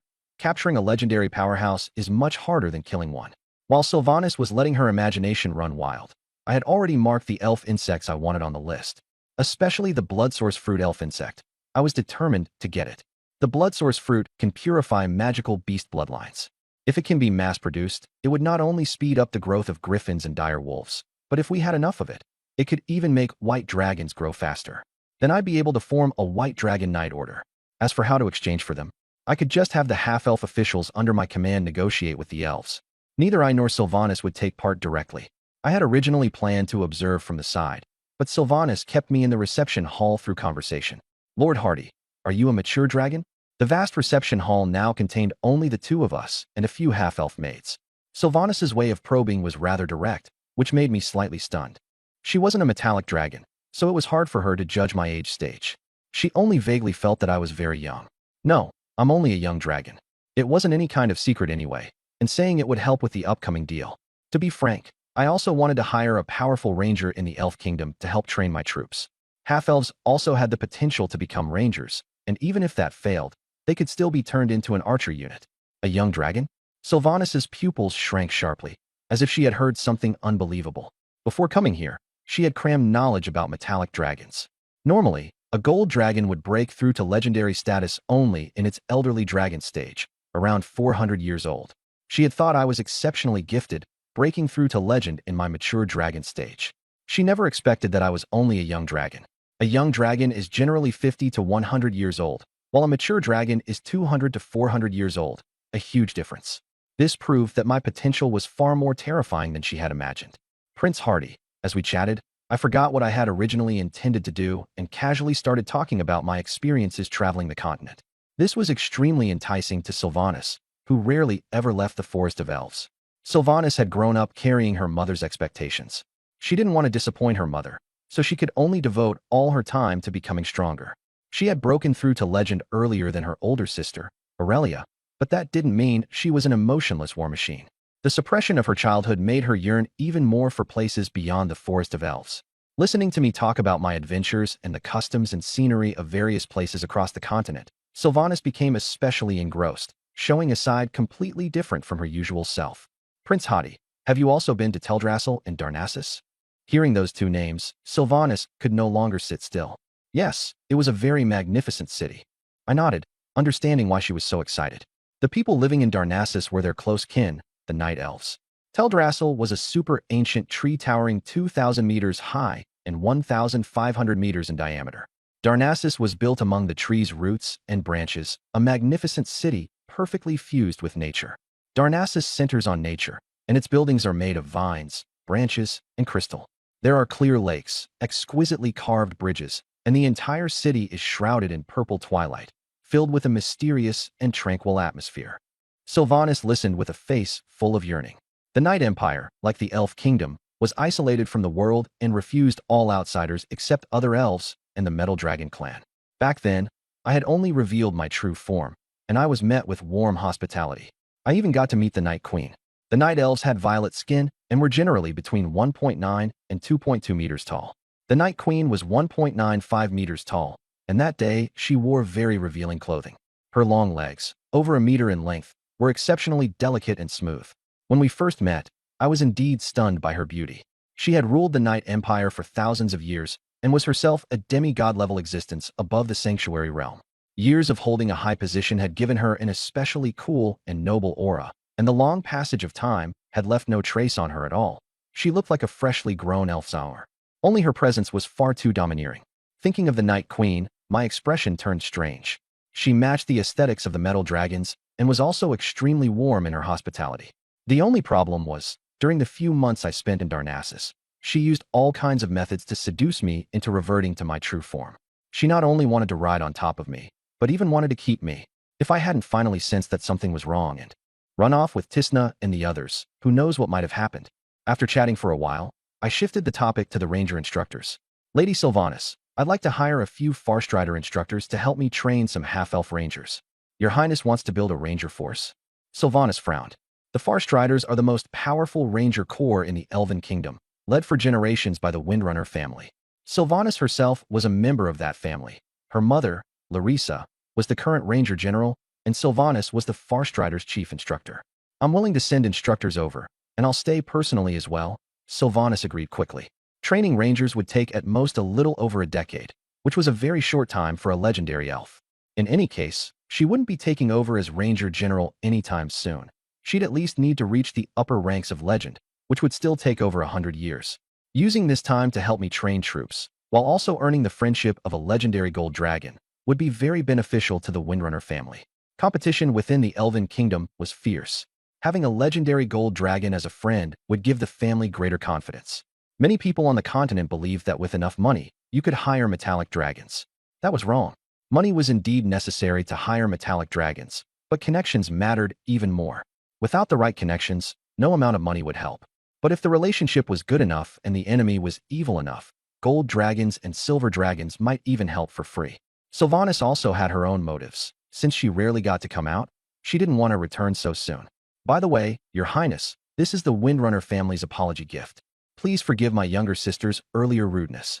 She took out another 20 crates of gemstones and pulled her sister Varisa over. Your Highness, I'm very sorry. Varisa bowed helplessly.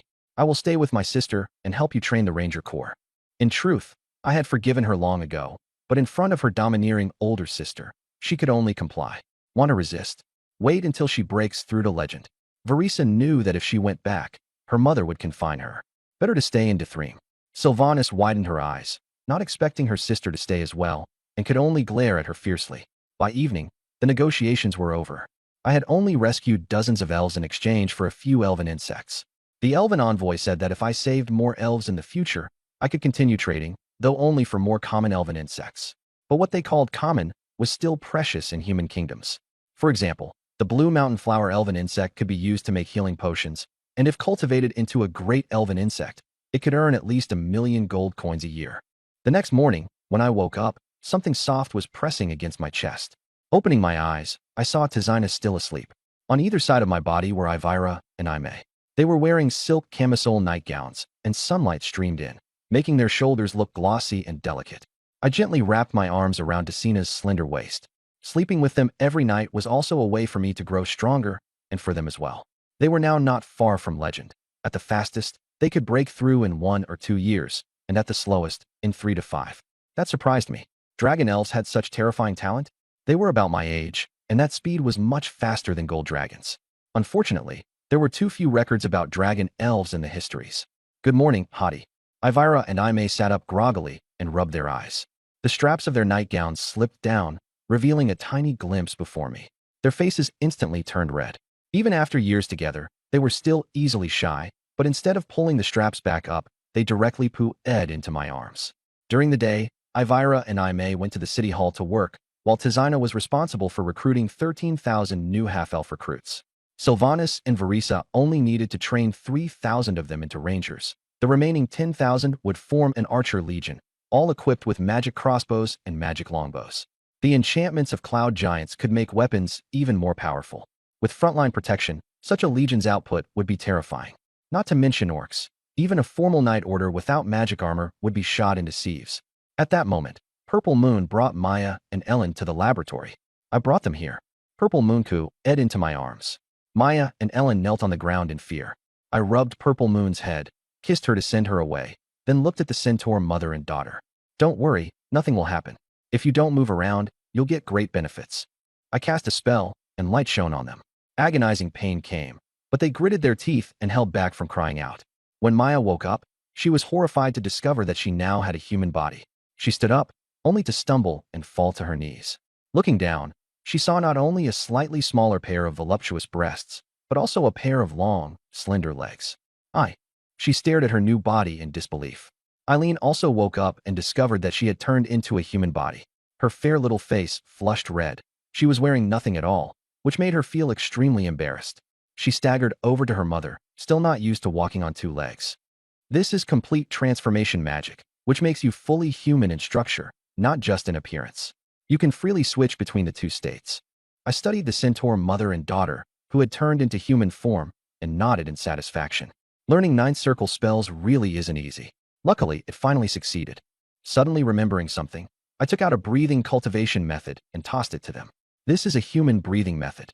You can cultivate it now. The complete transformation spell has already changed your body structure into that of a human, so from now on you'll be able to learn human combat techniques and breathing methods. When I have time, I'll revise this technique so you can use it normally even after turning back into centaurs. Maya was so excited she had forgotten all about shame. Before this, she could only practice that crude centaur breathing method, and its effects were terrible. The centaur race was small to begin with, and most of them were still barbaric and ignorant folk. What good inheritance could they possibly have? The mother and daughter stared at the breathing method in a trance, their chests rising and falling with rapid breaths. Their fair feet stood on the floor, sunlight spilling over their bodies. They knew that after cultivating this breathing method, they wouldn't be able to turn back into centaurs for a short period of time. But so what? If they could cultivate faster, why turn back? Maya pulled her daughter to her knees, pressing her forehead to the ground. Thank you for the gift, Master. Maya will be loyal to Master forever. I waved them away. That little mare was practically dripping with desire when she looked at me, and she left with obvious reluctance. But I had more important matters to deal with now. A few days ago, when I returned to Darim, I had given all the spiritual liquid I brought back from the far north to Little Green Sprout. In return, it gave me a special kind of energy, directly awakening my ancestor dragon bloodline. Ancestor dragons were ancient true dragons from tens of millions of years ago. Back then, there was no distinction between metal dragons, chromatic dragons, or gem dragons. Gifted ancestor dragons were already at the peak of the 8th rank the moment they hatched. There are still some powerful ancestor dragons in the multiverse now, possessing strength comparable to the gods of the prime material plane, but they no longer leave their dragon lairs lightly.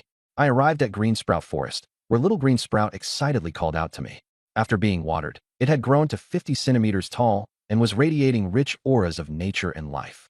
The trees throughout the entire forest were transforming as well. Perhaps soon I would be able to awaken a legion of ancient war trees. War trees were far more formidable than ordinary treants, with high magic resistance and bark harder than steel. 2 or 3 war trees could even take down an adult golden dragon, provided the golden dragon didn't fly. I returned to my true form and lay beside the lake, a spot little Greensprout had specially reserved for me. There was plenty of room, clearly planned with the expectation that I would continue growing. I closed my eyes, and drowsiness swept over me. The suppressed metamorphosis officially began. I slept for more than 3 months. When I woke again, it was already the end of December. Dirim had not stopped developing over these months. Tisna and Annabelle followed the plan to develop the territory and had just completed the first expansion project. The original city area had become the inner city, and a larger outer city had been built outside it, with both the length and width of the city walls reaching 5 kilometers. The half-elf commoners moved into the outer city, while the inner city was converted into a commercial district and high-end residential area, with space also reserved for the construction of mage towers. Inside the city hall, Annabelle brought a report to Tisna, the Dirim Canal plan. She wanted to dig a canal from Dirim to Weinberg. Population growth over these months had still been too slow, mainly because the half-elves from the kingdom of Rodlan couldn't be transported over. With the canal, merchant ships would be able to reach Dirim directly. How was a canal over 200 kilometers long supposed to be dug? Annabelle said that wasn't a problem. Just get treants, cloud giants, minotaurs, centaurs, and monsters to work together, and it could be finished in 1 or 2 years. Cloud giant warriors were, on average, 10 meters tall. With enchanted shovels, each scoop could move several cubic meters of earth. If that still wasn't enough, they could hire cloud giant children. Even their adolescents were 5 or 6 meters tall, and their efficiency far exceeded ordinary people's. A canal. Tisna stared blankly at the plan. Annabelle was full of confidence. Trust me, I've done the calculations. If things go quickly, it can be finished in less than a year. Tisna pinched the bridge of her nose. If we pull cloud giants away to dig the canal, what about the training of the White Dragon Knight Order? With Tidal here, the White Dragons won't dare to act recklessly. If necessary, have the cloud giants take the White Dragons to dig the canal. White dragons are more efficient at excavation. Tizina, make the White Dragons dig a canal. A scene flashed through her mind of dozens of white dragons pawing at the earth like dogs. But she had to admit that the claws of white dragons could even tear through mountain rock, so digging soil would naturally be no trouble. Draw up a more detailed plan and determine the time and manpower required. Tizina was finally tempted. Annabelle was just about to leave when, suddenly, a special fluctuation came from afar, causing her bloodline to surge and her heartbeat to quicken. She and Tizina exchanged a glance, then instantly flew toward the distance. In Greensprout Forest, I woke up. My first feeling was, everything around me seemed smaller. Anyigichu an ice mirror to look, and it wasn't that the surroundings had shrunk, but that I had grown larger. My body length was nearly 400 meters, and my wingspan exceeded 800 meters. My golden dragon wings were even more splendid, and the dragon horns on my head looked like a crown. My scales were harder, and the muscles, bones, and internal organs throughout my limbs were all stronger. And I had broken through to high-ranking legend. Not long ago, I was only mid-ranking legend, and now I had advanced so quickly to high-ranking already. Was this the bloodline of an ancestral dragon? I looked at the several dragon shadows flying over from afar. They were Tizina, Annabelle, and the others. As they were about to reach Green Crow Forest, I spread my wings and turned into a streak of golden light, appearing instantly before them. If it had only been Tizina and Emily, I wouldn't have bothered to come out, but Annabelle and Imans were also there. Haughty, Tizina froze, staring at me. My current appearance had indeed changed greatly. My figure was more slender, my tail longer, and overall I looked more elegant and noble. Iman's pupils contracted, and his voice trembled. Prince Haughty, have you awakened the bloodline of an ancestral dragon? That's right. I landed on the ground. Imanst was completely dazed, and his gaze toward me was full of reverence. Annabelle also excitedly moved closer to my side, her silver-white vertical pupils filled with adoration. After returning to Dirim, Elnis and Imanst left in a daze. Annabelle suddenly stepped forward. Prince Haughty, what do you think of me? Her eyes were full of expectation and fervor. I knew what she was thinking. After all, she was a genius who broke through to 8th rank while still a young dragon, and in the future she would very likely become legendary. Very cute, and very beautiful, I said. Thank you for your praise, Your Highness. She left completely satisfied. Tizina softly said, Hottie, the Elven Kingdom has sent over elf insects and wormgrass, and Count Snow has also sent over more than 100 high elves. Take me to see them. I immediately became interested. From now on, leave the trade with the Elven Kingdom to you.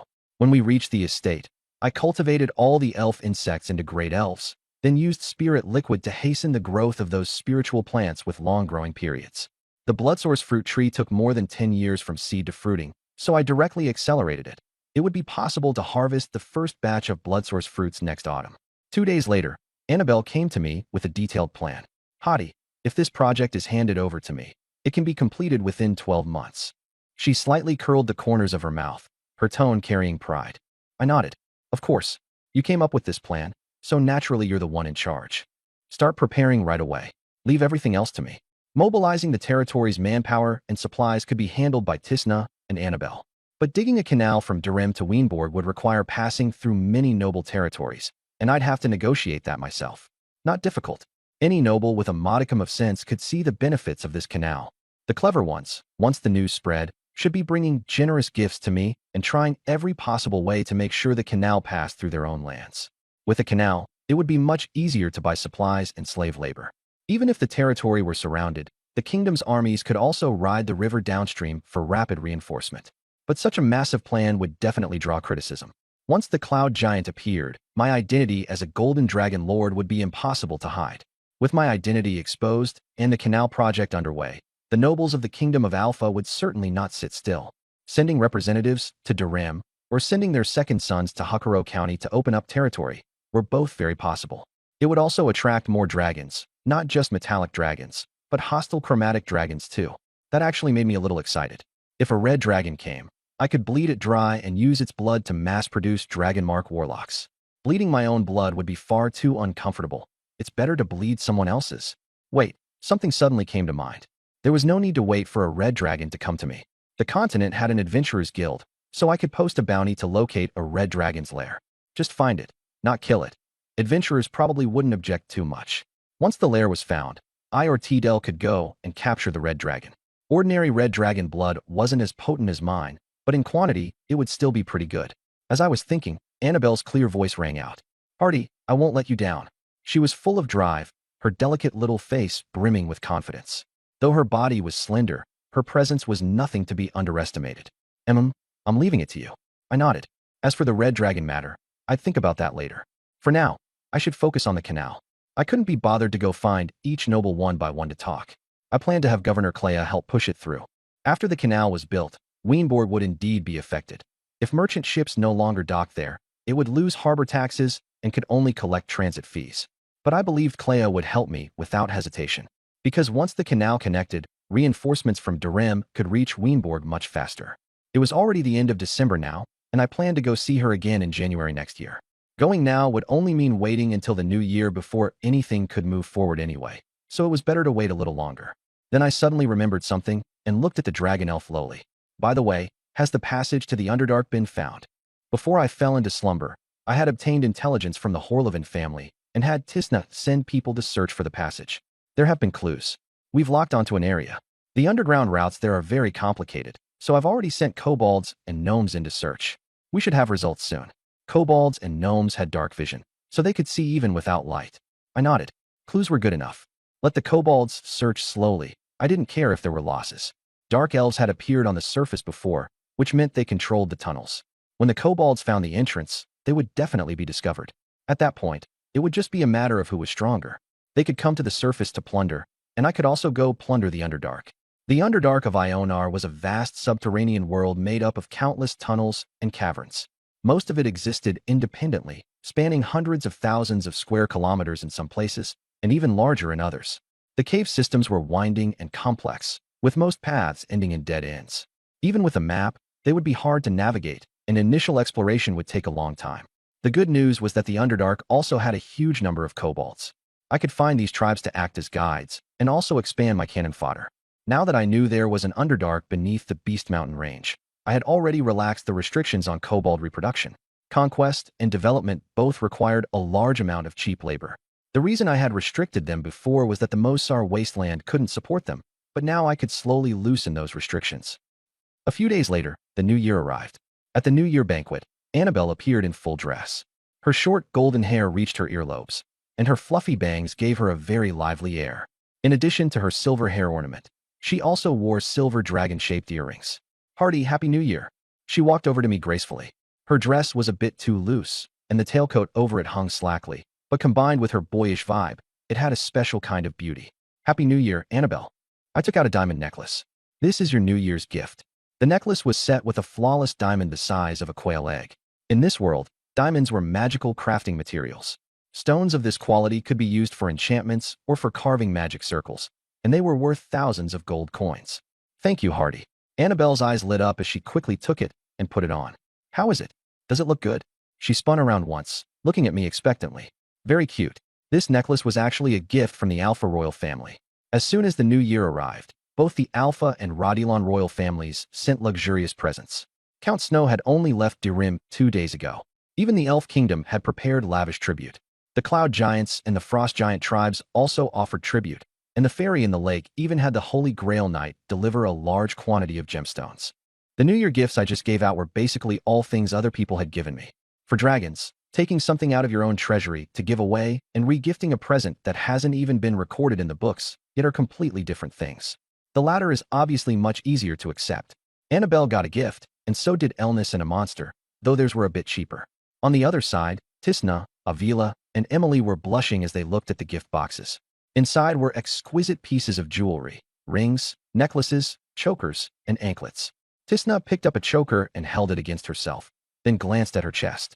Her little face instantly turned red all the way to her ears. These gifts were magic items I had commissioned Cloud Giant craftsmen to make, beautiful and durable. That very night, I saw the effects of these special ornaments. They were indeed amazing. I also had the Holy Grail Knight deliver a set to the Lady of the Lake. After the new year, at Weinberg. After I explained my purpose, Claire just froze. It took a while before she finally managed to speak with difficulty. Dig a 200-kilometer canal?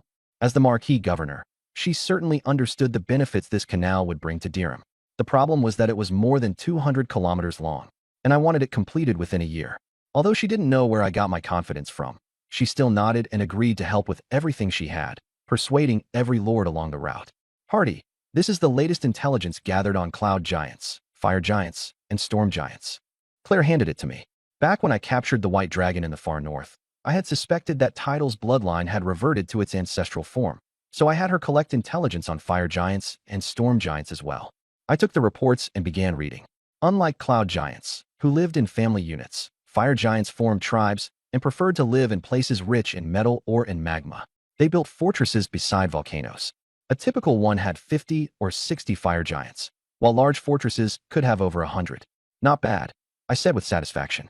We were about to start digging the canal, and labor was exactly what we lacked. These fire giant tribes had come at just the right time.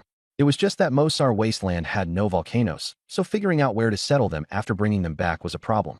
I left Weinberg quickly. I needed to bring the fire giants back as soon as possible, then return to Dirim to take charge. I discovered that after my bloodline evolved into an ancestral dragon, my dragon force field had become even stronger.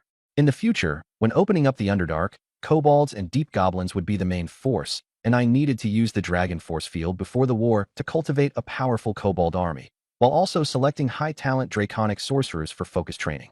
In the Mosar Wasteland, beside the Cloud Giant tribe, Renessa was training with the White Dragon Knights. After learning about the White Dragon Knights, she came to me directly to request joining, becoming the first foreign member. Since Tisna had to handle government affairs, I had Renessa take charge of daily training. By now, the White Dragon Knights had already taken shape. Every morning, Renessa led the half-elf knights and white dragons in riding practice. In the afternoon, they trained separately. The half-elves practiced swordsmanship and breathing techniques, while the white dragons learned spells from the Cloud Giant mages. At first, the white dragons were very resistant, but after experiencing the benefits of having teachers, they were no longer so opposed. After all, it could increase their strength. The white dragons were diligently learning magic when, suddenly, a huge golden figure burst through the clouds. All the white dragons immediately whimpered and pressed their dragon heads to the ground, and even the Cloud Giant mages knelt on one knee. Boom! I landed heavily.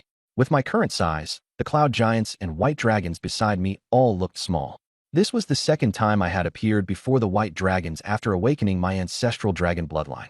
I could clearly see that these white dragons were much more obedient than before. So whenever I had nothing to do, I'd go scare them a bit. The white dragons actually didn't want to be this spineless either, but my size was just too terrifying. No matter how stupid they were, they still understood what an ancestral dragon meant. After noticing the change in me, most of the white dragons simply gave up struggling and began to accept their new identity. Looking at it another way, though they had no freedom, at least they were safe. And there was a cloud giant mage teaching them magic. When had they ever had this kind of treatment before? I even promised them that I'd help them with treasures when they underwent transformation.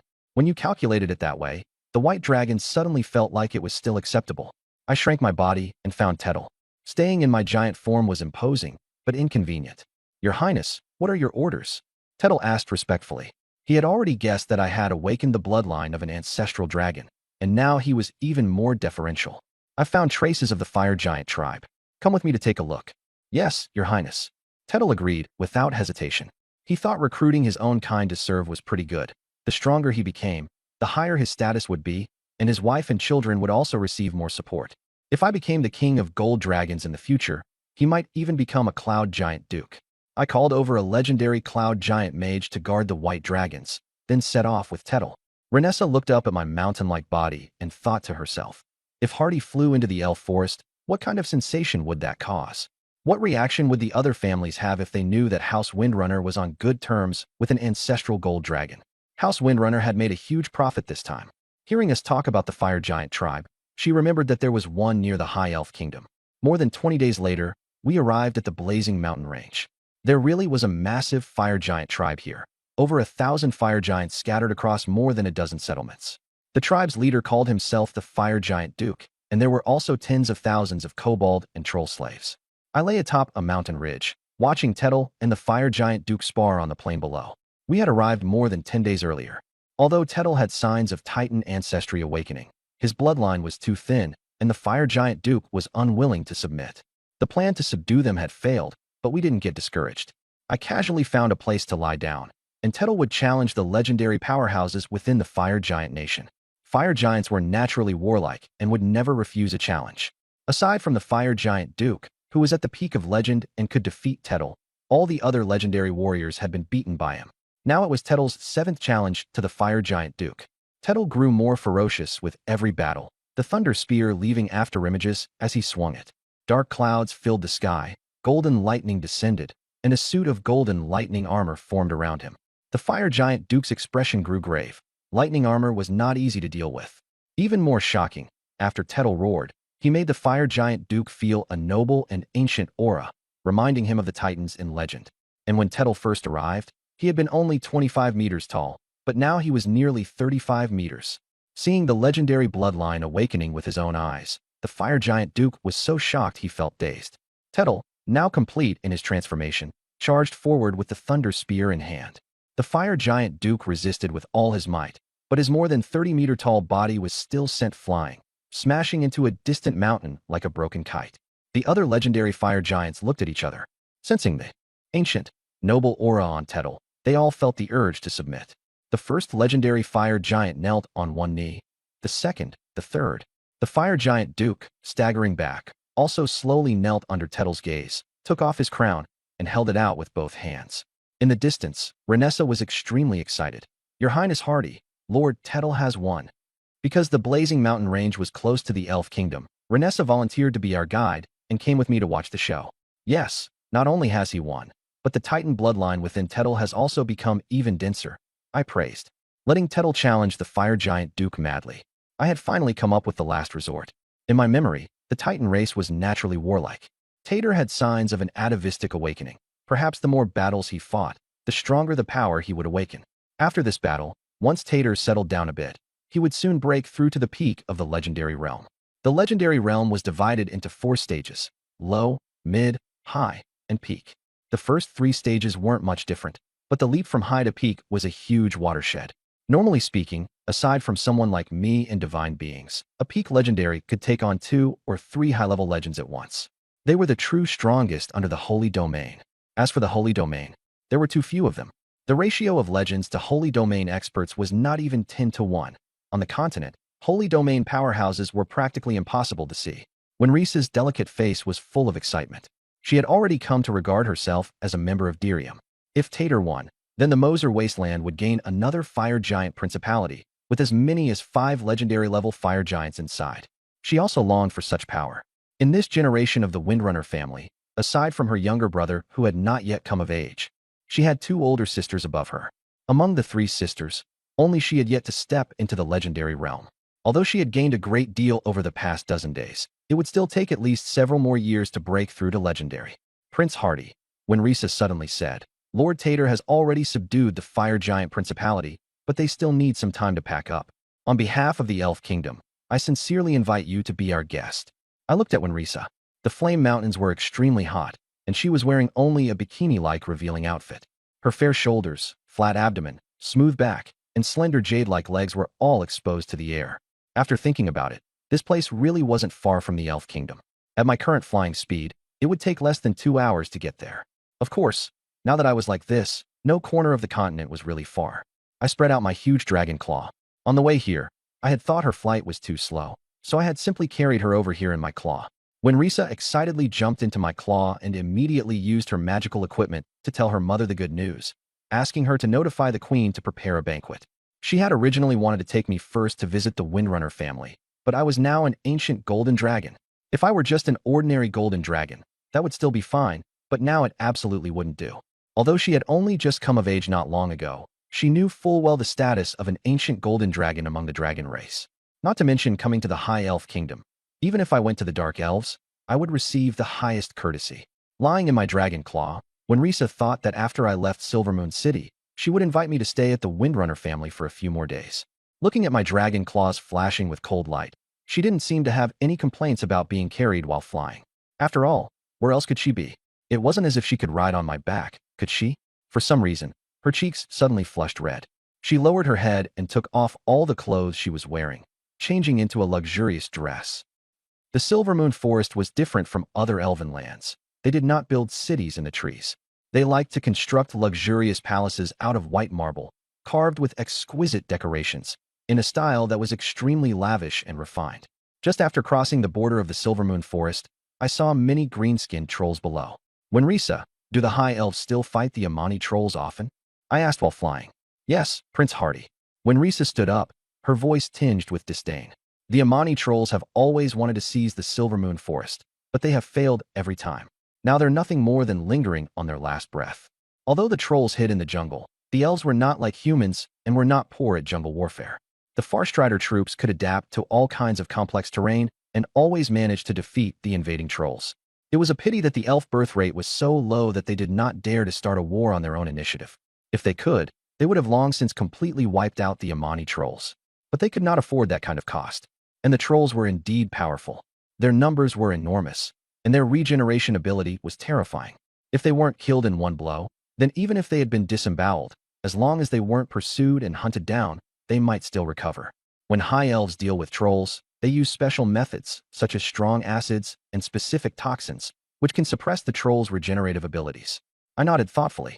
These trolls were considered a specialty of the Elven Kingdom, and I could bring some back on the way. I was quite interested in them. There were quite a few legendary powerhouses stationed at the border of the Silvermoon Forest. They had received advance notice, and knew a legendary golden dragon was coming, so they didn't try to stop me. But when they saw a mountain flying through the air, they all froze in place. Who could have known that Silvermoon City had only said a legendary golden dragon was coming, without mentioning that it was a primal golden dragon nearly 400 meters long? As I flew past at speed, these elves all looked as if they were having a complete crisis of faith. Outside Silvermoon City, the Elf Queen knew that I was a primal golden dragon, so she specially brought the council members out of the city to welcome me. But not everyone in the welcoming party knew the truth. They were full of confusion. Just because we were on good terms with the metallic dragons, and golden dragons were the leaders of the metallic dragons, did that really warrant such a huge display? When they saw a golden mountain peak flying in from afar, they were instantly stunned. This fucking was a golden dragon. How come they had never known golden dragons could be this huge? Even the Elf Queen was a little dazed. Wynessa had only told her that I was a primal golden dragon. She had never said I was 400 meters long, like a golden mountain. But the queen was, after all, the queen. She quickly recovered and flew into the air with the legendary powerhouses. His Highness Hardy, we warmly welcome your arrival. Silvermoon City has already prepared a banquet for you. Under the gaze of all the elves, I instantly transformed into human form, and Wynessa, whom I had been holding in my palm, also appeared beside me.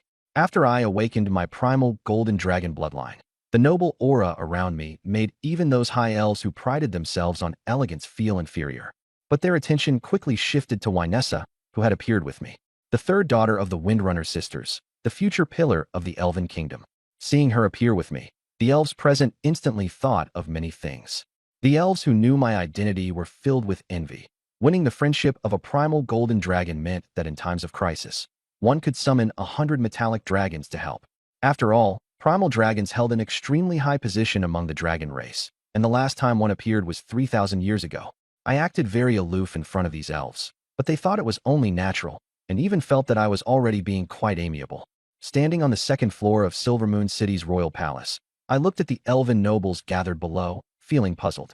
When I flew over, aside from the warriors guarding the border, I couldn't sense the slightest tension of war anywhere else. Queen Asara, aren't you going to war with the Kingdom of Rodland? Why is there no sign of a war atmosphere at all? If someone else had said that, it would have sounded like provocation, but coming from my mouth, it became the swagger of a strong man. Queen Asara explained. His Highness Hardy, a group of orcs from beyond the border recently appeared in the southern borderlands of the Kingdom of Rodland, killing anyone they see. The number of orcs is growing, and Rodland has already signed a peace agreement with the half-elf kingdom. They won't start a war before the orcs are dealt with. Her tone carried some reluctance. She had originally wanted to take advantage of this opportunity to join forces with the half-elves and deal a heavy blow to Rodland, but the elves were too few in number and dared not take the initiative to start a war. Besides, the orcs had appeared at the border between Rodland and Valandia, and the two countries had very good relations. Britannia next door was also interested in the orcs. If Rodland were truly pushed into a corner, they could spend heavily to hire the Britannia Knight Order to clear out the orcs, while their own elite forces would turn east to attack the elves. Orcs? I recalled the ones on the orc plains. Not those kind of orcs, Queen Asara quickly explained. These orcs are more like highland barbarians, with burly bodies and tusks similar to trolls. Their skin is red, they carry evil power, and they have already occupied a large swath of land, while continuing to burn, kill, and plunder. I frowned.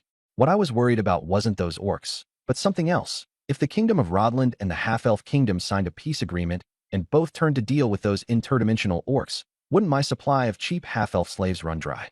Without war, there would be no captives. Without captives, I wouldn't be able to trade for elf worms. Even if war did come, I could only use enchanted weapons to exchange for human serfs, and the price wouldn't be as cheap as before. Your Highness Hardy, Queen Isa reminded me. Although the interdimensional orcs can still be controlled for now, they have already tied down the forces of Rodland and Valandia. If even the Knights of Britannia are drawn into the flames of war, the Orc Empire may launch an invasion of the three northern mainland kingdoms ahead of schedule, and this time it will be especially ferocious. Because in the past, the first to come to the aid of the three northern mainland kingdoms were always Rodland and Valandia. What she said made a lot of sense. The ordinary orcs of the Orc Empire were stupid, but the upper ranks were not. Once the Behemoth royal family and the other major orc royal families learned of this, they would certainly seize the opportunity to march south and plunder. Even if they couldn't wipe out the three northern mainland kingdoms, if they bit off several provinces from the kingdoms of Alpha, Lionheart, and Nord, that would still add up to nearly 2 million square kilometers of land. That could support a huge number of orcs and greatly increase the strength of the Orc Empire. I realized a problem. If the Orc Empire really occupied several provinces in Alpha Kingdom's northern borderlands, then my territory would become an enclave. I didn't want to join the Orc Empire, even though they would surely welcome me. You don't need to worry too much, Queen Isa said. The Orc Empire still doesn't know about this. It has no intelligence network in the central and southern continents, and can only get information through smugglers and cult organizations. By the time the news reaches the Orc Empire, it will already be months later. Besides, the three northern mainland kingdoms will definitely seal their borders and prevent the information from leaking out. She was right. Even if the Orc Empire found out, it would still need several months from preparation to invasion. By then, Rodland and Valandia might already have dealt with the interdimensional orcs. Facing the human kingdoms burning with pent-up rage, the orcs would not fare well. The human kingdoms were united now, and the three central continent kingdoms were each more formidable than the last. If the Orc Empire played its hand badly, it might be beaten back to its homeland like it was 200 years ago. Thinking of this, my furrowed brow relaxed.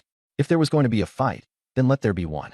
As someone with part red dragon bloodline, I had never feared war. Beneath my easygoing appearance, I even harbored a desire for it. Right now, Dirium had 5,000 White Crow Knights, 2 heavy infantry legions, 1 longbow legion, and a total of 50,000 troops, including militia. That didn't even count my monster legion and giant legion. In particular, the mage corps made up of more than 200 cloud giant mages was astonishingly powerful. A human mage's fireball spell was only the size of an adult's head. A cloud giant mage's fireball spell was also the size of an adult's head. Only an adult cloud giant's head, a super fireball more than a meter in diameter. And the stronger the cloud giant was, the larger their body became, and the larger their fireballs would grow. With Dirium's strength, self-defense would not be a problem. As for Clya, there were many ways to save her. If it really came to it, I could fake my death and slip away. With me, an ancestral golden dragon, Alpha Kingdom would also turn a blind eye. It was late at night. I was staying in the palace arranged by Queen Isa, surrounded by beautiful elf maids dressed in revealing clothes. From their demeanor, they didn't seem to be ordinary maids. Today was probably just a temporary side job. I leaned comfortably against the edge of the bath. At that moment, from the corner of my eye, I suddenly caught sight of a pair of pale feet stepping into the bath. Wynessa removed her evening gown and walked over to my side without a hint of hesitation. "Your Highness Hardy, I came to help you with a massage." Her cheeks were flushed as she leaned half her body against mine. "Thank you," she said softly, skillfully pressing and kneading my shoulders. During the banquet in the daytime, the way those elven nobles looked at her had indeed changed. The Windrunner family had guarded the frontier for generations and commanded the Farrunners, yet they were always being covertly harassed by the other noble houses. But starting today, if they wanted to cause trouble again, they'd have to think twice. "I learned it from my sister when I was little," she explained. "If you like it, I can help you every day." I closed my eyes and enjoyed it. Somehow, she had already climbed into my lap, her legs clamped around my waist. "Your Highness Hardy, let's go to the bedroom." 3 days later. During these past few days, when Lisa had hardly left my side, especially after that first night, the change in something about her aura made every noble notice that something was different.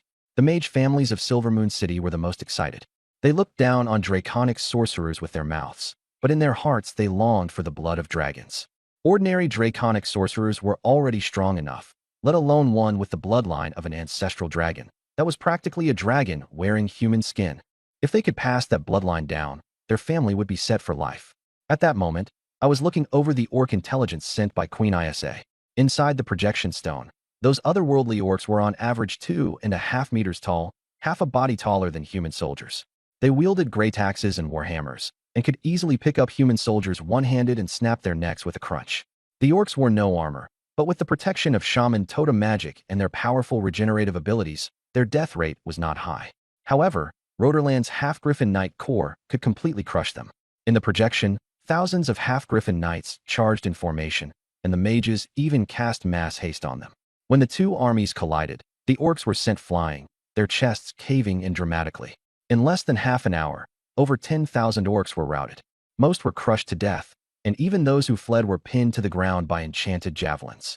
Queen Isa looked relaxed, clearly not taking the orcs seriously.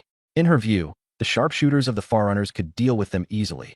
An arrow through the eye socket and into the brain, and no matter how strong they were, they'd die. But I thought these orcs would make excellent labor. Orcs were violent? Then hand them over to the fire giants for discipline. The fire giants were even more violent, and their size completely outmatched the orcs. I just didn't know whether Roderland would keep any prisoners of war. Orcs were different from half-elves. Half-elves were an intelligent race, and at most could be reduced to slaves.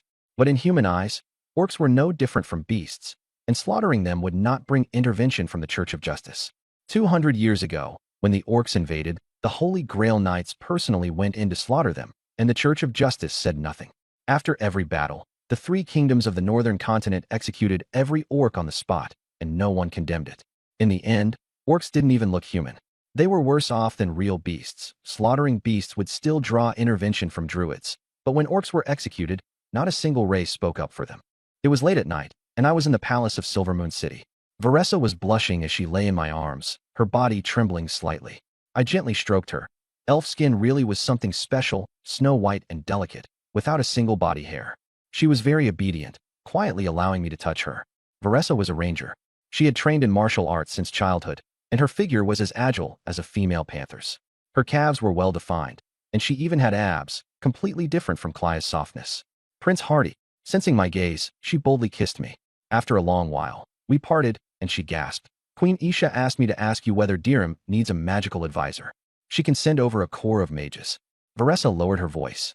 Actually, those mage families want your ancestral dragon magic factor. They want to become warlock families. I kept stroking her, not the least bit surprised. Those high elf girls looked at me as if they wanted to swallow me whole. For power, even the proudest elves would lower themselves. Tell Isha to refuse directly. I shook my head. There were already so many silver dragons and high elves waiting at home. How could I have time to bother with them? Once word spread of my identity as an ancestral golden dragon, there would definitely be a large number of female metallic dragons coming to Dirham. The key problem was that I still didn't have a dragon spouse. In the eyes of dragons, the women around me now could only be considered lovers. Understood, Your Highness. Varessa suddenly sat up, and the thin blanket slid off. My body has felt a little strange lately. Am I going to turn into a draconic creature? I suddenly opened my eyes, and my golden vertical pupils swept over her body. Indeed, she was transforming into a draconic creature. This surprised me. Playa had been the first example, but she had spent much longer with me than Varessa had, and Varessa was stronger as well, so logically her transformation should have been slower. After thinking about it, the only explanation was that my ancestral dragon bloodline was too strong, and the radiation from the dragon aura field had intensified. In the long run, this was a good thing. It meant I could build a powerful army much faster, and the kobolds would soon become as strong as Dragonborn. I glanced at her again and said, "If you don't like this change, I can help stop it." "No need, Prince Hardy." Varessa shook her head. "This is pretty good. As long as her body was fine, that was enough." Becoming a draconic warlock was not a bad thing. The draconic warlock family on the southern continent had already proven how powerful this profession was. A draconic warlock who had stepped into the legendary realm not only possessed strength comparable to a knight's, but also formidable spellcasting ability. Varessa thought to herself, "I've always wanted to defeat my second older sister head-on. I had almost given up before, but now that I've awakened dragon blood, maybe I can reach the legendary realm earlier and give mother and my sisters a huge surprise." The next morning, I left Silvermoon City with Varessa and flew toward the Tower of the Windrunners. When we arrived, the one who came to greet me was the eldest Windrunner sister, Illyria, the only one of the three sisters I had not yet met. At the same time, outside Dirham, Annabelle was leading the officials to inspect the progress of the canal. Looking at the highly efficient worksite, she nodded in satisfaction. Have the cloud giants increase the white dragon's working hours from 12 to 14 hours. The canal must be completed as soon as possible. The white dragons, upon hearing this, wished they could tear her to pieces. Annabelle paid it no mind, and only calmly looked toward the orc steppe. Regarding the invasion of the Middle Continent by another world's orcs, she and Tisna knew about it earlier than I did. The Kingdom of Alpha had already notified all northern nobles to seal the border, in order to prevent the news from leaking to the Orc Empire. Now the canal was progressing very quickly, 1/5 completed in just over 20 days. The white dragons could dig out huge pits with a single claw strike, and an 8-meter-deep canal was effortless for them. I had calculated that at this rate, it would be finished in 40 days. Once the canal was completed, Rodland's merchant ships could go directly to Dirham, transporting half-elves over much faster. Count Snow said that after the truce, at most the remaining 400,000 half-elves could be sent over. Added to the existing 500,000, that would make a total population of 1 million. Anna was supervising the work while thinking, should they go capture some ogres on the orc grasslands? Centaurs and Tauren would do too. If nothing else, grabbing a few cat people tribes would be fine. My lord, ahead is the territory of Viscount Wolk. Should we hide the white dragons? The official asked. No need. Dig normally. That day, while Viscount Wolk was inspecting his territory, he witnessed an unforgettable scene. Dozens of white dragons digging a canal under the supervision of cloud giants. He was completely stunned, and only came to his senses when the half-elf official dragged him aside. Tower of the Windwalkers. Lalassa and Aurelia personally came to greet me. Prince Hardy, welcome. Lalassa took a deep breath. It was not her first time seeing me, but meeting me up close still shocked her. My size was even more immense than she had imagined. After I returned to human form, many elves finally breathed a sigh of relief. Looking around, the Windwalker family did not have many members. My appearance now had changed greatly. That oppressive feeling had vanished, leaving only my innate nobility and dignity. While exchanging polite words with Wenlesha's mother, Lalassa, Aurelia quietly came to her younger sister's side. She stared at Wenlesha with a look of shock. Third sister, you and Prince Hardy. Big sister. Wenlesha's face instantly flushed red. Shituto glanced at her mother and said in a low voice, I did it willingly. Aurelia's face was full of heartache, thinking her sister had sacrificed herself for the family. In her heart, she was very dissatisfied with her second sister, Sylvanas, who was far away in Dirham. Is this how she acted as an older sister? In fact, Sylvanas was completely wronged. When Lesha had not told her anything before leaving, and all of this had happened in Silvermoon City, I wandered around Windwalker Tower. The decorations here were simple and ancient, much more comfortable than Silvermoon City's lavish style. Then I suddenly saw a troll specimen. Prince Hardy, this is the high priest of the Amani tribe. It took Mother and several other legends joining forces to kill it, Aurelia introduced. I looked at it a couple more times. Lalassa was at the peak of the legendary rank, yet she still needed help to kill this troll, which meant it must have been quite strong in life. The high priests of trolls can directly communicate with the Loa and borrow their power. The Loa are the wilderness spirits worshipped by trolls. Some are strong, some weak, with the strongest ranking among the best, even among demigods, and the weaker ones barely at the legendary level. I was quite interested in the Loa and planned to go see them after breaking through to the sacred domain. Trolls are quite powerful, but the Amani tribe and the Zandalari Empire do not interact much with other races and have always targeted the elves, their ancient enemies. As night fell, when Lesha took the Silver Moon Warblade and sparred with her elder sister, her strength was not as good as Aurelia's, but her progress surprised her sister, especially the huge increase in strength and explosive power, as well as greater stamina. After the sparring ended, when Lesha blushed and explained the reason she had become stronger. After hearing it, Aurelia's face also turned red. This could be done too? I took out a dragon contract stone and placed it on the table. This thing could summon the contracted dragon to help in battle, specially made for knights who could not cast spells.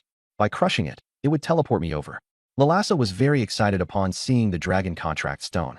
I was an ancient golden dragon, and this dragon contract stone could become the Windwalker family's heirloom. In a few hundred years, I would at least be at demigod level, and under me there might be dozens of legends and several sacred domain powerhouses. By then, they would not even need to use this dragon contract stone. Just letting others know they had it would be enough. It was a super trump card that could make most powers dare not provoke them. When Aurelia came back and saw the dragon contract stone, she immediately understood what it was and her face was full of astonishment. A few days later, I left Windwalker Tower. I did not return to Darim, but instead flew toward the Kingdom of Brittany. Since I was already in the central continent, it would make no sense not to take a look. The Adventurers Guild has major branches in both Brittany and Lordran. I wanted to ask whether there was any information about a red dragon nest. If there was, I could just grab a few red dragons on the way back to use as blood bags. After awakening the progenitor dragon bloodline, I was preparing to establish the Golden Dragon Empire, and even the red dragons would have to contribute to the revival of the dragon race, if only by contributing their blood. After I left, Aurelia decided to go to Dihrim with Winiza. Yesterday, the kingdom's logistics department suddenly delivered a large batch of supplies, including precious items that had previously been rejected in applications. It was obvious that the royal family and the nobles wanted to maintain a friendly relationship with me through the Windrunner family, and these supplies were the first batch of compensation. As soon as I entered the kingdom of Britannia, I felt the will of the Lady of the Lake descend. A familiar, graceful figure appeared before me, still wearing that white long dress, with the necklace I had given her last time around her neck. "My knight, did you miss me?" The Lady of the Lake smiled and came to my side, studying me with an astonished gaze.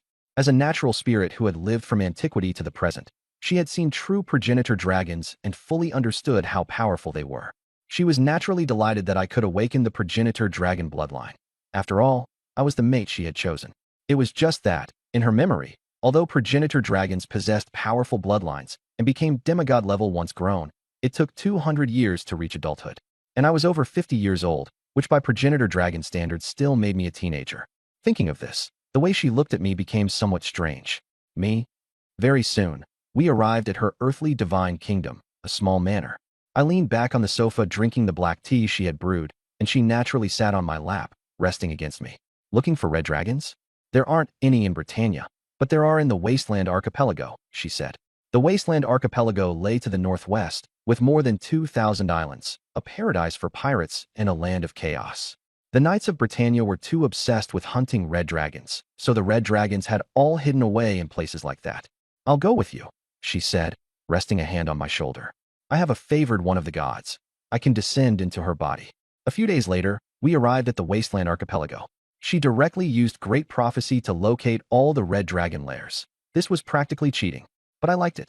To be honest, under her persistent efforts, I had grown far less guarded. She never pried into my secrets, and when she learned that I had awakened the progenitor dragon bloodline, she was simply happy for me. By my side was a short-haired girl knight, her favored one of the gods, The same boy I had seen at the Night Academy last time. When the Lady of the Lake descended into her body, the girl's temperament instantly changed from restrained to open, and her strength rose from tier 4 to legendary.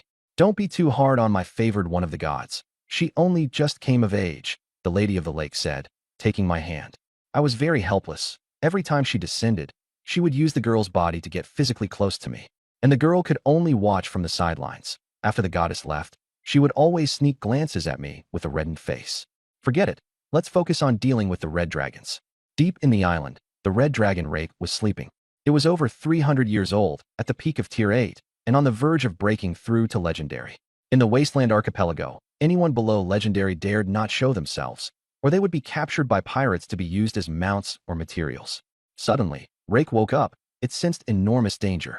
When it stepped out of its lair, it froze. The entrance had somehow become a golden mountain range. No, it was an absurdly huge golden dragon. Golden dragon.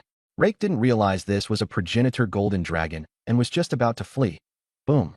My dragon tail directly lashed across its face, sending it flying thousands of meters away. The whip from earlier had landed squarely across Rake's face. I had nearly disfigured this prime adult red dragon. When Rake staggered to its feet, a huge collar had appeared around its neck. It tried to rip it off with its claws, but crackling electricity flashed instantly, and the more it struggled, the worse the shocks became. The electricity wouldn't kill it, but the pain made life worse than death. A moment later, Rake lay prone on the ground, eyes hollow. I looked over, and the red dragon immediately pressed its dragon head to the ground. Great Highness, Rake Imanyanshobar is willing to serve you. Red dragons were indeed arrogant and brutal, but they could also bow their heads. They thought gold dragons were hypocritical, but when their strength fell short, they would still submit and act according to the situation. Because only by staying alive would they have a chance at revenge. Of course, Rake's submission was mainly because I was a gold dragon. It had little to do with the electric collar around its neck. Rake looked at me with suspicion. Its nest was normally not even a step away, so how had I still found it? Beside me, Eulygia looked shocked. In her understanding, red dragons would never be this pragmatic. I fell silent. This red dragon's surname was actually Bar. If I got the chance later, I'd have to take it to the world of Farron. Rake suddenly shivered, not knowing why, but it had a vague, ominous feeling. More than 10 days later, news spread through the Wasteland Archipelago. Someone had seen 4 or 5 adult red dragons appearing together. Legendary pirate crews began paying attention and gathering intelligence, hoping to find these red dragons. They didn't mind becoming dragon slayers, or even subduing red dragons to strengthen their own power. Mid- and small-sized pirate crews were also searching, hoping to sell the information to the legendary pirate crews for a reward. The entire Wasteland Archipelago was in an uproar. At this moment, I was sitting on the back of Rake's neck, followed by 4 adult red dragons, all of them recently subdued by me. Besides being useful for bloodletting, these 5 red dragons also had decent combat strength. By comparison, white dragons, which only reached 5th or 6th tier after adulthood, were simply not worth looking at. If red dragons weren't so hard to find, I would absolutely never have used white dragons to form a knight order. A pirate fleet suddenly appeared ahead, and surprisingly, it was flying a red dragon flag. The pirate leader stood up. He was 3 meters tall, wielding a huge axe, and staring at the 5 red dragons with burning eyes. A Viking berserker with dragon blood? I looked at him with interest. Vikings were the native people of the Wasteland Archipelago. Adult males were generally between 2.4 and 3 meters tall and liked using giant axes. These days, almost all Vikings were pirates. This pirate leader had a rich red dragon bloodline, and he looked at Rake and the others as if they were food. The red dragons let out angry growls, but they didn't act rashly. They couldn't beat this legendary berserker. I put Eulygia, whose face was flushed red, down from my arms onto Rake's back, revealing my massive 400-meter-long body. The smile on the pirate leader's face instantly froze, and he looked utterly disbelieving. Before he could even figure out what was going on, a sky-filling torrent of golden dragon flame crashed down. This was my first real battle after transforming into an ancestral dragon. The pirate leader's magical warship quickly turned around, but my target was the ordinary ships instead. The warships engulfed by dragon flame instantly turned into fireballs, and the pirates were reduced to ashes before they could even scream. The golden dragon flame clung to the sea and continued burning, turning the azure ocean into a golden sea of fire. The pirate fleet was split into several sections. Some ships tried to flee, while others had their retreat cut off by the fire sea. Dragon flame fell again, and several large pirate ships were swallowed in the blink of an eye. Damn gold dragon! The pirate leader trembled with rage. gripping his heavy axe as he flew into the air. In a short time, several warships had turned to ash, and hundreds of Vikings had died. Most of the Vikings in this legendary pirate crew came from the same tribe. The pirate leader was both the captain and the clan chief. Watching his tribesmen die beneath the dragon flame, he had only one thought: to tear this gold dragon apart. My eyes lit up. To be honest, I had been wondering how to lure him out without damaging my own ship. That's right. In my eyes, that magical warship was already mine. The warship, over 200 meters long, was built from red dragon bones. Its hull was covered in magical runes, and it was armed with more than a dozen magic crystal cannons. Although crudely made, this warship was still worth at least 1,000,000 gold coins, and with some modifications it could fetch over 3 million. The pirate leader had taken the initiative to fly out, so I wasn't worried about damaging my own ship. If other legendary metal dragons came here, they would do the same. At most, the color of the dragon flame would be different. If the few legendary metal dragons of the Britannia Kingdom knew there was a magical warship worth 1,000,000 gold coins here, they would have come long ago to uphold justice. Fighting fire with fire, that was the traditional skill of gold dragons. I watched Hardy beating up the pirate leader, while Lai Ku and the other red dragons were exchanging glances, clearly all thinking about running away. Before they could act, Elysia stomped her foot, and a terrifying legendary-level pressure erupted instantly. The red dragons were so frightened they trembled uncontrollably, and the thought of fleeing vanished in an instant. Suddenly, Elysia's gaze sharpened, and she teleported hundreds of meters away. The next second, the female red dragon beside her spoke. "Lilith, you dare enslave noble red dragons? Are you tired of living?" Tiamat. The Lady of the Lake raised an eyebrow. She had guessed it long ago. Hardy had red dragon blood in his veins, so he was bound to have caught the attention of the mother of evil dragons. The reason she hadn't descended before was that the Platinum Dragon God had been secretly protecting Hardy all along. Primordial dragons were too rare, one appearing only once every few thousand years. Of course, the mother of evil dragons didn't want to let him slip away. But every time she tried to descend and seduce Hardy, she was directly driven off by the Platinum Dragon God. This time Hardy had captured red dragons, giving her a perfect opportunity. The Platinum Dragon God immediately descended into Hardy's body, and his aura surged dramatically. After crushing the pirate leader to death with a single claw, he confronted Tiamat directly. The pirate leader died with a face full of confusion. "Tiamat, you want to bewitch a primordial gold dragon? Get back to hell," the Platinum Dragon God shouted. "It also has red dragon blood." Tiamat protested. "Want to fight?" Tiamat glared at him furiously. She knew that if it really came to a fight, all the dragon gods would side with the Platinum Dragon God, and now the Lady of the Lake was helping him too. "I won't give up." The mother of evil dragons threw down the threat and left. The Platinum Dragon God infused divine power into those red dragons to prevent the mother of evil dragons from descending again, then nodded to the Lady of the Lake before departing as well. After I regained control of my body, I immediately chased after the magical warship. Compared to the mother of evil dragons, the warship was more important. That evening, inside the Red Dragon Wing warship. This warship had excellent materials, but the craftsmanship was horribly poor. I really wanted to beat up the mage shipbuilders. Still, since it was basically free, it was quite tempting. The problem was that Britannia didn't have the ability to modify it, so it would have to be sent to the mage kingdom of Ain on the southern continent. But I didn't want to go. I had already been away for far too long. "I'll have the Holy Grail Knights send it for modification, but are you sure you want this ship?" the Lady of the Lake asked skeptically. "The kingdom of Alpha is inland." I was very torn. This ship was built from red dragon bones, and even the sails were made from dragon wings. I couldn't bear to sell it, though it would certainly draw the hatred of red dragons. Any red dragon that saw this ship would likely attack it madly. After thinking it over, I shook my head. My territory is beyond the Beast Mountain range, right by the sea.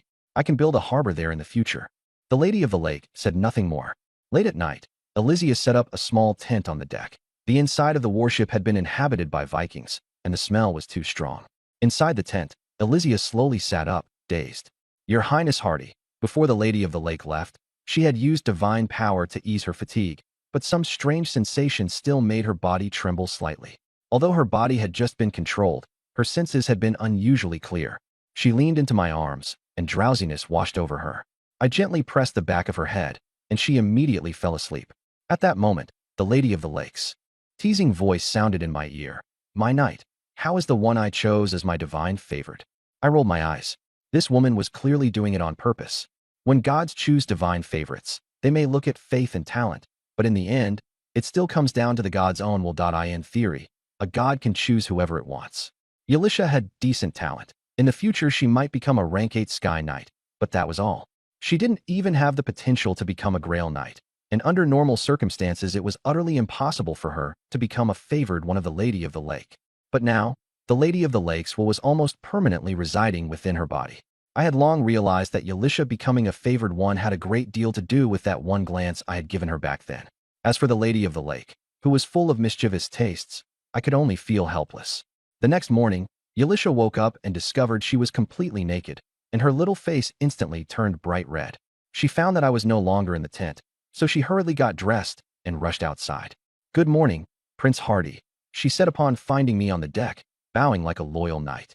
She didn't notice that the gazes of the red dragons around us were extremely complicated, especially when they looked at me.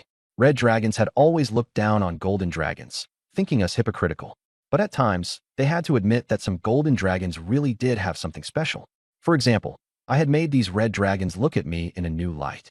Before the divine descent yesterday, they had no idea that Yalisha was a favored one. What made them even more doubtful about dragon life was that over the past few days, Yalisha and I had grown very close, to the point that they couldn't even tell whether the one close to me was Yalisha herself or the Lady of the Lake behind her. Although the Lady of the Lake was not as famous as the mother of evil dragons, to the local red dragons, she was still someone to look up to. The Grail Knight order under her command was enough to make even swarms of legendary red dragons keep their distance. Just as the red dragons were questioning their very existence, Yalisha's temperament suddenly changed. The Lady of the Lake descended into her body, naturally took my arm, and looked at me with gentle eyes. This scene immediately made the red dragons bury their heads in the sea, wishing they could seal off all 5 senses. The confusion in Rake's heart also vanished. It had previously been baffled by how I could precisely locate the red dragon's nest. Now the truth was clear. The Lady of the Lake had been helping me track down red dragon traces. At that moment, Rake mourned for all the red dragons in the Wasteland Archipelago. There was nothing they could do against this cheating golden dragon. But aside from mourning, Rake also felt a bit of schadenfreude. If only it were itself being captured, that would be too tragic. Having a few more of its kin join it would make it happier. My dragon capturing journey was still continuing, but I didn't know that at this moment, the entire Wasteland Archipelago was already in an uproar. The pirate ships that had fled had spread the news. From the descent of the mother of evil dragons, to the platinum dragon god descending into my body for a confrontation, and then to my chasing the magic battleship after the platinum dragon god left, quite a few ordinary pirate ships took the opportunity to escape. After they fled back to their tribes, the news spread rapidly across the entire Wasteland Archipelago. Some didn't believe it, thinking how could there possibly be such a huge golden dragon? And since golden dragons and red dragons were mortal enemies, a golden dragon enslaving a red dragon was beyond ordinary understanding. They thought the pirates must have seen things wrong, and that the one who destroyed them had to be a legendary red dragon. The reason must have been that the matter of forging a magic battleship from red dragon bones had been discovered, provoking red dragon retaliation. After this speculation spread, many people believed it firmly. Given the red dragon's vengeful nature, it did make sense. Most of the pirate bands that had originally wanted to capture red dragons gave up, and only a small number who feared nothing or had absolute confidence in their own strength were still persisting. Unfortunately, without the help of the medium and small pirate bands, it was very difficult for them to keep up with the red dragon's speed on their own. Meanwhile, in Delmrim, the fire giants subdued by Tydel had already arrived and established a new fortress near the Monster Mountain range. Although the Mosul wasteland had no volcanoes, fire giants had their own methods. After finding a suitable location and confirming that there was a fire element ley line underground, they first transformed the interior of the mountain into the shape of a volcano, then opened the fire element plane and, by making a contract with the fire elemental lord, summoned vast amounts of magma and lava elementals.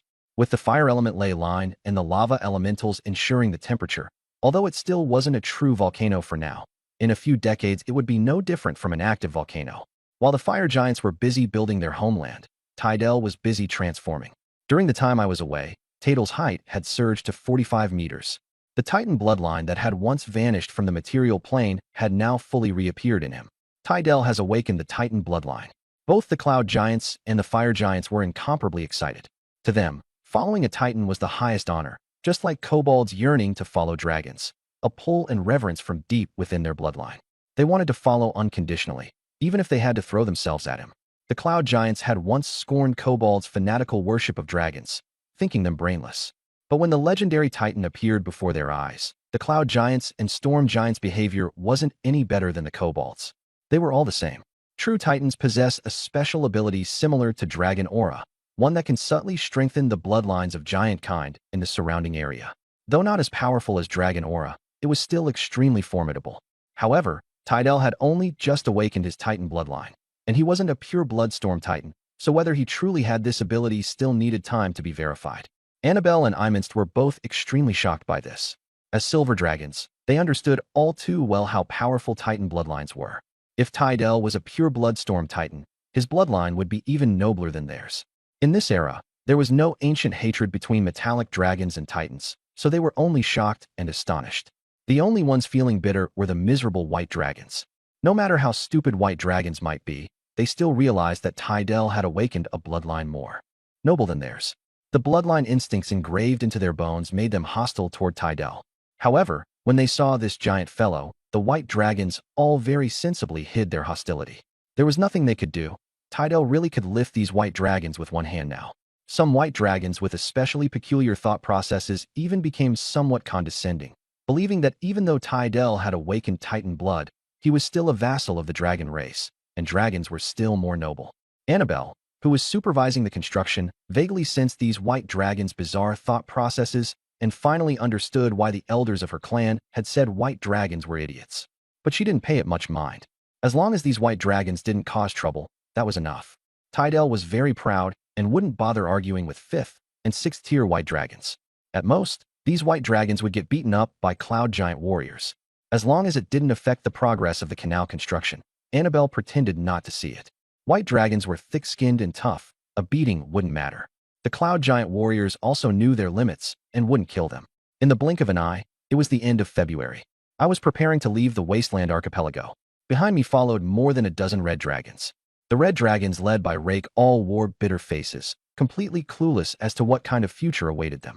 The only thing certain was that whatever was waiting for them probably wasn't anything good. I felt both happy and regretful.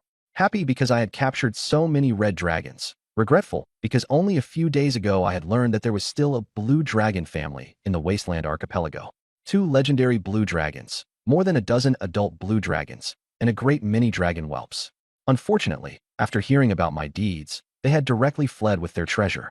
The lake fairy helped me locate them with divination, and I found that they had already left the Wasteland Archipelago and were flying toward the Numenor Archipelago.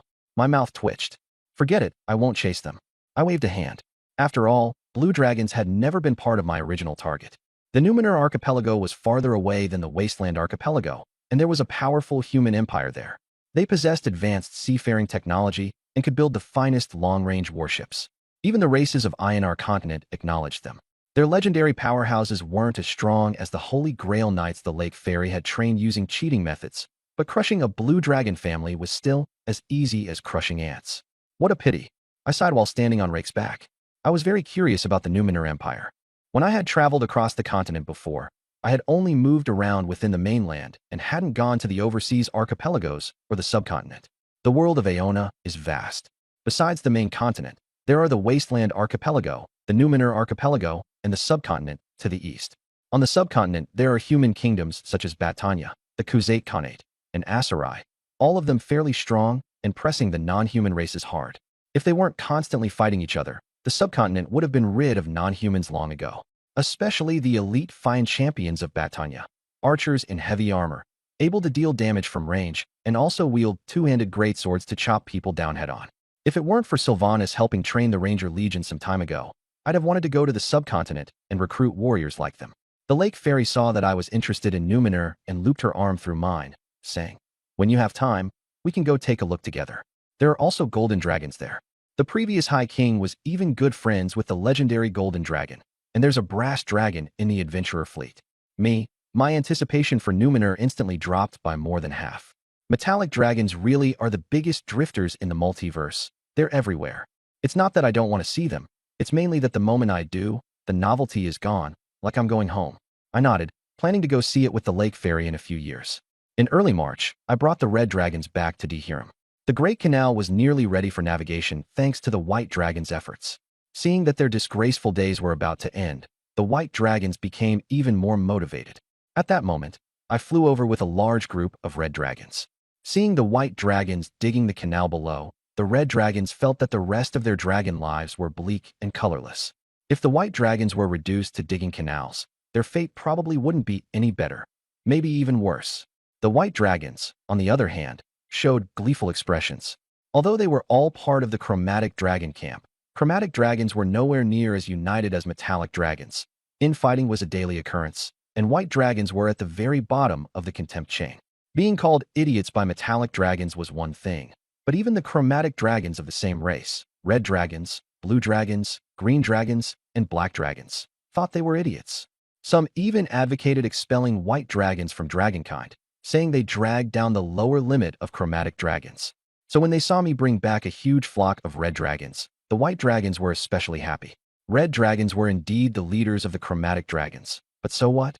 Weren't they also being captured and brought here just like them now? The white dragons stopped working and gloatingly looked at the red dragons. Roar! The red dragons led by Rake noticed the white dragons' expressions and immediately got irritated. Being enslaved by a golden dragon was already bad enough. Now they were being mocked by stupid white dragons too. How could the notoriously savage red dragons stand that? They let out low growls, scarlet dragon fire brewing in their mouths. They couldn't do anything to me, but could they really not handle a few 5th and 6th tier white dragons? Shut up, I growled from directly above the red dragons. Listen carefully, if any white dragon is too injured to work, then you'll take its place. The red dragons instantly became obedient. They didn't want to dig the canal with their claws like the white dragons did. It was far too humiliating. If some nosy metallic dragon recorded that in the dragon race's inherited memories, they'd be laughed at until the day dragonkind perished. Leave this kind of humiliating work to the white dragons. The red dragons didn't need to get involved. Rake and the others barely suppressed their anger and refused to look at the white dragons below. I withdrew my gaze in satisfaction. The large dragon nest outside the cloud giant tribe had been built with the expectation that more and more white dragons would settle in, so it was quite spacious. Since there was enough room, I was too lazy to build a new lair and planned to have the red dragons and white dragons live in separate areas. But if I didn't give them a warning first, that night there might be many white dragons who got their bones broken by irritable red dragons just for stepping into the lair with their left foot. With a warning like this, the red dragons would have to consider whether going down in history or venting their anger was more important. My enormous body swept across the sky, and the cloud giant warriors and half-elves on the ground all dropped to one knee, standing only after I disappeared from view. But I didn't notice that directly below where I had just passed, 2 silver-haired elves were looking up at me excitedly. Even less did I notice that those 2 silver-haired elves were actually silver dragons in disguise. Annabelle, that's Prince Hardy? The female silver dragon said excitedly. Your letter never mentioned that His Highness Hadi is an ancestral dragon. That graceful figure was absolutely gorgeous. The male silver dragon had also been excited, but when he heard her say that, his expression instantly stiffened a little, as if he wasn't quite so excited anymore. These 2 silver dragons were Annabelle's parents. After seeing in their daughter's letter that she was serving as a governor under the legendary Golden Dragon, they decided to visit and, along the way, see their daughter. But they never expected that the moment they arrived, they would be greeted with such a huge surprise. Annabelle felt somewhat helpless.